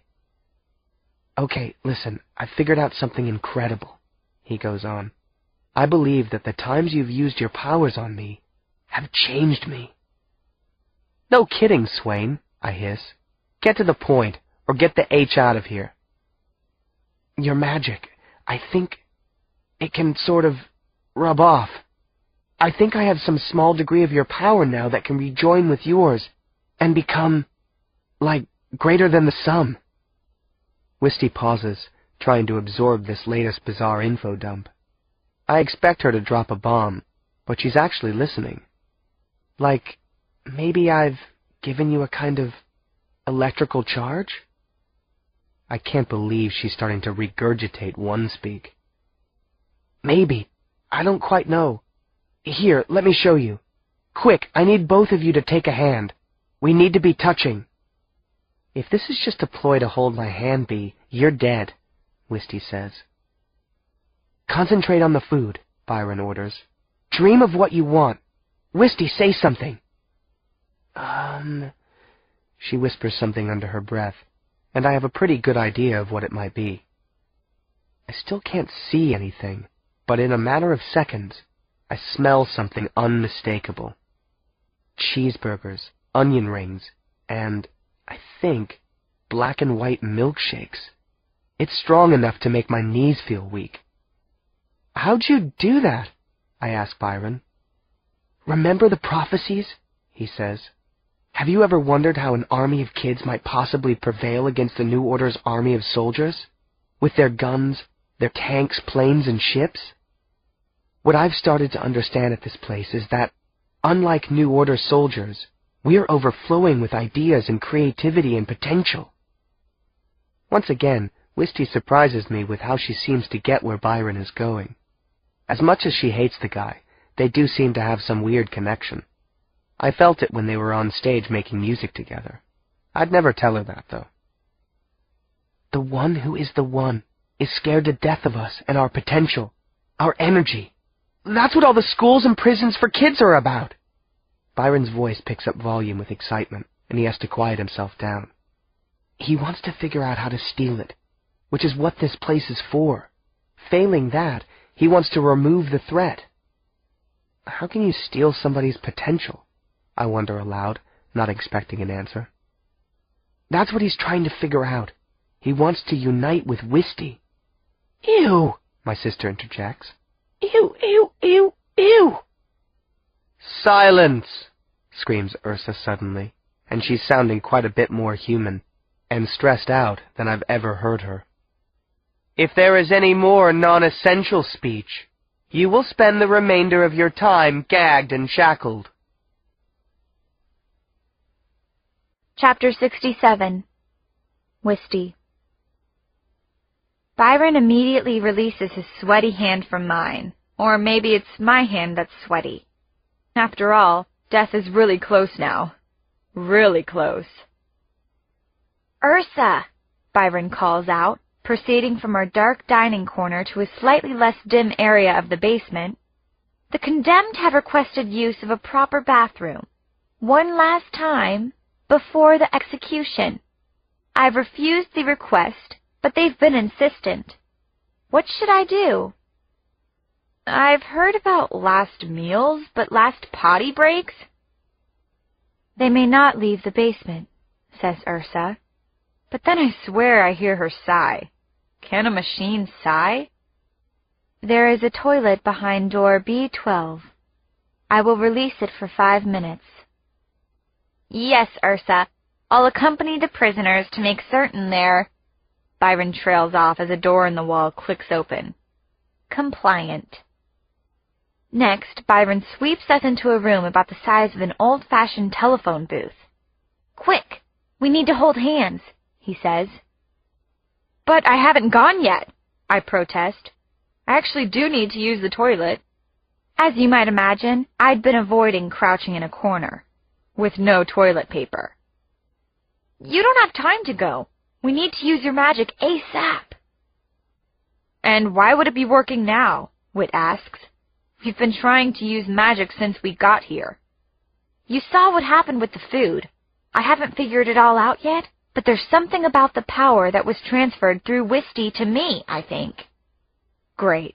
I turn the guy into a weasel, and he gets the ego of a lion. "Maybe it's like evolution. Each generation develops new characteristics to cope with new forces in nature." "Generation? Cripes, Byron. It's not like we had a baby together."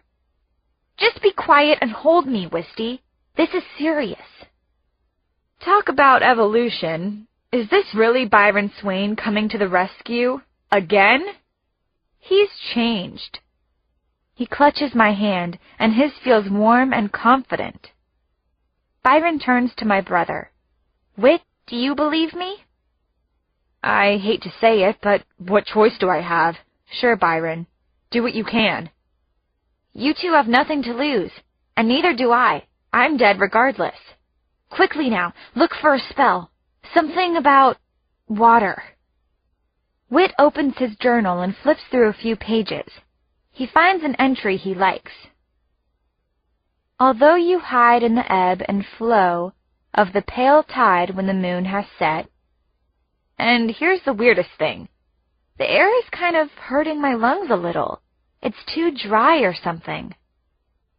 "The people of coming days will know about the casting out of my net." Whit's face, I don't know how to describe it. It's gotten pointy, and his lips seem oversized, and how you have leaped times out of mind over the little silver cords. Byron grabs the journal out of Whit's hands, and I gasp. My brother's skin has gone silvery, and something bizarre is going on with his neck. It's as if he has scales? Byron finishes the spell. "And think that you were hard and unkind, and blame you with many bitter words." We're turning into fish!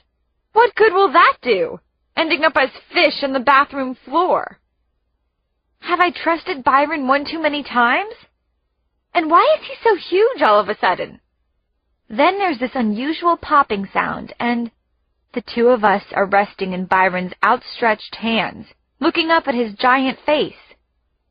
We've apparently turned ourselves into guppies, and now we're 100% relying on Byron to go find us a fish tank. "Wisty," Byron's voice seems to boom inside my head. "I meant what I wrote. I love you. I know you think it's the worst thing you've ever heard, but I can't help it. You're everything I always wished I could be. Funny, relaxed, strong, smart, rebellious, and you don't care what others think, unless it's your family.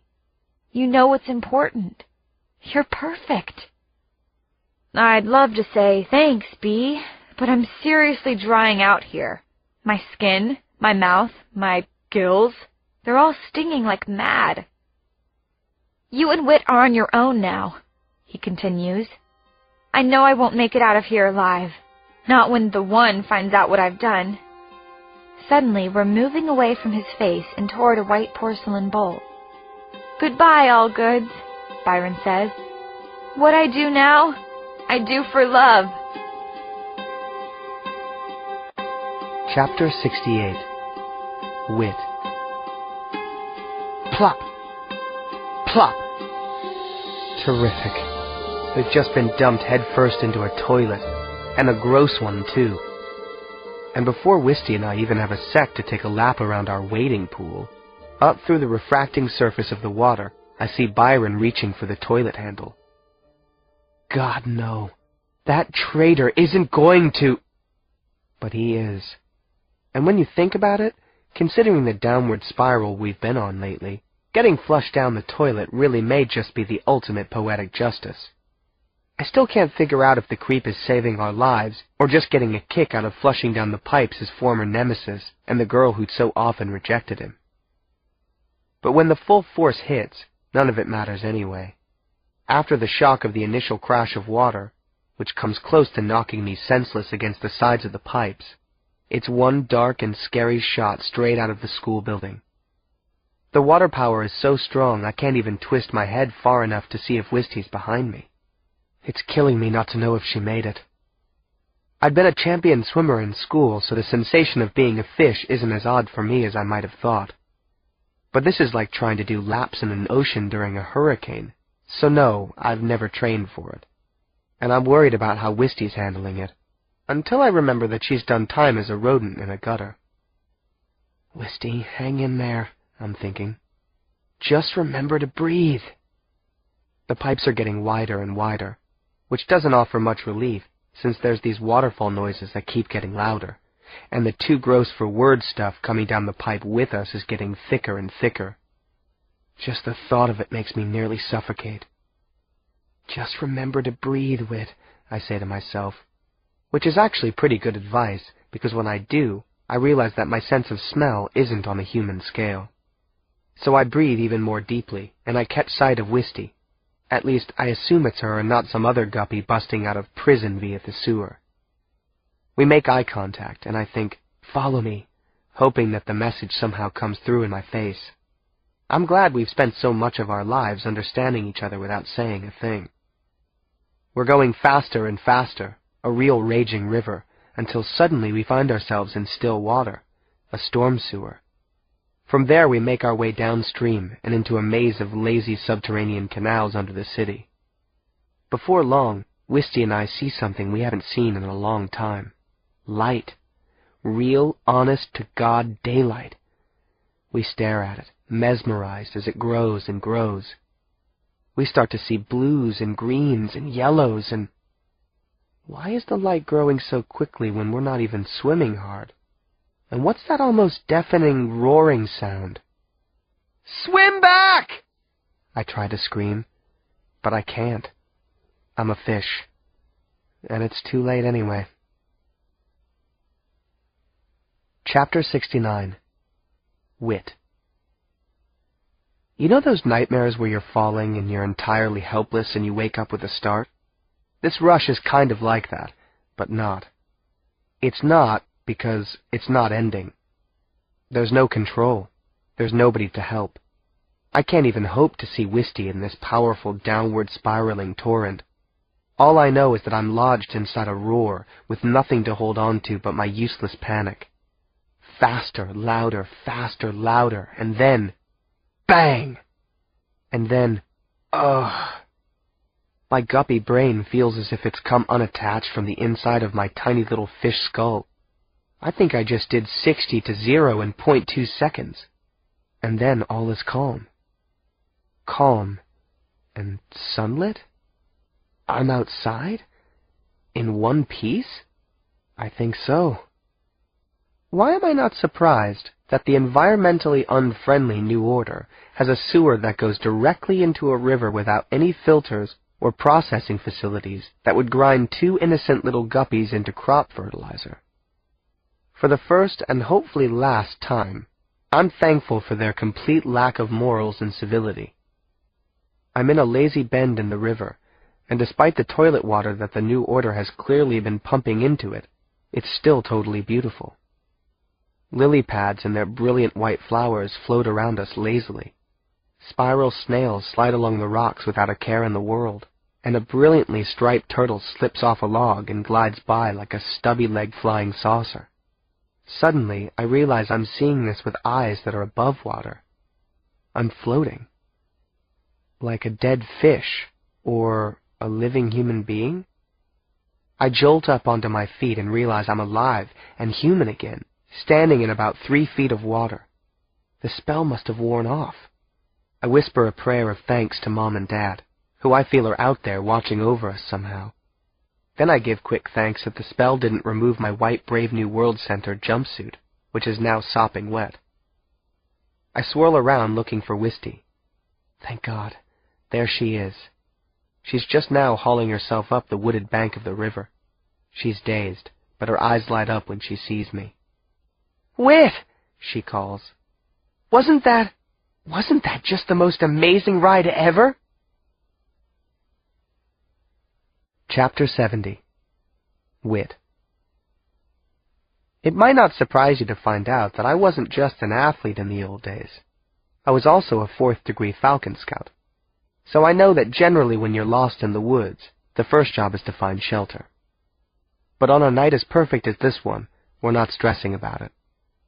We've already walked several miles, west, back toward Freeland, and though it's starting to get a little cool, we're just going to sleep under the stars.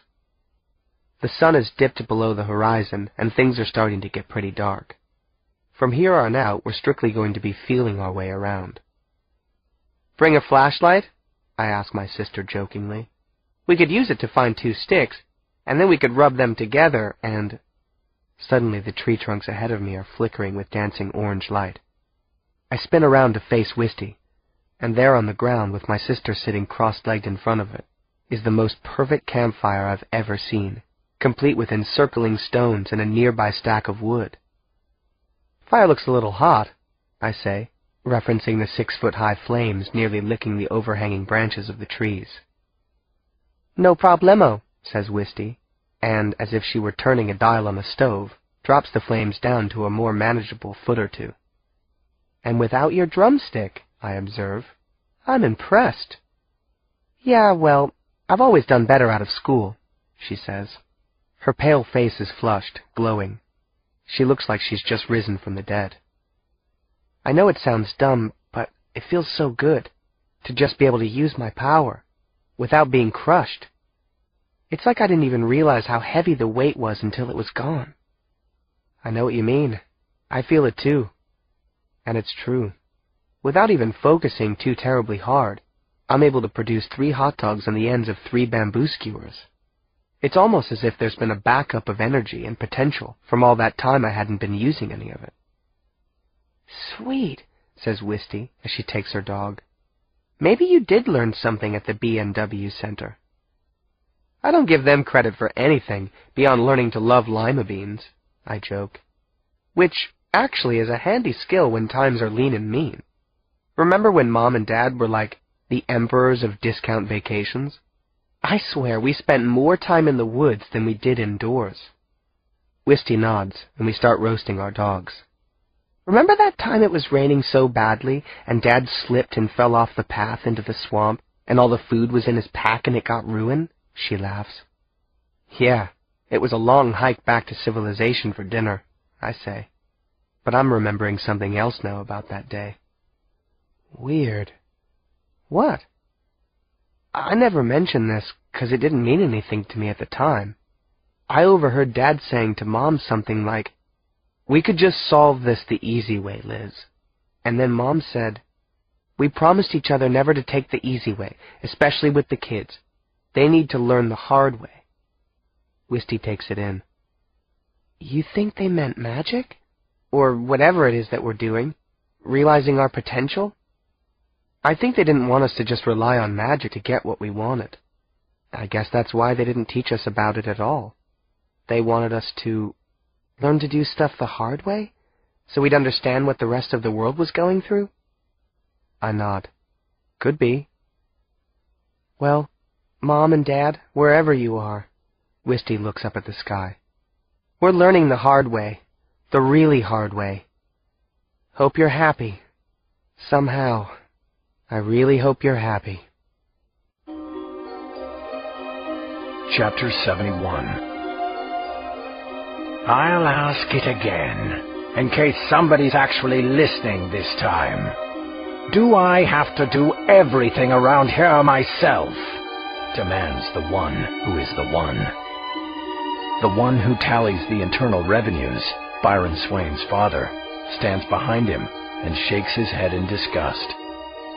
The one's overseers of pedagogical technology, facilities, and discipline are standing over the smashed circuit boards that had formerly contained the URSA computer program, the system that had been in charge of the Brave New World Center. All three are fairly shaking under the wrathful eyes of the one. Your Eminence, it would appear they escaped through the toilet fixture because Byron Swain... For the last time, and I assure you, this is the last time I will ever remind you, citizens are not to be addressed with old order names. These can lead to insidious individualistic tendencies. His name is now the one who infiltrates the resistance leadership, and his punishment will be nothing short of torture, I assure you. The one smiles at Byron Swain's father, then studies him for a reaction. The man offers not a flinch of discomfort. The fact that there are not filters on the toilets, the fact that the dampening shields were not consistently employed, and the fact that this moronic computer program of yours decided to grant a toilet request to the two most powerful dynacompetents in our custody are just the beginning of where the true failure lies. We're already in the process of correcting those problems. Not necessary. Those of us who are competent enough to wear the insignia of the new order will deal with this. Those of you not competent shall have the insignia removed. Or rather, he chuckles, the insignia will have you removed. With that, he throws out his hands and vaporizes the three BNW Center administrators. Everything, that is, but the NO insignia on their uniforms. Somebody pick those up, he says, pressing the intercom button on his desk, and send in the informant. Byron Swain is escorted into the room at once. Though his hair lacks its hallmark camera-ready coif, and his eyes are puffed with weariness, he holds his head high. Your Eminence, Byron begins, looking the one directly in the eye.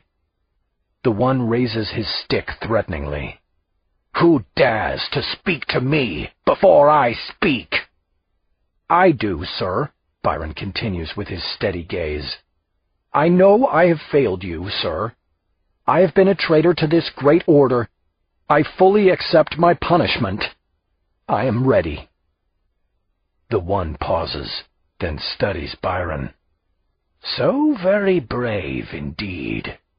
I wouldn't normally expect that from any son of... He gestures to his Minister of Internal Revenues. That one. Nor would I, sir, Byron says without missing a beat, inspiring chuckles from the one. There will be no more merciless beatings from his father after his execution, so Byron feels empowered to speak the truth, for once in his life. The one is rapt with bemusement. I like the spirit, boy. I do. I'm so saddened that my dreams for you have been delayed. Delayed, sir? Having expected nothing less than death, Byron cannot process his meaning. I'm well aware of your inclinations toward our escaped red-headed witch. Since she rejects you, you wish nothing but to die. To die as the hero that saved her life. So tragic. The stuff of stage drama. Thank goodness we've outlawed all that whimsical drivel and nonsense. Byron begins to get nervous. I wish nothing but to be executed in shame for my betrayal to you, sir. You lie, the one thunders, quite literally, as his anger shakes the entire building. Your punishment will either kill you, quite excruciatingly, I might add, or else it will transform you into the kind of man we need for positions of high leadership in this order. Sir? Byron says again, his throat drying, as he feels his well of courage, the one that has taken days to fill, starting to run low. You are now officially in charge of the kill team, to once and for all rectify this situation. Byron swallows. The kill team, Your Eminence? In our efforts to apprehend and control the one who has the gift, we have spent altogether too much time and too many reliable resources. Exactly 3.7 million BNs, interjects the one who tallies the internal revenues. Such waste! Screams the one. Clearly my single-minded pursuit of her has been too much of a drain. And so, I have decided, since we cannot wrest the gift from her, we will remove the threat she poses. Put simply, we will kill her. Or rather, you will kill her. Sir? Byron says yet again. You started out so well, boy. You impressed me, if but for a moment. Alas, like so many commoners, you've fallen prey to nothing but adolescent physical attraction. Waste, waste, waste. I do so hope that you'll return to your senses. Regardless, you will kill the girl. Your team will kill the girl. Or else you will bring her back alive, and I will kill her. Slowly and painfully, in front of your pathetic puppy dog eyes. Book 3. The End of the Allgoods. Chapter 72. Wisty. Whit and I have been trudging through a steady drizzle for many miles now, and it seems as if every single tree trunk along the highway has been stapled with posters of us. They're recent pictures, my brother and I in our flashy white Brave New World Center couture. Wanted for treason, treachery, trickery, wizardry, witchcraft, and polluting the environment with their pernicious influence. Lord, what a girl has to do to finally get popular, I say with resignation. It's so unfair. At least that mugshot of me is better than my stupid yearbook photo. Even with the bald head, I'm not so sure, Whist. I've decided it's totally fierce, I tell him. Resistance chic. I think it'll catch on. Whit snorts. I don't expect him to get it anyway, given his fondness for curvy chicks with flowing locks. With my prison-pale skin, 2 shades lighter than its normal freckled and fair, and my raw scalp and dirty baggy jumpsuit, I'm so totally the opposite of his type. But Emmett might like it.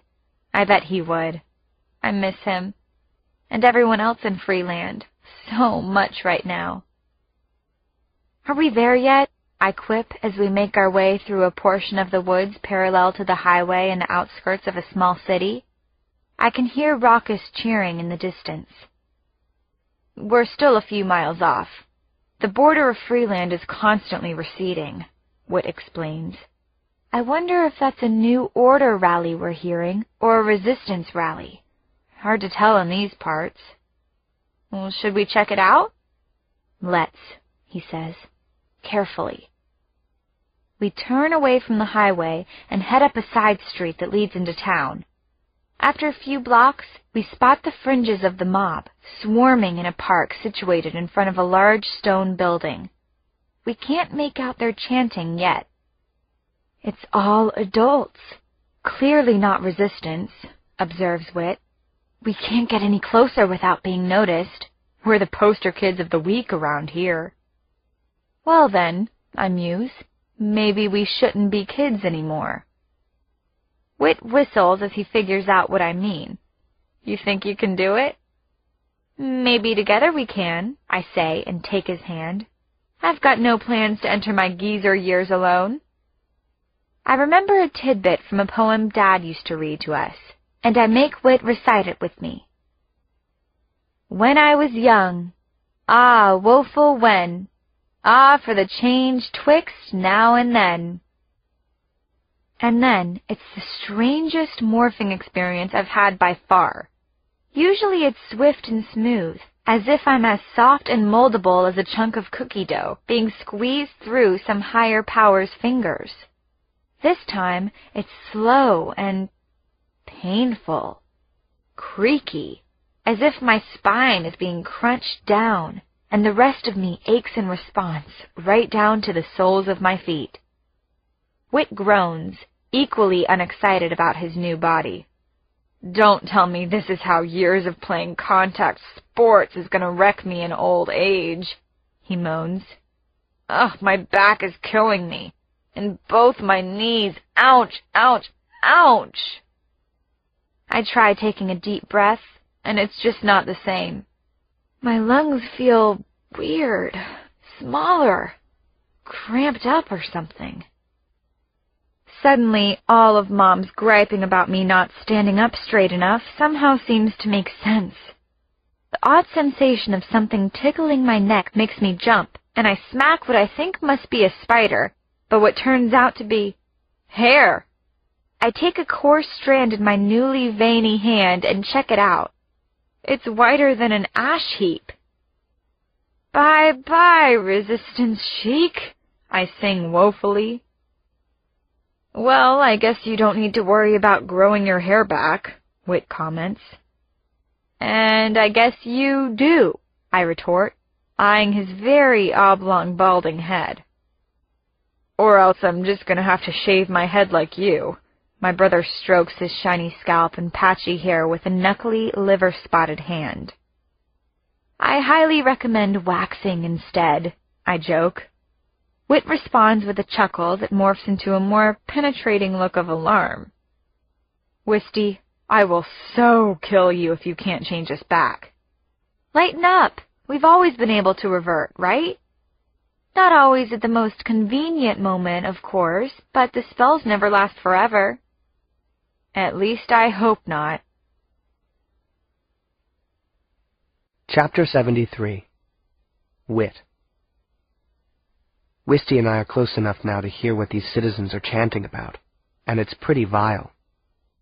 Books equal chaos! We want order! Books equal chaos! We wander/hobble into the crowd and gradually nudge our way forward to a spot where we can see what's going on. Books equal chaos! We want order! Books equal chaos! Who are these people who've been utterly convinced that books lead only to chaos, fear, evil? The scary thing is, they look normal. I suppose they are normal, at least in their own minds. They probably wake up and have a cup of coffee and feed their whiny kids and hug their families. I spot a couple of the grown-ups here with a toddler on their shoulders, there with a baby in a backpack. But there's something different and creepy about them, too. There's something missing from their eyes. They're alive, they're living, but there's not much spark of life or real passion. The imposing stone building behind the park has a set of stairs leading up to its colonnaded entryway, and is flanked on either side by 2 stone lions. The inscribed name over the enormous filigreed doors has been blasted away, but it's plain that this was at some point a big city library. Judging from the pile of books out front, It's currently empty enough for a soccer match or a mega rock concert. The pile is taller than the top of a goalpost. And right now it's being doused with kerosene by a bunch of jackbooted New Order officials. A boiler-bellied man at the top of the steps is speaking into a megaphone and holding a torch above his head.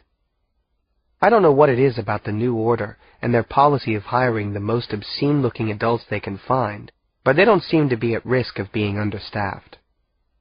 Take the meanest vice principal you've ever met, cross him with a praying mantis, and add in a tendency to bark like a German shepherd, and maybe you'll start to get close to what this N.O. guy is like. "In the name of the one who is the one!" he yells. The crowd goes wild at this gibberish. "In reparation for all those who have been lost forever to the wandering of the imagination, lost to the obscene lust for dreams, and to knowledge for knowledge's sake." My elderly ears are about ready to shatter with the roar of the crowd, and I have to plug them. "As punishment against those who have squandered their duty to order in society by indulging in the wastefulness, inefficiency, and lack of productivity that these cursed volumes engender." Wisty can't take it either. She slips up and gives me a look of complete disgust. "And as a warning to all who stand here today as imposters." I swear he's looking straight at us now. "Those of you pretenders who do not truly believe in everything that the Order has done to transform us and provide for the stability of our future, you shall burn too. We will find you, and you will burn." The crowd noise is ear-splitting now. "Burn! Burn! Burn!" they chant. I think one of my half-deaf eardrums actually pops. Wisty tries to make up for her slip and chants along with them. "Burn! Burn! Burn! Burn those crummy old books!" I say a prayer that my sister doesn't accidentally make herself light up. "Let us begin our ritual to cleanse our town, our community, our lives of these germs and aberrations. We shall count down from 5, and then we shall be free. 5! The crowd joins in. 4, 3, 2! The ground trembles underneath their foot stomping. 1! And now the torch is arcing, end over end, through the air toward the kerosene-doused stack of books. Thousands of books, many of which I recognize by their covers. I tense up and dispatch all of my concentration and energy toward the torch.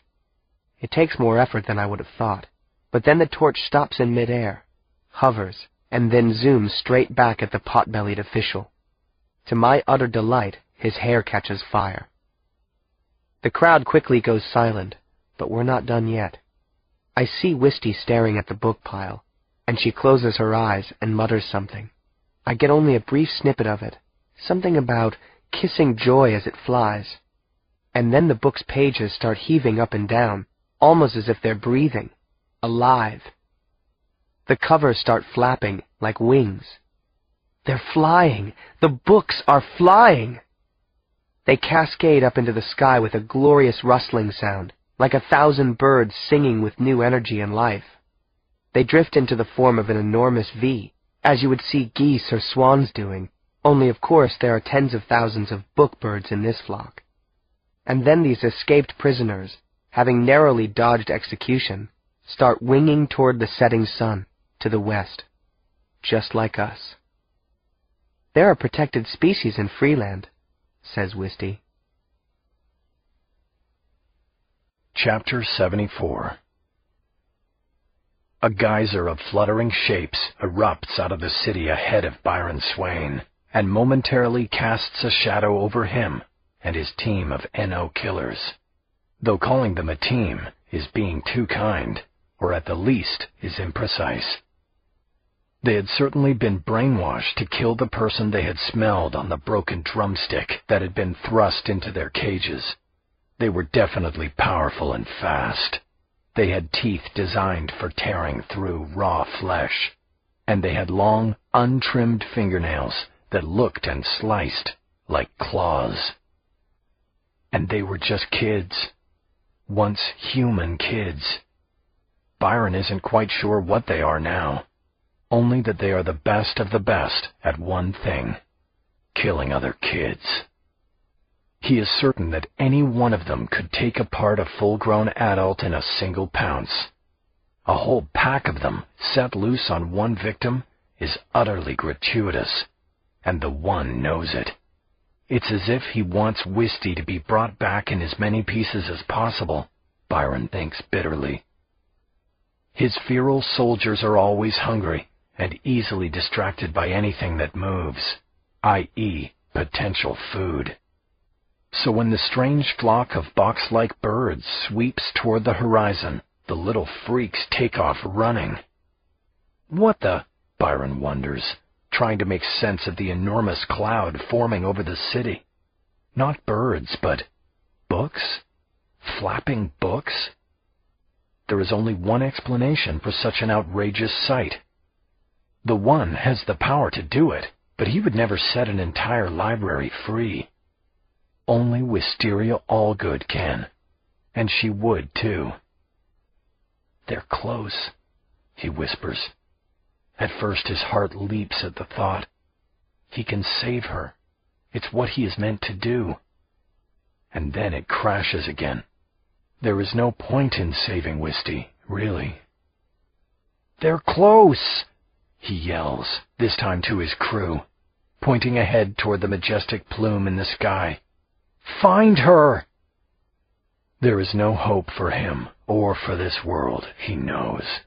Indeed, he knows so much more than the rest of the innocents in Freeland. So he will proceed with his plan. Byron Swain and Wisteria Allgood will both die, together, at the hands and teeth of his own feral soldiers. Byron hangs back a bit farther than usual. The young killers probably aren't intelligent or experienced enough to notice, but he doesn't want them to see him cry. It's just that his heart aches so much. Chapter 75. Whit. One thing Wisty and I learn about looking and feeling old is that it's not only inconvenient, but really problematic for prison escapees like us. What is up with this? I feel like I'm about ready to have a heart attack just from walking up this hill, I pant when we get a few miles outside the town where we liberated the books. Don't tell me I'm going to be this out of shape at age 65. When will this spell wear off? You're already sounding like a grumpy old fart, Whit. If you can't hack it, we can try some more Wisty breaks off when she's interrupted by the world's most terrifying screech. And I do mean screech. A high-pitched, frenetic wail of something that I can describe only as murderous delight. And they haven't even begun the murdering part yet, I realize as I turn my head and see a swarm of hunched shapes scampering madly after us at an incredible speed. It's pathetic that the millions of dollars spent on sports car design seemingly can't duplicate nature's design for the insane charge of starving animals eyeing their prey. Run! I grab Wisty's arm, and we run. If you can call it running, that is. You see, running just isn't the same when you're a senior citizen. There's no way we can outpace these things, I'm thinking. They're like greyhounds from hell. Oh my God! Whit! Wisty gasps as she realizes that our magic, which saved us in the last town, may actually end up being the death of us now. The fearsome creatures let loose a terrifying group howl, and an electric shiver runs up my spine. I drag Wisty under an overpass and duck off the road, out of sight behind the rampart, but I know the creatures will be able to smell us at any moment. Okay, Wisty, I've got an idea. I actually don't have one, but I've got to figure something out this time. My sister's way too freaked to focus her powers right now. I peek around the rampart and see that the strangely shaped humans, baboons, are still a good quarter-mile away. I also spot a figure gliding along behind them on one of those two-wheeled electric scooter things. I recognize the stiff-backed, pompous posture immediately, even at this distance. Byron! What? Wisty spits out in disbelief. You've got to be kidding me! He's behind this, I hiss. Whit, you don't know that.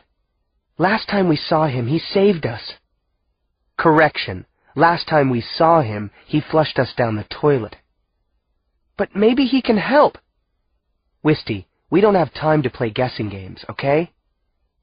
The howling is uncomfortably near, and I press Wisty hard against the wall of the overpass, so we're as flat and as far out of sight as possible. Listen to me. We're going to turn ourselves into birds. That's our only hope. I can't do it alone, but we can probably do it to... And that is as much as I get out of my mouth before the wall where we are hiding falls away. Wisty and I collapse with it, and everything goes mostly dark. Chapter 76. Whit. Never in our endless days of fighting in the overworld have Wisty and I accidentally fallen through a portal. I mean, usually they come and go, and when you get in, sometimes it's like being sucked into an F5 tornado, and you can't always be entirely sure where you'll end up. But this time, I know exactly where we are the second we get through the passageway. I know it from the cold, as if it's coming from my own bones. In the Shadowland, you feel the chill deep inside you, even before you feel it on your skin. That's just one of the place's many charms. The next thing I notice is that we've returned to our regular teenage bodies. Maybe it's hard for a spell to hold through different dimensions. In this dimension, all we can see is gray. All we can feel is the glass-hard ground. All we can hear for a few minutes is our own breathing. God, I'm so cold, Wisty says when she realizes where we are. This is taking me right back to my death row stand in the One's cheery little snow globe at the BMW. Better cold than getting dismembered by lost ones, I say, looking around for any sign of the foul creatures. Oh, you can't fool me for a second, Whitford Allgood, Wisty says. You're happy to be here. There she goes, reading my mind again. And yeah, in case you're wondering, I have already been thinking about Celia, and if she's close by. No, I'm not thinking about her. I'm feeling her. She's near. There's a scent that gives me a strange kind of buzz, and a magnetic sort of pull that begins somewhere in my solar plexus. I start breathing faster, and take a few steps in the direction where I feel her drawing me to her.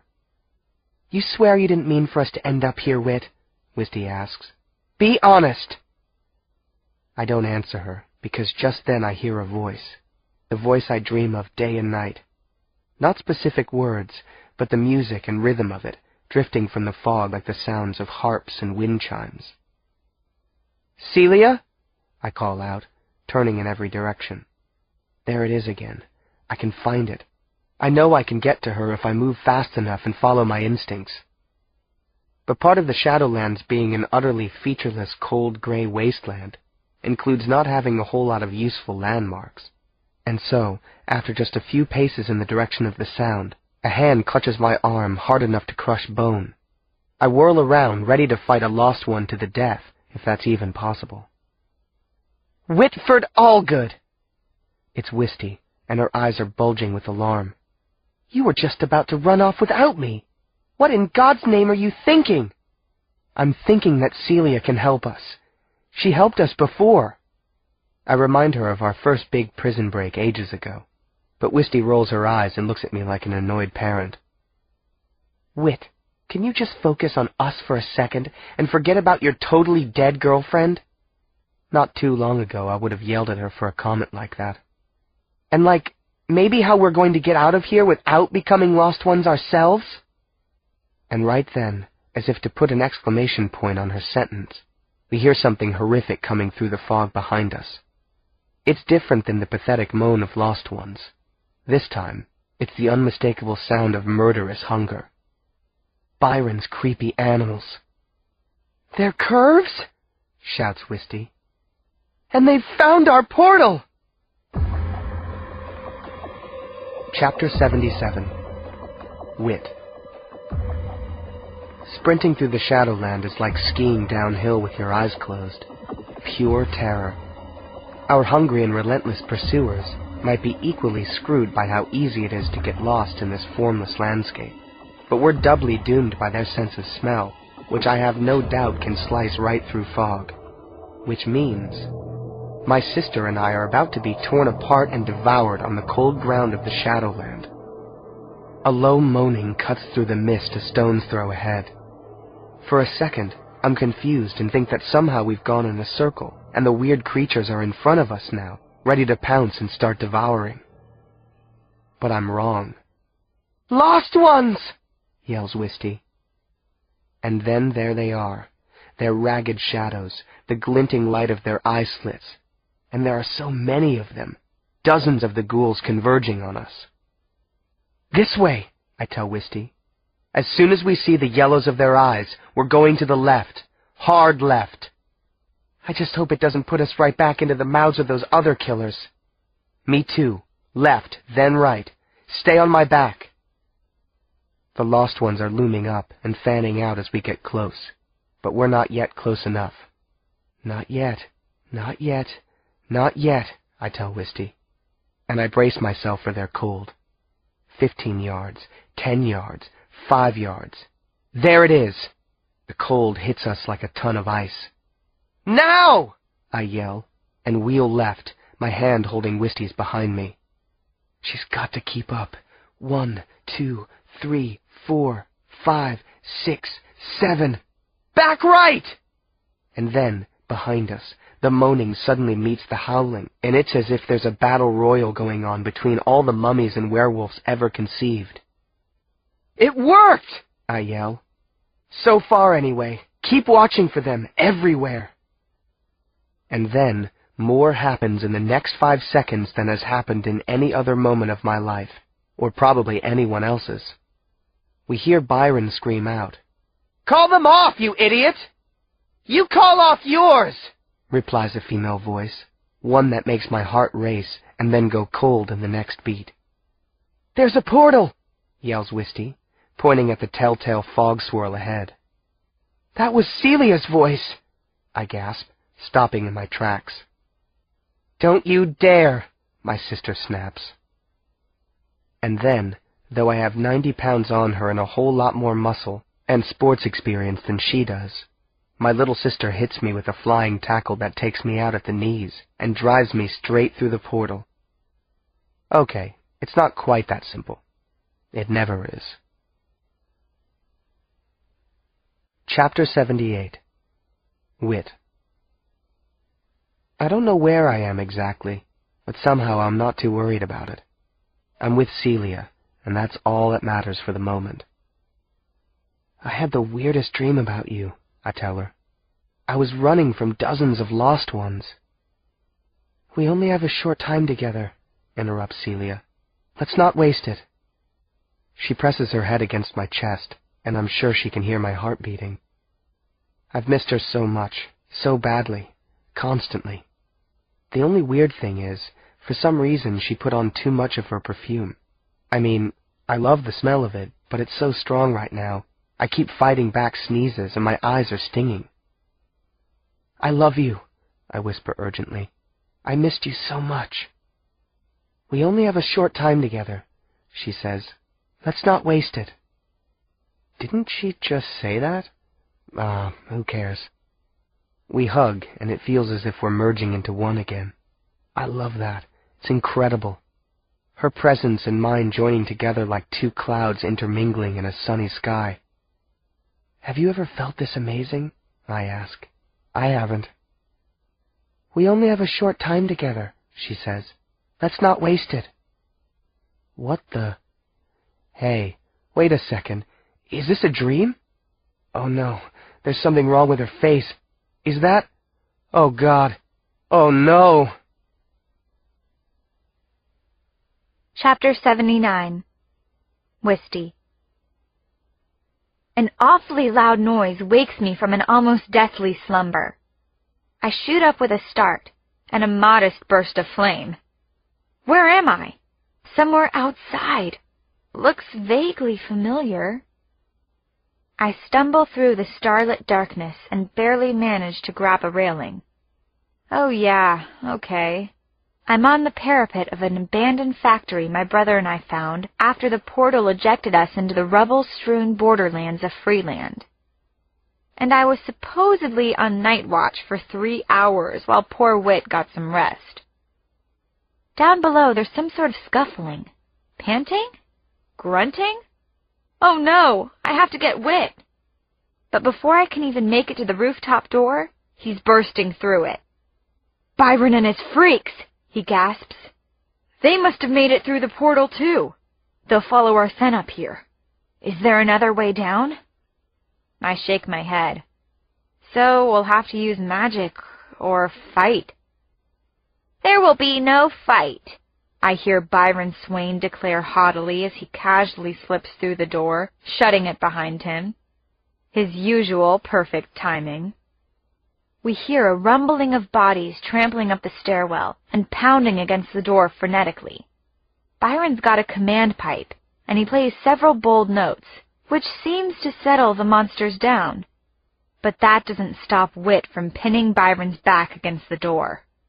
We are not going anywhere without a fight, Swain, my brother says through gritted teeth. There were a few minutes back at the B&W where I thought you were actually trying to help us. The toilet flush? That one could have gone either way.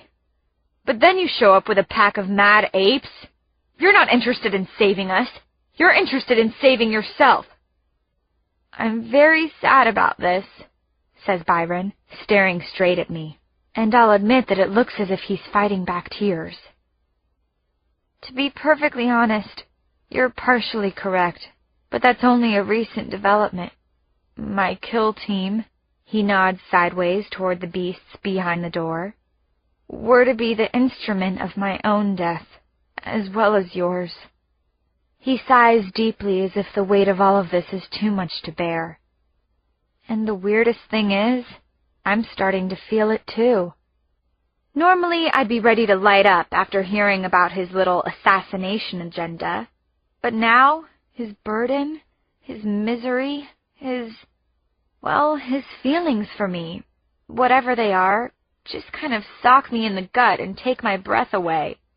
Instead of being scared and angry, I actually feel sorry for him. The only one who'll be dead is you, Whit spits. Shut up, Whit, I say. I turn back to the weasel.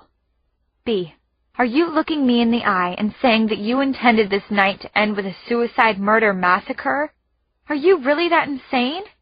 I'd actually started to believe in you back at the B&W, I confess. I think I see a flicker of hope in Byron's eyes, but it quickly turns dark. Insane? I don't know, Wisty. I don't know what I am. Remember when I said that no one being exposed to the One's evil for a long time can remain unchanged? I've seen things in him, know things about him, and his victims, that have driven me to these lengths. I can't apologize for it, and I can say without reservation, your life is better ending now than being forced to be with him, which is what he wants and what he will get. Okay. He has both my and Whit's attention now. Whit loosens his grip, but his tone is still harsh. You have no belief in free land, then, in the resistance, or in us. Whit's eyes flare with so much bitterness that I think maybe he will light up. Oh, but I do, Byron says, finally unlocking his eyes from mine and looking at Whit. Even you, jockstrap. I've been reading your journal. Very interesting stuff. Had no idea about your special gift. Whit looks surprised. For writing, you mean? Byron snorts. Are you kidding me? Most of that writing's straight from Miss Magruder's class. And the stuff that isn't is, well, let's face it, utter dreck. The guy really has no fear of the fact that my brother can deck him, does he? Do you mean to tell me you have no idea of your gift? First of all, Byron, I told you to quit talking like that. I jump in. It's obviously going to take a woman to move this conversation forward. Second, just tell us what you're getting at, please. The evidence is there with a little interpolation, Byron continues in his stiff, blustery tone. But I'm fairly convinced that Whit is clairvoyant. Chapter 80. Whit. I want proof, because I know I've written some pretty grim things in my journal, including but not limited to the death of my sister. Would you care to, I sneer, interpolate that statement for us? That doesn't even make any sense. Byron looks annoyed. I suppose you weren't always listening in Miss Magruder's class, but, for starters, perhaps you'd like to explain to Wisty how you knew that the little bionic drummer boy was going to get his arms amputated. My stomach curdles, and Wisty looks at me in shock as the weasel continues. And it's also apparent that you know the One is going to bomb every inch of Freeland very soon. There are plenty of examples, but I suggest we save the rest of this fascinating discussion for better times. I hear some disturbing growling start up outside the door, and Byron swiftly blows a few strong notes on his command pipe, which results in instant chill. Look, we know you're full of it, Swain, so let's move to Plan B. Yeah, Wisty jumps in. Can't we agree to a nice, simple plan that doesn't end in a suicide pact? And how about we start with you giving me back my journal? You're in luck, Whit, because that's actually a part of my new plan. He turns his full attention back to Wisty. I'm continually stunned by the intense looks he throws her, like she's his Celia. Wow, scary thought. I instinctively put my arm around Wisty, as if that's going to protect her from his lustful eyes. Wisty, you and I both know that we could do great things together, he says to her, and I tighten my grip on her shoulder. You felt it on stage at Stockwood. You felt it when we made magic at the B&W.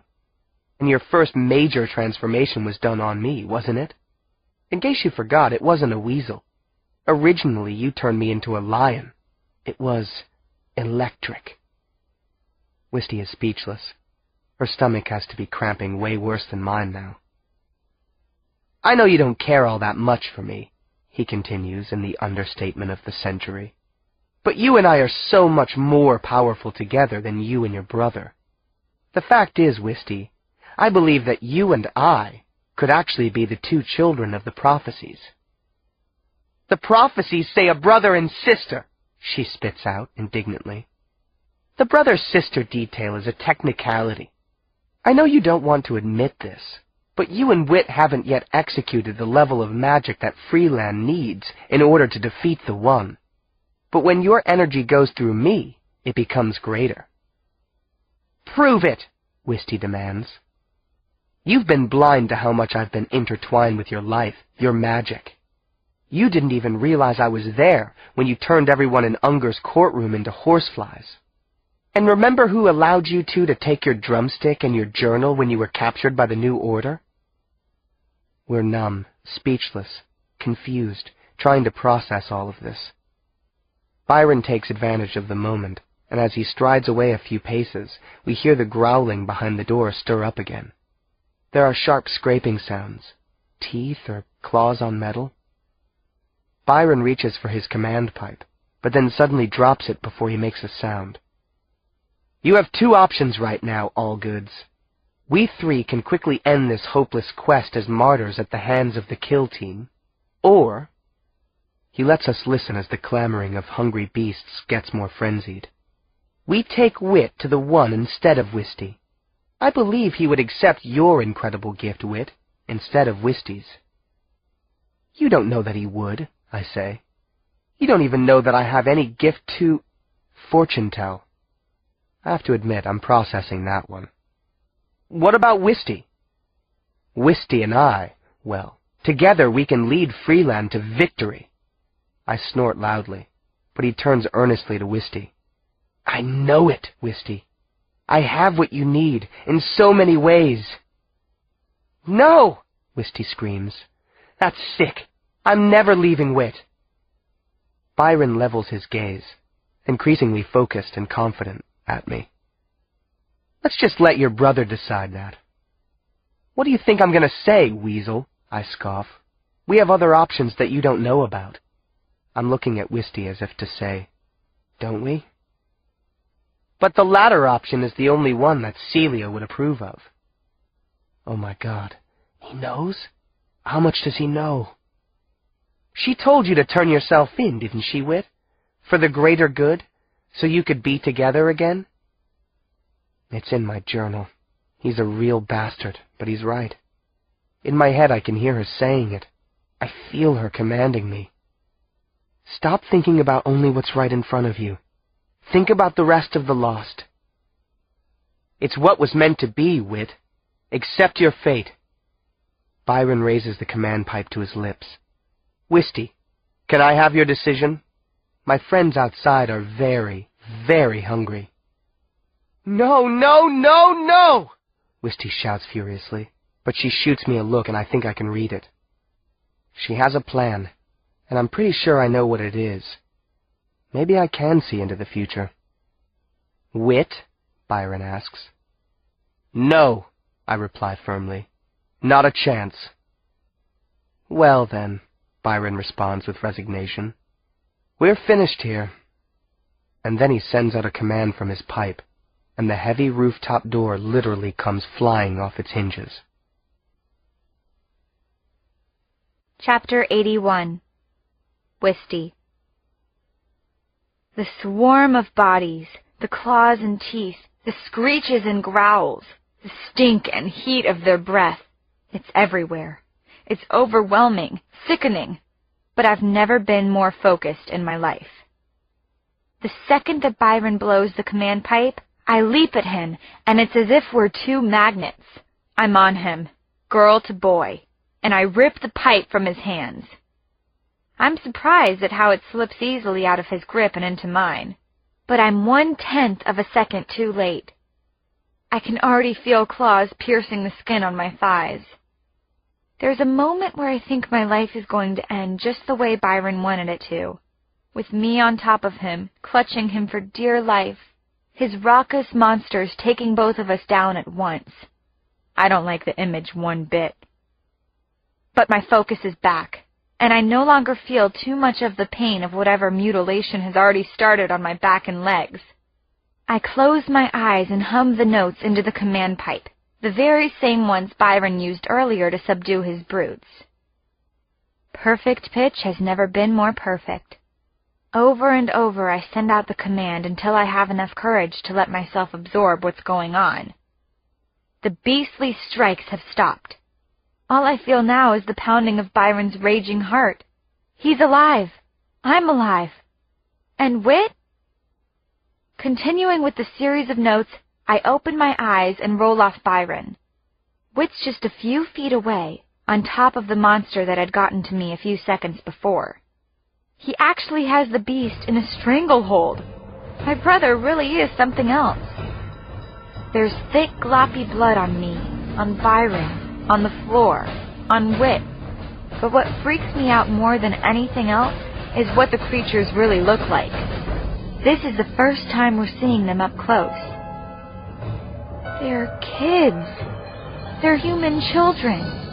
What has the New Order done to them? I'm surging with energy and righteous anger and power. Looking up at the sky, and then at Whit, I transform us into birds. Really fast ones. In a heartbeat, we're supersonic hummingbirds disappearing into the sky. The command pipe I'd been holding sails down toward the rooftop. Far below, the last thing I see is the feral children descending on Byron. I turn my head away. I can't watch this.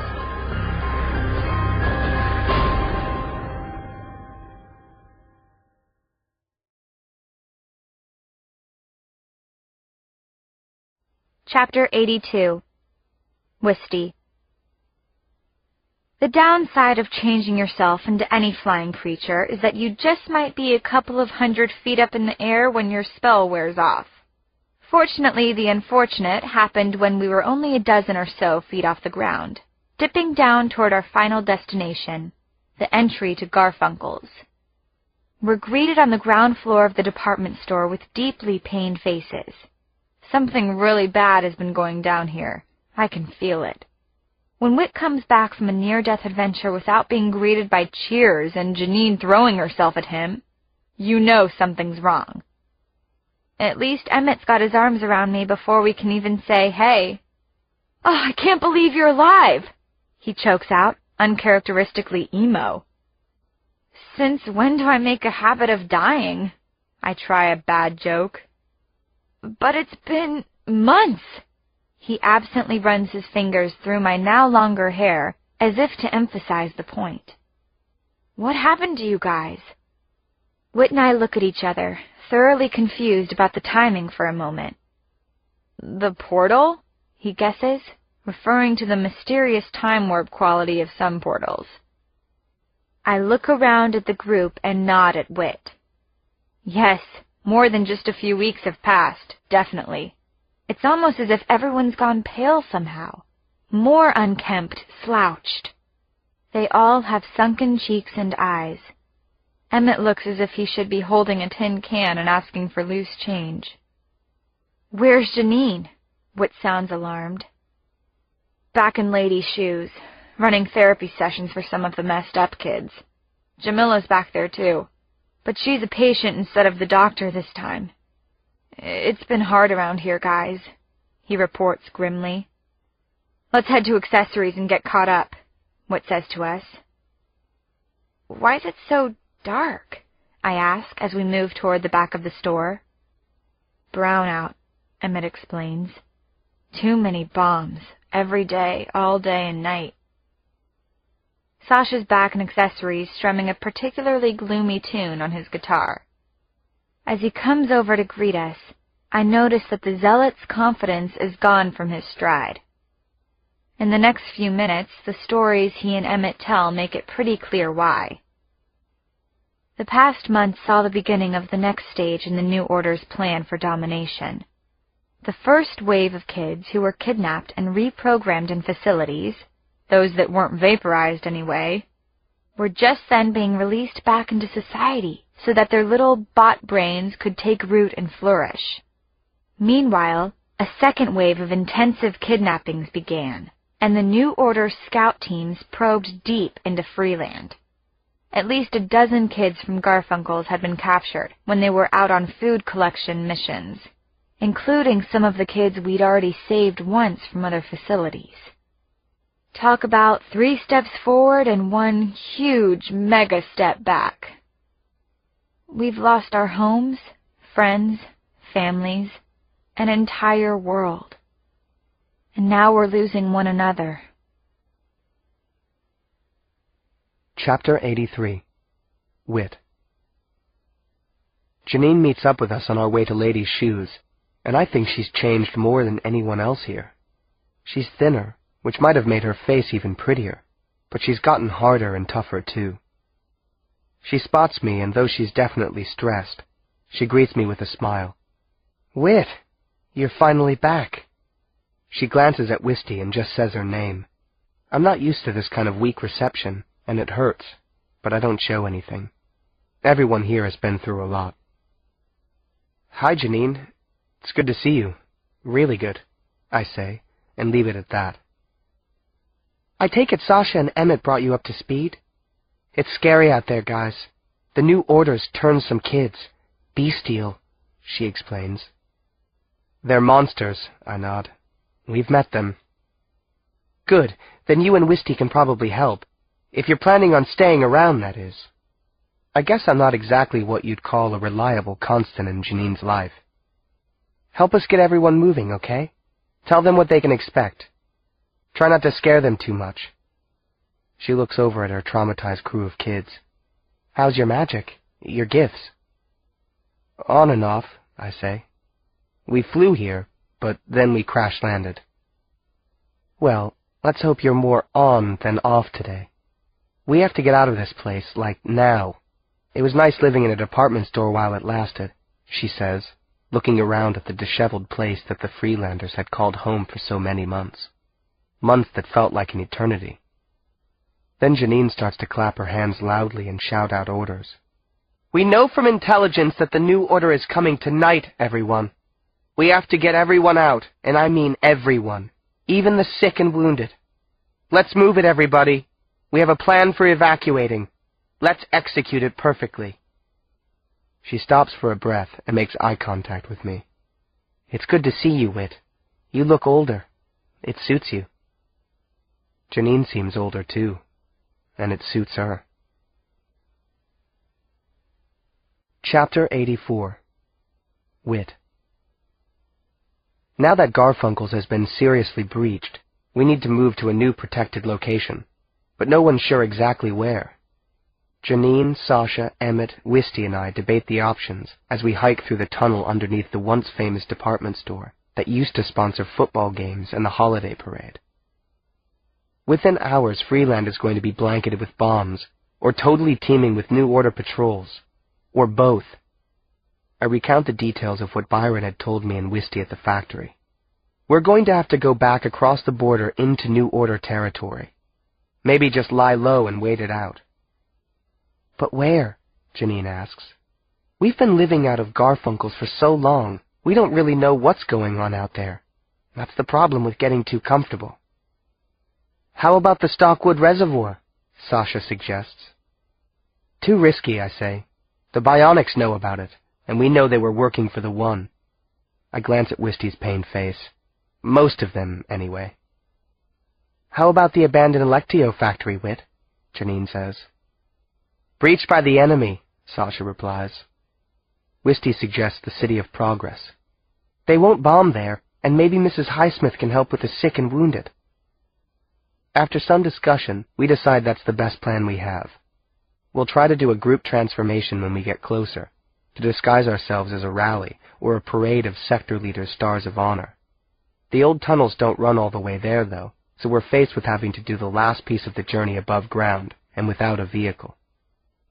Maybe there's a portal that will get us there, I suggest. Right. Let's go hang out in the Shadowland, scoffs Wisty. They're always rolling out the red carpet for us, especially when they're hungry. We're all exhausted, Janine says. We've been walking for hours, and a lot of us haven't slept in at least a day. Let's get a few hours rest before we make our break into the open. And that's right about when the bombing begins. And it's the worst ever. With the tunnel shaking like a jackhammer, and without our knowing whether or not this tube is strong enough to withstand the blasts, no one is getting much rest, let alone sleep. Instead, we huddle together quietly and tightly, not for warmth, but for safety. Janine and I, leaning our backs against the wall, rest together. Wisty has her head in Emmett's lap. Sasha is cradling his guitar. The rest of the kids are in a tangle around us. We're just waiting here to die, aren't we? Chapter 85. Wisty. Whit and I chance a peek outside. The sun is high in a perfectly blue sky by the time the NO artillery has quieted down. We can see the City of Progress skyline a few miles away, across bombed-out Freeland. Now what? Since none of us got much sleep, and miles of trekking ahead of us meant we need as much energy as possible, Whit and I had worked hard to conjure up a breakfast buffet for the entire group, complete with bacon, eggs, and waffles. This was a feast way bigger than Whit's earlier soup kitchen trick. Realizing that maybe we'd never have to survive solely on Garfunkel's cashew crunch again was a definite breakthrough for us and our powers. Here's how we did it. Taking a cue from what Whit and I had learned at the BNW Center, we'd practiced doing our magic with the group, holding hands, and it worked like a dream. I'd even started taking stock in Byron's wild theories about our magic becoming greater when it passes through others. This could be the secret to our success. Of course, waffles help a whole lot too. We've been living in a tunnel for half a day, so sun plus breakfast equals a group of kids who are now officially sunny side up. And it's a good thing, because it's not that long before we spot a ponderous black V formation of at least 50 NO bombers creeping right toward us. This is the battle we've been waiting for, and we'd rehearsed our plan. To the extent that you can actually rehearse defeating a world-dominating enemy. So that's how it came to pass that rather than hiding in rubble, we're now standing boldly in the barren landscape and staring hard at the planes speeding toward us. You ready?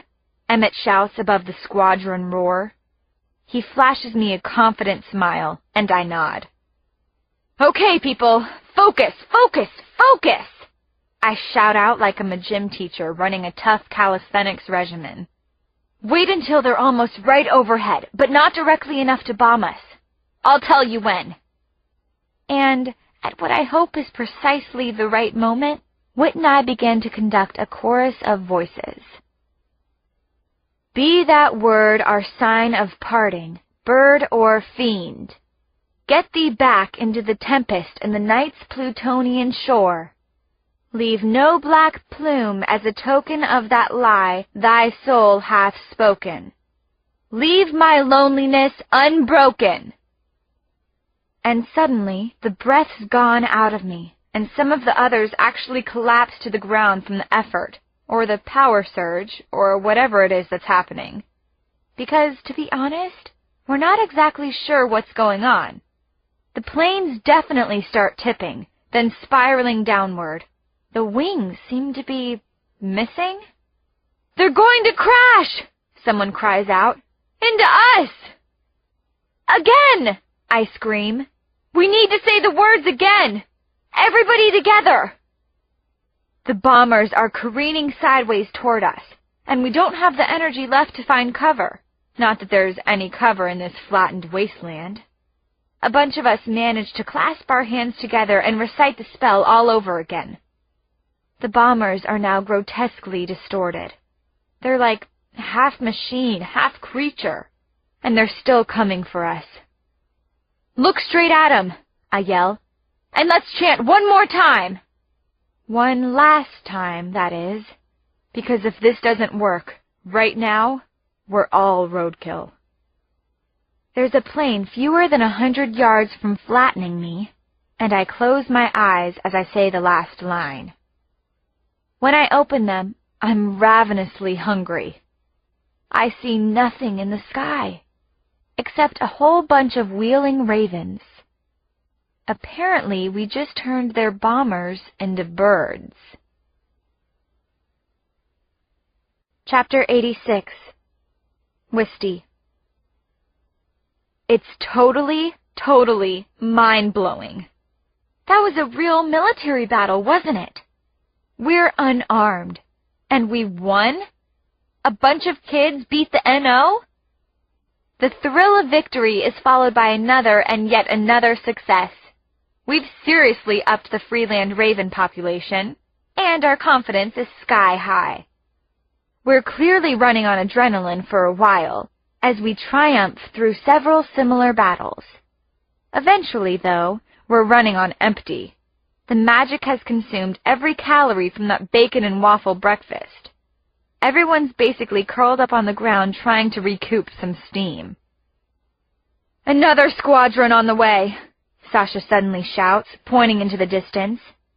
I think that if I ask them to join hands one more time, everybody is going to start crying. Even bouncy Emmett has dark bags under his eyes. Wisty, he says, shouldn't we come up with another plan? My eyes follow the planes. They're not coming our way. They're veering off toward where we came from, finishes Whit with a shudder. Garfunkel's. We don't know if someone got their intel messed up on the New Order side, but they must think we're still there, because they proceed to drop what seems like their entire NO arsenal on the center of the town behind us, right where Garfunkel's is. Or was. Where some of the resistance kids were still hiding out, after refusing to leave with the rest of us. They'd thought our quest was a suicide mission. I look at Whit, and he's squinting hard, obviously holding back tears. We watch as the store, and maybe even those kids, all go up in flames. We're mesmerized by the twisted fireworks finale, until Sasha calls out again. He's pointing toward the horizon, a horizon that's disappearing under a black cloud. That isn't a cloud at all. It's still more New Order planes. And under the black cloud are gray curtains, the way you can sometimes see rain falling beneath a distant thundercloud. Only in this case it's not rain, it's bombs. As they hit the ground, there are eye-stinging flashes of blue light. We can feel the earth shaking, even from however many miles away we are. Is it the beginning of the end? Or just the end? Chapter 87. Whit. "Let's get everyone underground," I shout to Wisty. "I saw a manhole a while back. Maybe we can hide there."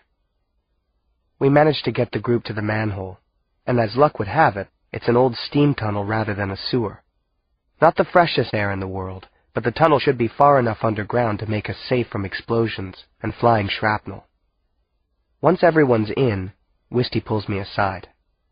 "Unless you have any better ideas, I think you and I need to go to Mrs. Highsmith's," she tells me. "She's powerful. She might be able to—" I don't think she's even sure what the woman can do for us. "Give us options?" I finish the thought. "Exactly," Wisty nods. "Maybe even give us info about Mom and Dad. I just have this feeling she knows where they are." Just then, Janine walks up to us, her eyes still tinged with red from watching our longtime home bite the dust. "What's next, guys? Any bright ideas? Any dim ones?" "Listen, Janine, we've got to go to Mrs. Highsmith," I tell her. Then I put my hands on her arms. "You okay here with the group?" "Yes, but—" Janine looks down at her black combat boots. I think she's trying to hide that she's getting choked up again. I lift her chin gently and force her to look at me with those sage-green eyes. "Why do I have this awful feeling that this is it? It's the last time I'm going to say goodbye to you, isn't it?" She speaks in a whispery voice. It sends a shiver rushing up my spine. "The last time you're going to say goodbye, yeah," I acknowledge. "But not the last time you'll see me. I promise." She can't help the tears from spilling out of her eyes. My hands cup her face, and I wipe the streams away with my thumbs. Her hands slide down my arms to my wrists, as if she doesn't want to let me go. I'm not exactly sure what I feel for Janine, but I do know what I have to do right now. So I kiss her sweetly, long enough to tell her everything without words. Some crazy, mixed-up jumble of admiration, appreciation, attraction. I feel all of those things for her right now. Deeply.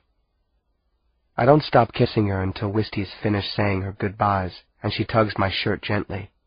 "Come on, Whit." I let Janine go, and she just nods. There are no more goodbyes as Wisty and I climb the metal rungs up the manhole shaft to the war zone above. Chapter 88. Whit. "You're late," Mrs. Highsmith says through the intercom, buzzing open the building's front door even before we can press her button. How did she know? "We didn't have an appointment, did we?" I ask Wisty, still mystified as we hurry up the stairs and find her apartment door open. And in the kitchen, there's that little old ninja lady, definitely looking more poet than ninja. She stands over a massive oil barrel that's almost as tall as she is. She's stirring something that smells pretty rank. She takes a sip and totally gags on her own brew. This is the lady who's going to be our game changer? Who can help save us? "So we get to talk at last, Whitford. My crystal always revealed you to be a fairly good-looking young man, but now that I can get a nice close-up view, I see you're what they call a hottie these days. Can I just confirm for you that it's unbelievably creepy to be ogled by an old witch?" I shift uncomfortably from foot to foot. "Except you could learn to stand up a bit straighter, dear. Adds inches. Now how did you find the trip, by the way?" She asks as if we've just taken a little jaunt to Grandma's house. It was sort of like there's a war going on out there," I offer weakly. Wisty sums up the hellacious journey of the last 3.5 hours. "Let's just say, Mrs. H., if you ever have the opportunity to sprint for your life ahead of a curtain of bombs that explode and burn so hot that the buildings and sidewalks and streets and the very dirt itself melt into glass. Well, see what your other options are and embrace them with all your being. Oh, I shall, Wisteria, she laughs. These old bones don't sprint anywhere anymore anyway. Can this lady be serious? Yes, she says, looking at me as if to warn me she might be able to read my mind. It showed some real chutzpah making the decision to come here through all of that. Your parents are very proud of you. How do you know that? Wisty blurts. Have you heard from them? I ask at the same time. I have. And you are about to, my dears. I've been practicing my holographic technique, and wouldn't you know, your parents just popped up. Wisty and I look at each other. Isn't that the same thing the one was talking about back at the B&W Center? I exclaim, first with surprise, then with horror. For all we know, this strange little lady might be partners with the guy. But it's not real, is it? Wisty'd hoped that the twisted hallucination of our parents was just the one's theatrics. Oh, it's real, all right, Mrs. H says, and I frown. What does real mean anymore, anyway? Come here, and I'll show you. Come quickly, I don't know how long my magic will last. We weave our way around the barrel and settle down at a table cluttered with stacks of books, pens, paper, candles, matches, and the odd pot and pan. Now, where did it disappear to? Oh, here we go. She lifts up a dirty dishcloth to reveal, as if she's just itching to make our whole witchy image complete, something that looks like a glass ball. This can't be where the answers to our problems lie. How does it work? Wisty asks. Ask your brother. Mrs. H looks at me and smiles knowingly. Here, Whit, put your palm on the glass. She picks up my hand and places it on the ball along with hers. The globe feels really warm, like a coffee pot that's only just starting to cool down. There's a flash of light as soon as my hand makes contact. Whoa, I say. I definitely felt something surge from me, something powerful, but I'm too freaked out to let on. I'm so not ready to accept this new gig as a fortune teller. Ben? Liz? You still there? Mrs. H shouts as if she's yelling into a phone with a bad connection. Your children decided to show up. I gather the bombing slowed them down a bit. I can't believe what I'm seeing play out right under my hand. Clouds and shapes swirling and then coming together, as the faces of my parents suddenly appear. Mom! Dad! Wisty and I shout together. They still look eerily gaunt, but this time Dad's eyes are open, thank God, and they both smile when they hear our voices. Whit! I see you so clearly, Mom says. Can Wisty come a little closer? We need to talk. Chapter 89. Whit. Great. We're trying to fight a war. Our parents are scheduled to be executed, and they're having a we need to talk moment. Here's the thing. You never grow up in your parents' eyes. Wisty pushes me to the side a little. I'm here! Mom! Dad! Are you okay? We're so worried about you, she says, in a burst of words and emotion. Don't worry about us, Dad says firmly, avoiding Wisty's question. We don't have much time, but we wanted to let you know how you're doing. I'm more confused now than I was even a second ago. Shouldn't we be telling you how we're doing? Mom shakes her head. You've been so brave, both of you. We're very proud of your strength and spirit. It's been tough going, we know, but you're really getting the hang of the magic, and you're starting to understand how to share it, which is extremely important. The thing is, Dad jumps in, time is starting to run a little bit short. So, we wanted to suggest that you pick up the pace a bit. Dad, pick up the pace? Wisty's a little indignant now. Good old Dad, always trying to get us to be the first and the fastest. You may have to do some things that don't feel right to you, things outside of your comfort zone. Whit knows all about that, right, Whit? No pain, no gain. You'll need to be counterintuitive at times. Wisty looks troubled, but I can't help hearing Celia's voice in my head. Do you mean like turning ourselves in? I ask. Wisty shakes her head and butts in. But Mom, we've had so much pain. We've got blood and scars all over ourselves to prove it. Her voice is trembling now. You're our parents. Don't you want us to be safe? Doing important things isn't always safe, sweetie, Mom says with a pained look. It's the hardest lesson for a parent to teach, or for some kids to learn. But that's what the Allgoods were born for. You found your gifts. Now give them away. Give them away? I exclaim. What's that mean? To who? The One? That's insane, Wisty shouts, and I'm instantly reminded of her wild ways back in school. I'm so sorry, sweetheart, but that's about all we can tell you right now, Dad says, because it's all we know. We love you and miss you both. Our parents' faces begin to fade, and they're both smiling bravely. Don't go yet! Mom! Dad! Wisty is still shouting. Please don't go! Mrs. Highsmith shushes her. My neighbors cause me trouble enough without them complaining about somebody yelling in my kitchen, she says. But we need to talk to them some more, Wisty argues. We really do. Mrs. H is already up and back at her freaking cauldron thingy. The important thing is that your parents are safe for the moment, even if they're in a little trouble, shall we say. A little trouble? Listen, lady, I tell her, ignoring the fact that it's probably a bad idea to insult a crazy witch. We risked our lives coming here to get advice. Our parents are on death row. Our friends are trapped in a steam pipe under a war zone. The New Order has nearly completed their total occupation of the overworld. And we don't have any clues about what the One wants from Wisty, or how we're supposed to win against these egomaniacal whack jobs. She stops stirring her pot and looks at us, rather amused.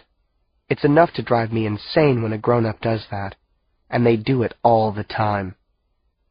Heavens, children, the clues are all there in front of you. You just have to look harder.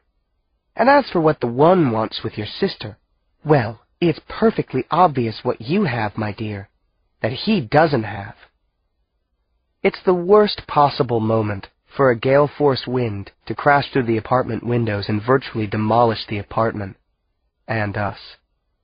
The One has found us. You told him we were here! Wisty shouts at the old witch. Chapter 90. Wisty. I've never felt his power as strongly as I do right now. After barely escaping flying shards of glass, Whit and I are gripping an old-fashioned radiator, holding ourselves down and out of the way of crashing furniture, cutlery, and appliances as a tornado of fury tears through the apartment.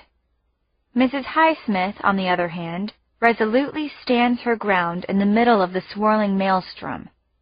He's mastered the air, she shouts through the din. Study his every move. Learn from this. It's been hard enough ducking flying toasters and pots with the floor steady under our feet. But now it gets 10 times harder as the ground turns into something like gelatin. It's a bona fide earthquake, courtesy of the One. The rattling and crashing and tipping furniture ratchets up the decibel level to deafening, ear-splitting. My head is pounding.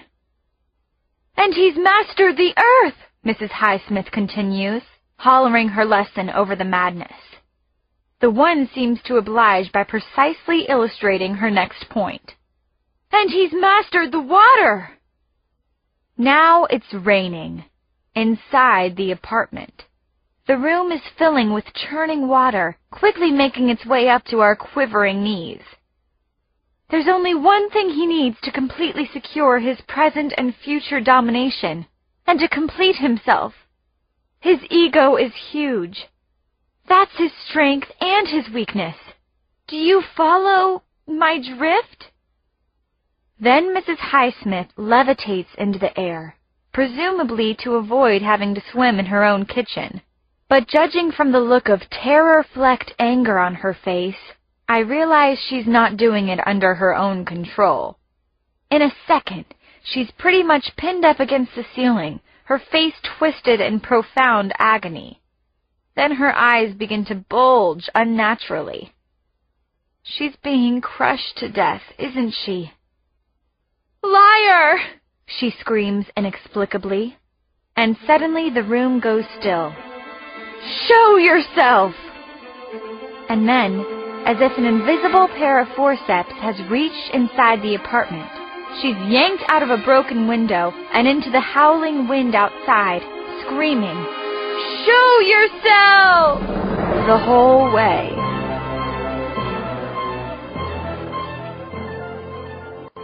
Chapter 91.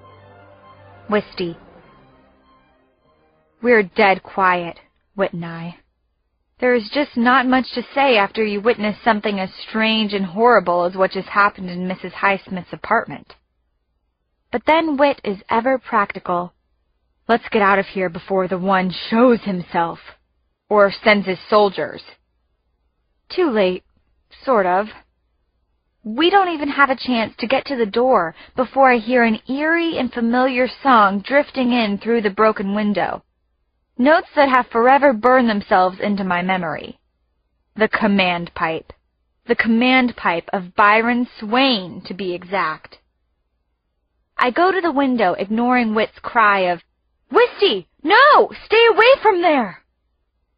Down on the City of Progress's unblemished sidewalk is a depressingly familiar crowd of feral freaks led by, Kell's surprise, Mr. Untrustworthy himself. But you know what? I also feel a wave of relief, completely out of my control, I might add, that Byron is alive. Go figure. Whit's standing behind me protectively. Then he leaps to the apartment entry to start barricading the door, just in case this ends in, a little reprise of our last encounter with B and his toothy, drooling friends. "So, Wisty, I guess you didn't figure it all out yet," Byron says with little emotion. "If you'd done the right thing, if you'd been listening to what we've all been telling you, I might be able to help you right now. But you didn't, so I can't." A note of anger enters his voice, and he glares at Whit, who's back at my side. "So now I'm afraid I have to do what Celia told me to do." "What are you talking about, Swain?" yells Whit. "Don't you dare talk about Celia." "When I chased you into the Shadowland, I met up with your old girlfriend. To be more exact, her people met up with my people." I remember the moment, and I know Whit does too. "And I regret to inform you, lover boy, she's a lost one now. She and her new friends were about to consume us, and that means she'd eat you too." I don't even need to look at Whit to feel the energy radiating off his body. He wants to launch himself out the window at Byron. "But that's impossible!" he screams. "What's wrong with you, Byron?" I yell. "You act like you care about me, and then you lie and threaten and betray me every time we meet." "Lie? Wisty, tell me one good reason why I should lie. Tell me what I have to live for now." I have to admit, I can't answer that one. Never could. Not even when Byron was in preschool with me. "Prove to me that you spoke to Celia," Whit presses. "Prove it." "Okay, Whitford, I can do that. Tell me, does this line sound familiar?" "We only have a short time together. Let's not waste it." Judging from the shade of gray my brother turns, he has heard those particular words before. "Had a dream the other day, didn't you? And Celia wore a lot of perfume, right?" I've seen fireplace ashes with more flesh color than Whit has right now. "And you know why she was wearing so much perfume? It's because even in a dream, she stinks like a rotting zombie, the way all lost ones stink." Whit is shaking his head in denial, or disgust, or horror, or all of the above. But you know the irony here? She's not haunting you because she loves you, or because she wants you back. No, she's after somebody else. What do you mean? Whit asks. In fact, the deal she struck with me, the reason I was allowed to live and return here, was that she made me promise to bring her your sister. That's what this is all about, jockstrap. Chapter 92. Whit. I can't even begin to understand what Byron Swain just told me. It has to be lies. I have a plan forming, but in the meantime, I pick up every object within grabbing range and start hurling it out the window at him and his beasts. Books, candlesticks, cook's tools, framed pictures, you name it, I toss it outside. I have a good throwing arm, but unfortunately the little creep is obviously experienced at dodging projectiles. "Wisty!" he shouts in between ducks. "Please come with me. This is your last chance to accept my offer. Do what your parents have been preparing you for your whole life." At that, I hurl a standing lamp at him like a spear. It hits Byron in the side and spins him around, but he doesn't go down. Then Wisty stuns me. In the quietest voice, she whispers, "Mom and Dad did say that sometimes we needed to do things that won't feel natural." "They said outside of your comfort zone, not stupid," I yell at Wisty. Immediately I regret it, but it's too late. Even Byron rises out of his defensive crouch and glares at me. "Did you just call your sister stupid, Whit?" he shouts. "No, in a sense. I told her going anywhere with you was stupid, and it is." "Well, you've denigrated Wisty for the last time." "Byron!" Wisty calls urgently. "It's fine, I swear. It's an affectionate nickname." "Sayonara, Whitford Allgood," Byron says, and throws me a rigid salute. And that's when he blows a new tune on his command pipe, and the kill team re-engages in the hunt, by climbing ape-style up the side of the building and crashing through what's left of the windows. Well, I guess we thought coming here to Mrs. Highsmith's would be a game-changer. Looks like it is. Chapter 93. Wisty. I am not much of a cowardly screamer by nature, but 2 tons of growling, pouncing ape kids swarming into a tiny apartment with one barricaded exit definitely elicits a shriek from me that is totally blood-curdling. It actually startles the kill team for a split second, long enough for a pause in which Byron pipes another series of commands up at them. Whit fairly hurls me into a corner of the room, then blocks a path to me with his body. "Whit, that isn't gonna work!" And it sure doesn't. The fiends practically run over my poor brother, shouting in murderous glee. But they don't kill us. They hog-tie Whit and me, quickly, viciously. And then in walks Byron Swain. "Sorry about all the safety precautions, Wisty," says Byron. He checks the ropes on our arms and forces a gag into Whit's mouth. "But I can't have any more distractions while I make good on my commitment here. In case you think I'm not a decent fellow," he says as he turns and forces an oily-tasting rag into my mouth, too. "I should point out that I'm not going to have my friends here tear Whit apart in front of you, as instructed. Instead, I'll have both of you sent along to the One. I'm guessing he'll probably want to put you on the same weight loss program as your parents. Then, as promised, on to the Allgood execution." He didn't really say that just now. There's no freaking way he really... "Yes, sir. That's gonna be one majorly popular execution palooza." He goes right on talking. "I warned you, Wisty. I tried to stop this." "Okay, Byron," I think to myself. "This is real simple. You leave me no choice. I'm just going to explode." Chapter 94. Whit.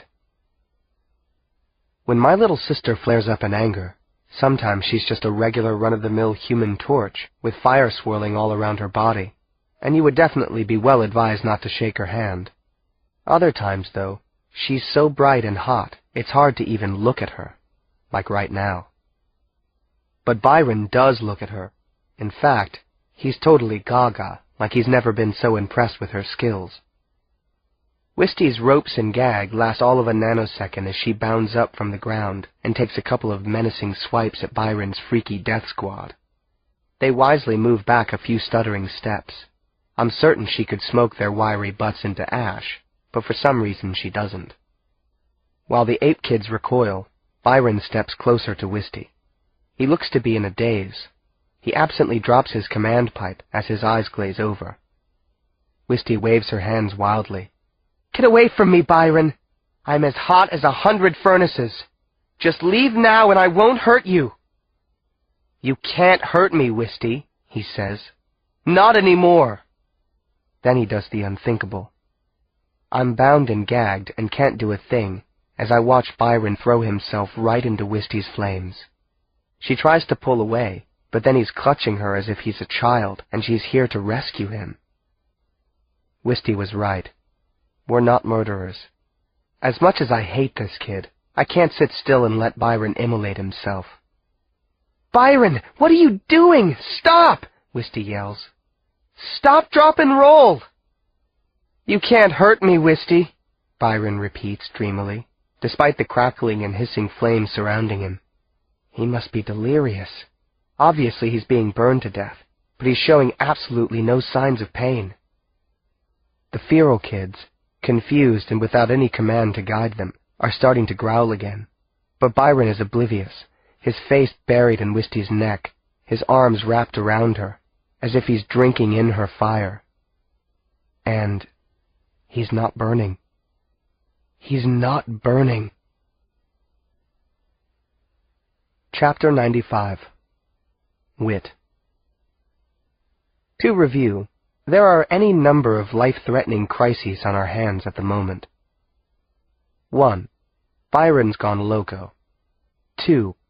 In a few minutes his wild feral team may go from chilling to killing. 3. Mrs. H's apartment is a major fire hazard, and Wisty's humongous flames have already lit up all the curtains, the rug, and the wallpaper, which is badly burned. 4. I'm still at risk of being hauled off to the One if I can't get control of the situation. I have to try to extinguish Wisty's flames somehow, but I can't control fire. I know it in my bones. That's Wisty's gift. But if I focus on Mrs. H's cauldron, can I move it? It's filled with liquid after all. The pack is growling louder and louder, so I have no choice. It's an act of desperation, but I focus my mind and manage to lift Mrs. Highsmith's barrel. Then I will it to fly across the room. Whatever Mrs. H was cooking, I'm not sure it was fit for human consumption, since it's as effective as foam from a fire extinguisher. Wisty's flame flickers out, and Byron, with no trace of burnt clothing, hair, or skin, drops to the floor. Wisty's dripping with gruel, and rather dazed by what just happened, but still sharp enough to realize what she should do next. She unbinds me and removes my gag, all the while staring at the ape kids, who definitely seem to respect her abilities with fire. "You stay back, or I'll fry you," she warns. She even throws off a few fresh sizzling flames. Then my little sister helps me up, and I realize she's a lot stronger than she looks. "That was so totally messed up," she says quietly. "Let's get out of here while we still can." Chapter 96. Wisty. As totally screwed up as the past hour was, from my mom and dad's deeply disturbing message, to battling hurricane gales, to the utterly unforgettable experience of Byron Swain embracing, absorbing, breathing in my fire, I still leave the building feeling inexplicably powerful. I'm learning something about myself, even though it's not clear what it is and why the One wants it so badly. As soon as Whit and I get outside Mrs. H's building, there's an incredible windstorm, which can only mean one thing. And you know what? I'm not even that surprised anymore. He is, I hate to say, omnipresent. I whirl around to face him, as if this is a gunfight. The one is slowly walking up the abandoned street toward us.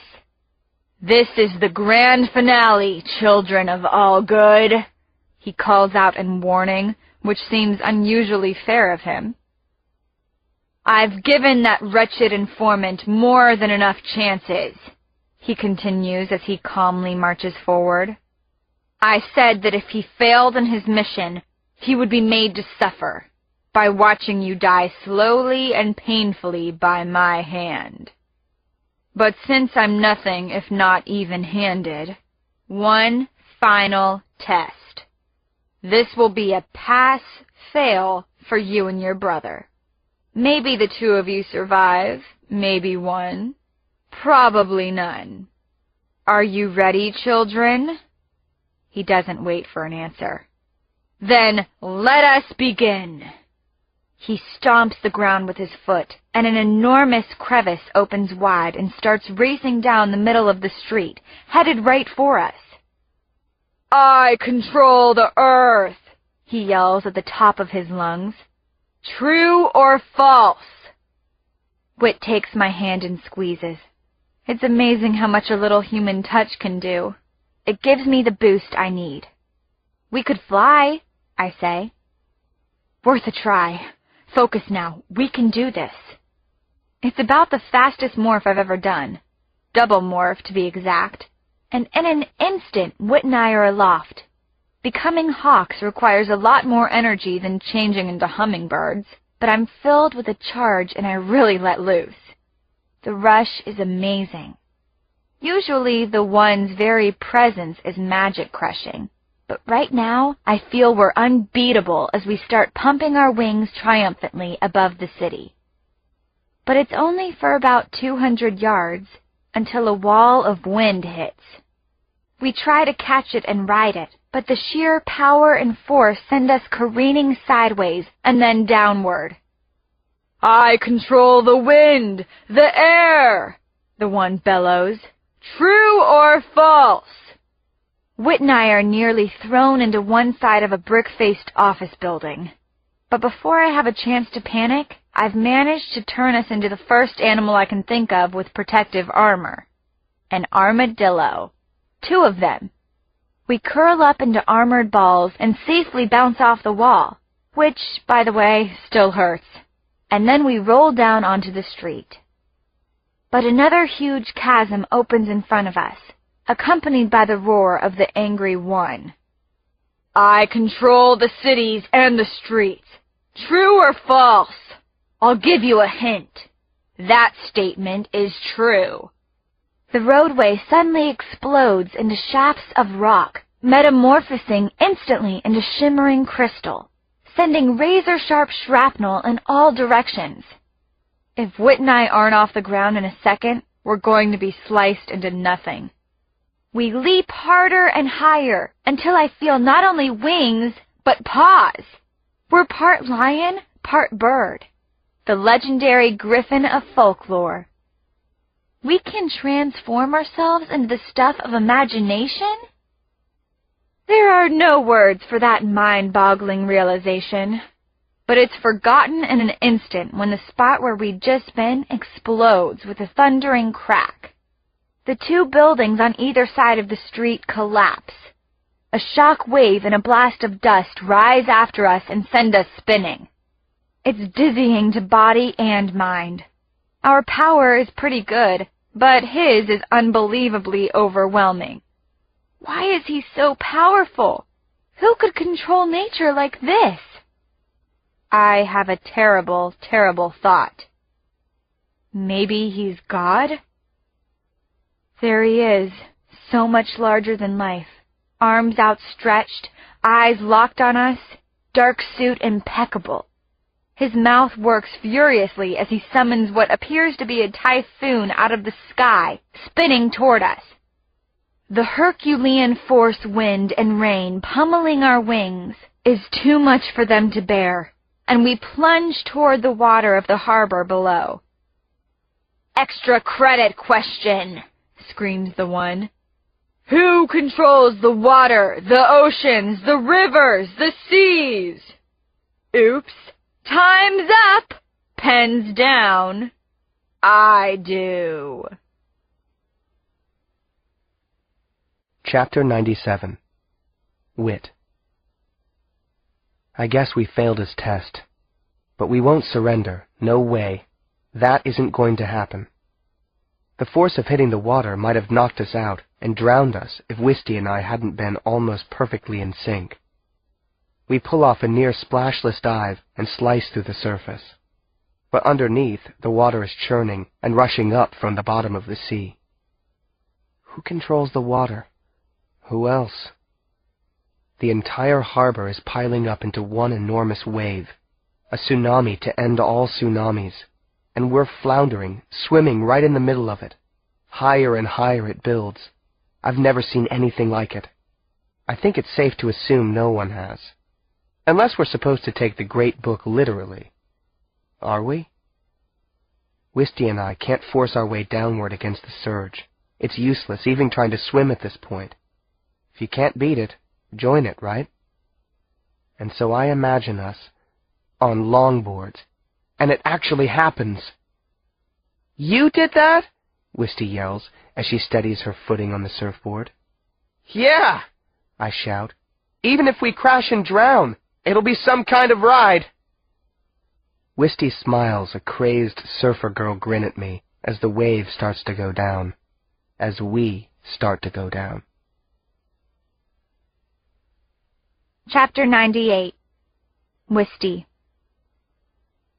In about 1.5 seconds, my very brief euphoria changes to dread. Suddenly, this massive wave is gaining height again. We're approaching shore, and we're maybe a 1/4 mile in the air. The one's going to wipe out a major chunk of the city if he doesn't stop this madness right now. And that means there are hundreds. Make that thousands of people in terrible danger of being drowned. Even though I figure that many of them are New Order automatons, I keep telling myself they're living, breathing human beings. And we can't let this giant wave, or the one, crush them. I think I know what I have to do, and there's no time to consult with Whit. It's what my parents were saying. Sometimes for the good of the many, you have to do something way outside your comfort zone. And this, dear listener, is way outside what I would consider even borderline sanity.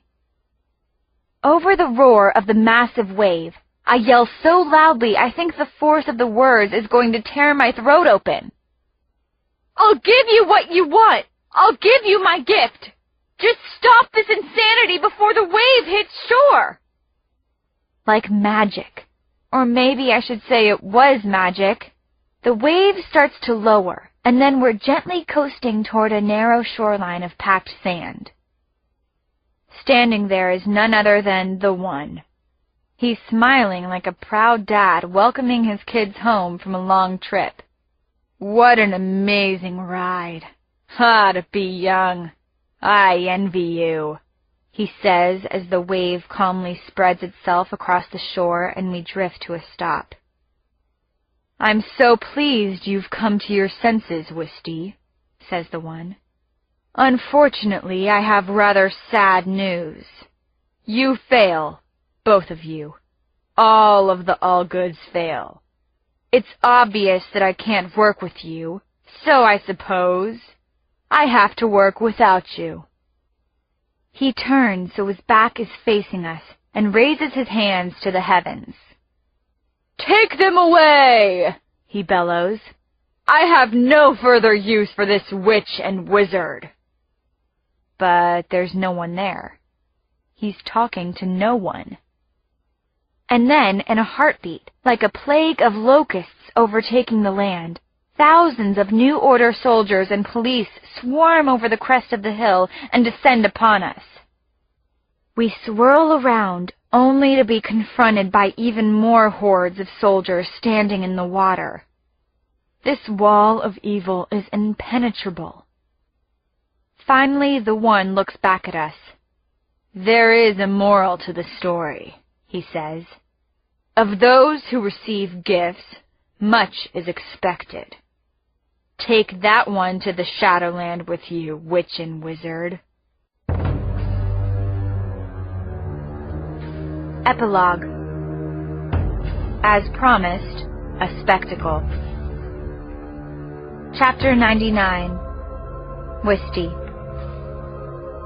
I know there's not much time left in this story, so at this point you're wondering where the happy ending is. I may be pretty young, but I've figured out that life doesn't get wrapped up into neat little endings with perfect little bows.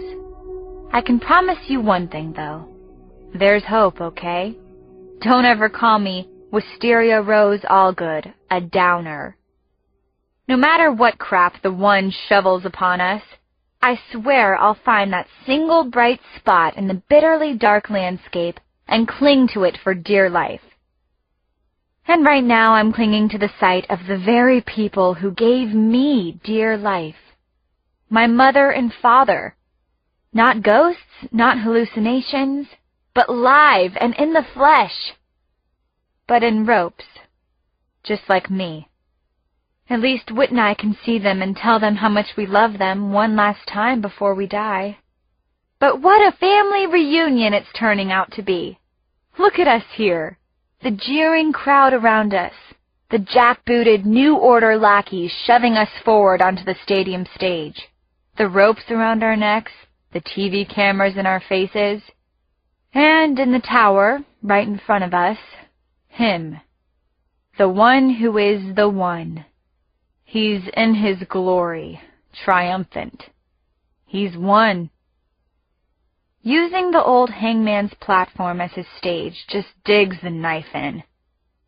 Vaporization is the One's preferred method of execution. It's highly efficient. But the nooses are a bonus and are extra cruel humiliation, the morbid theater of it all. I so want to burn up with hatred for this monster who has destroyed our life and is about to kill my entire family.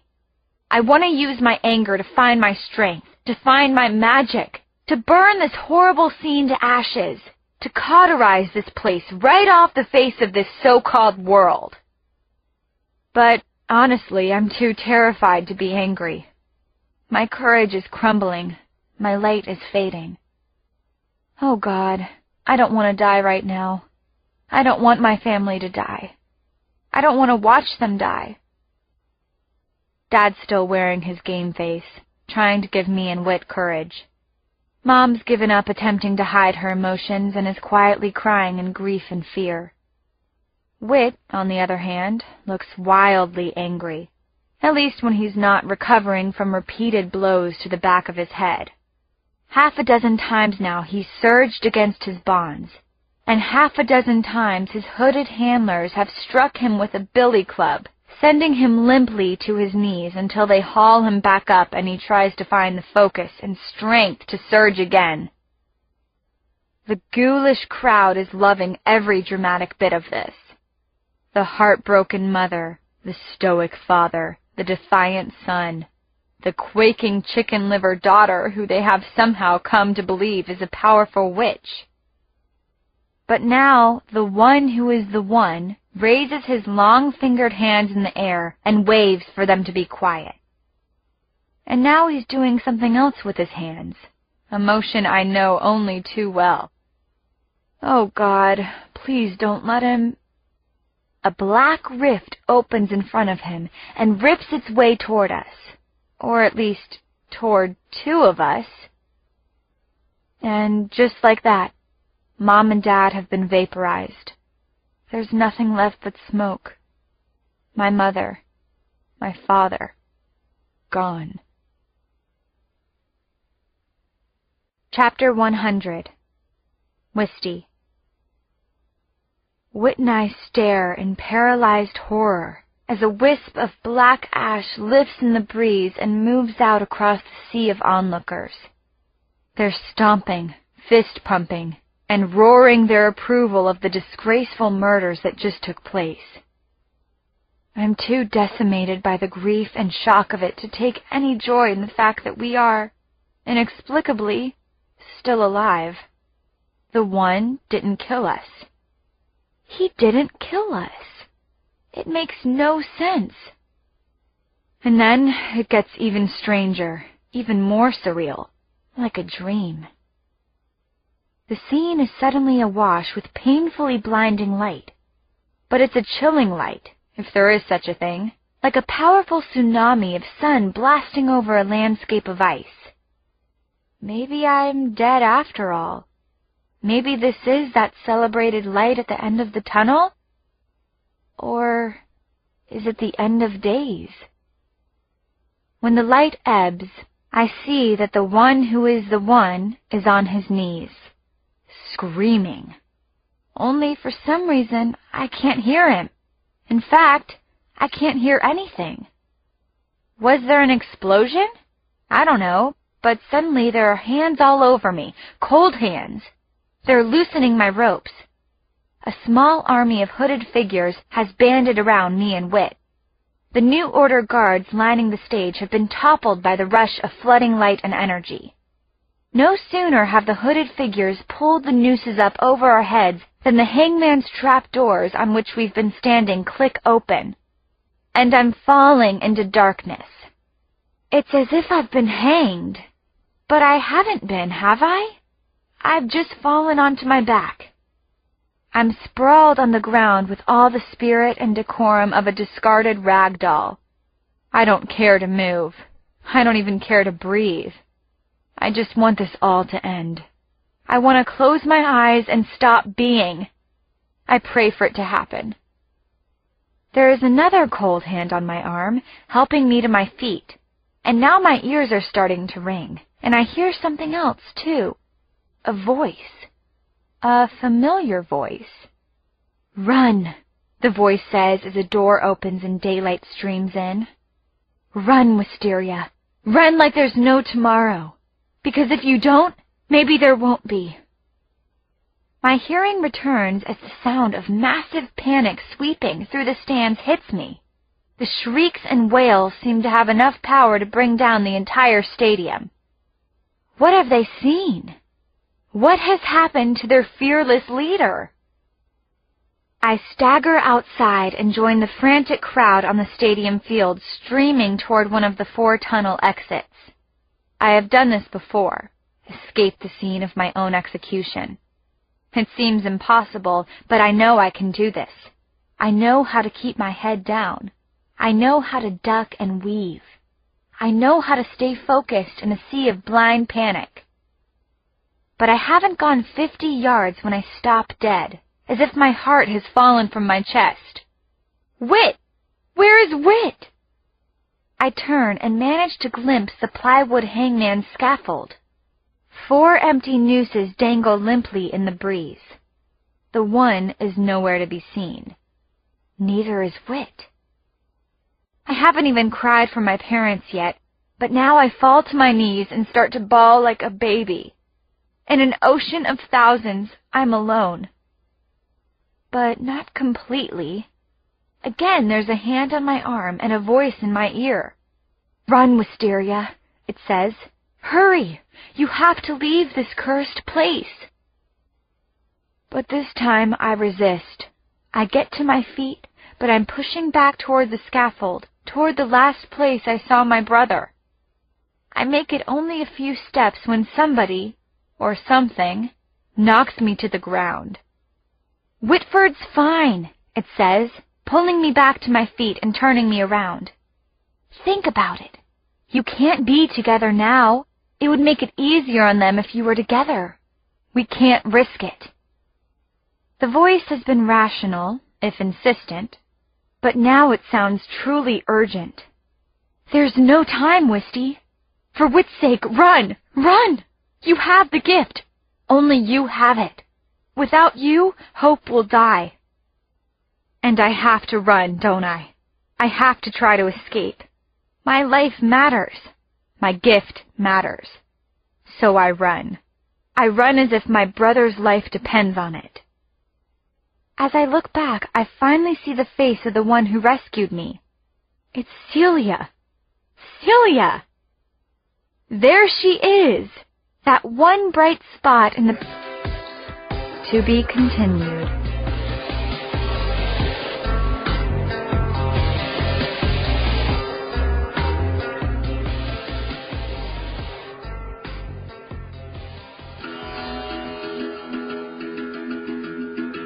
This has been an Hachette audio production of Witch and Wizard, The Gift, by James Patterson and Ned Rust. Read by Elijah Wood, Spencer Locke, and Peter Giles. Executive producer, Michelle McGonigal. Produced and directed by Dennis Kao. Post-production by Jennifer Nix and John Kovarik. Recorded at the Invisible Studios. Witch and Wizard, The Gift, is also available in print from Little Brown & Company, a division of Hachette Book Group. Text copyright 2010 by James Patterson. Audio production copyright and published 2010 by Hachette Audio. All rights reserved. Except as permitted under the U.S. Copyright Act of 1976, no part of this production may be reproduced, distributed, or transmitted in any form or by any means, or stored in a database or retrieval system without the prior written permission of the publisher. This audiobook is a work of fiction. Names, characters, places, and incidents are either the product of the author's imagination or are used fictitiously, and any resemblance to actual persons, living or dead, events, or locales is entirely coincidental.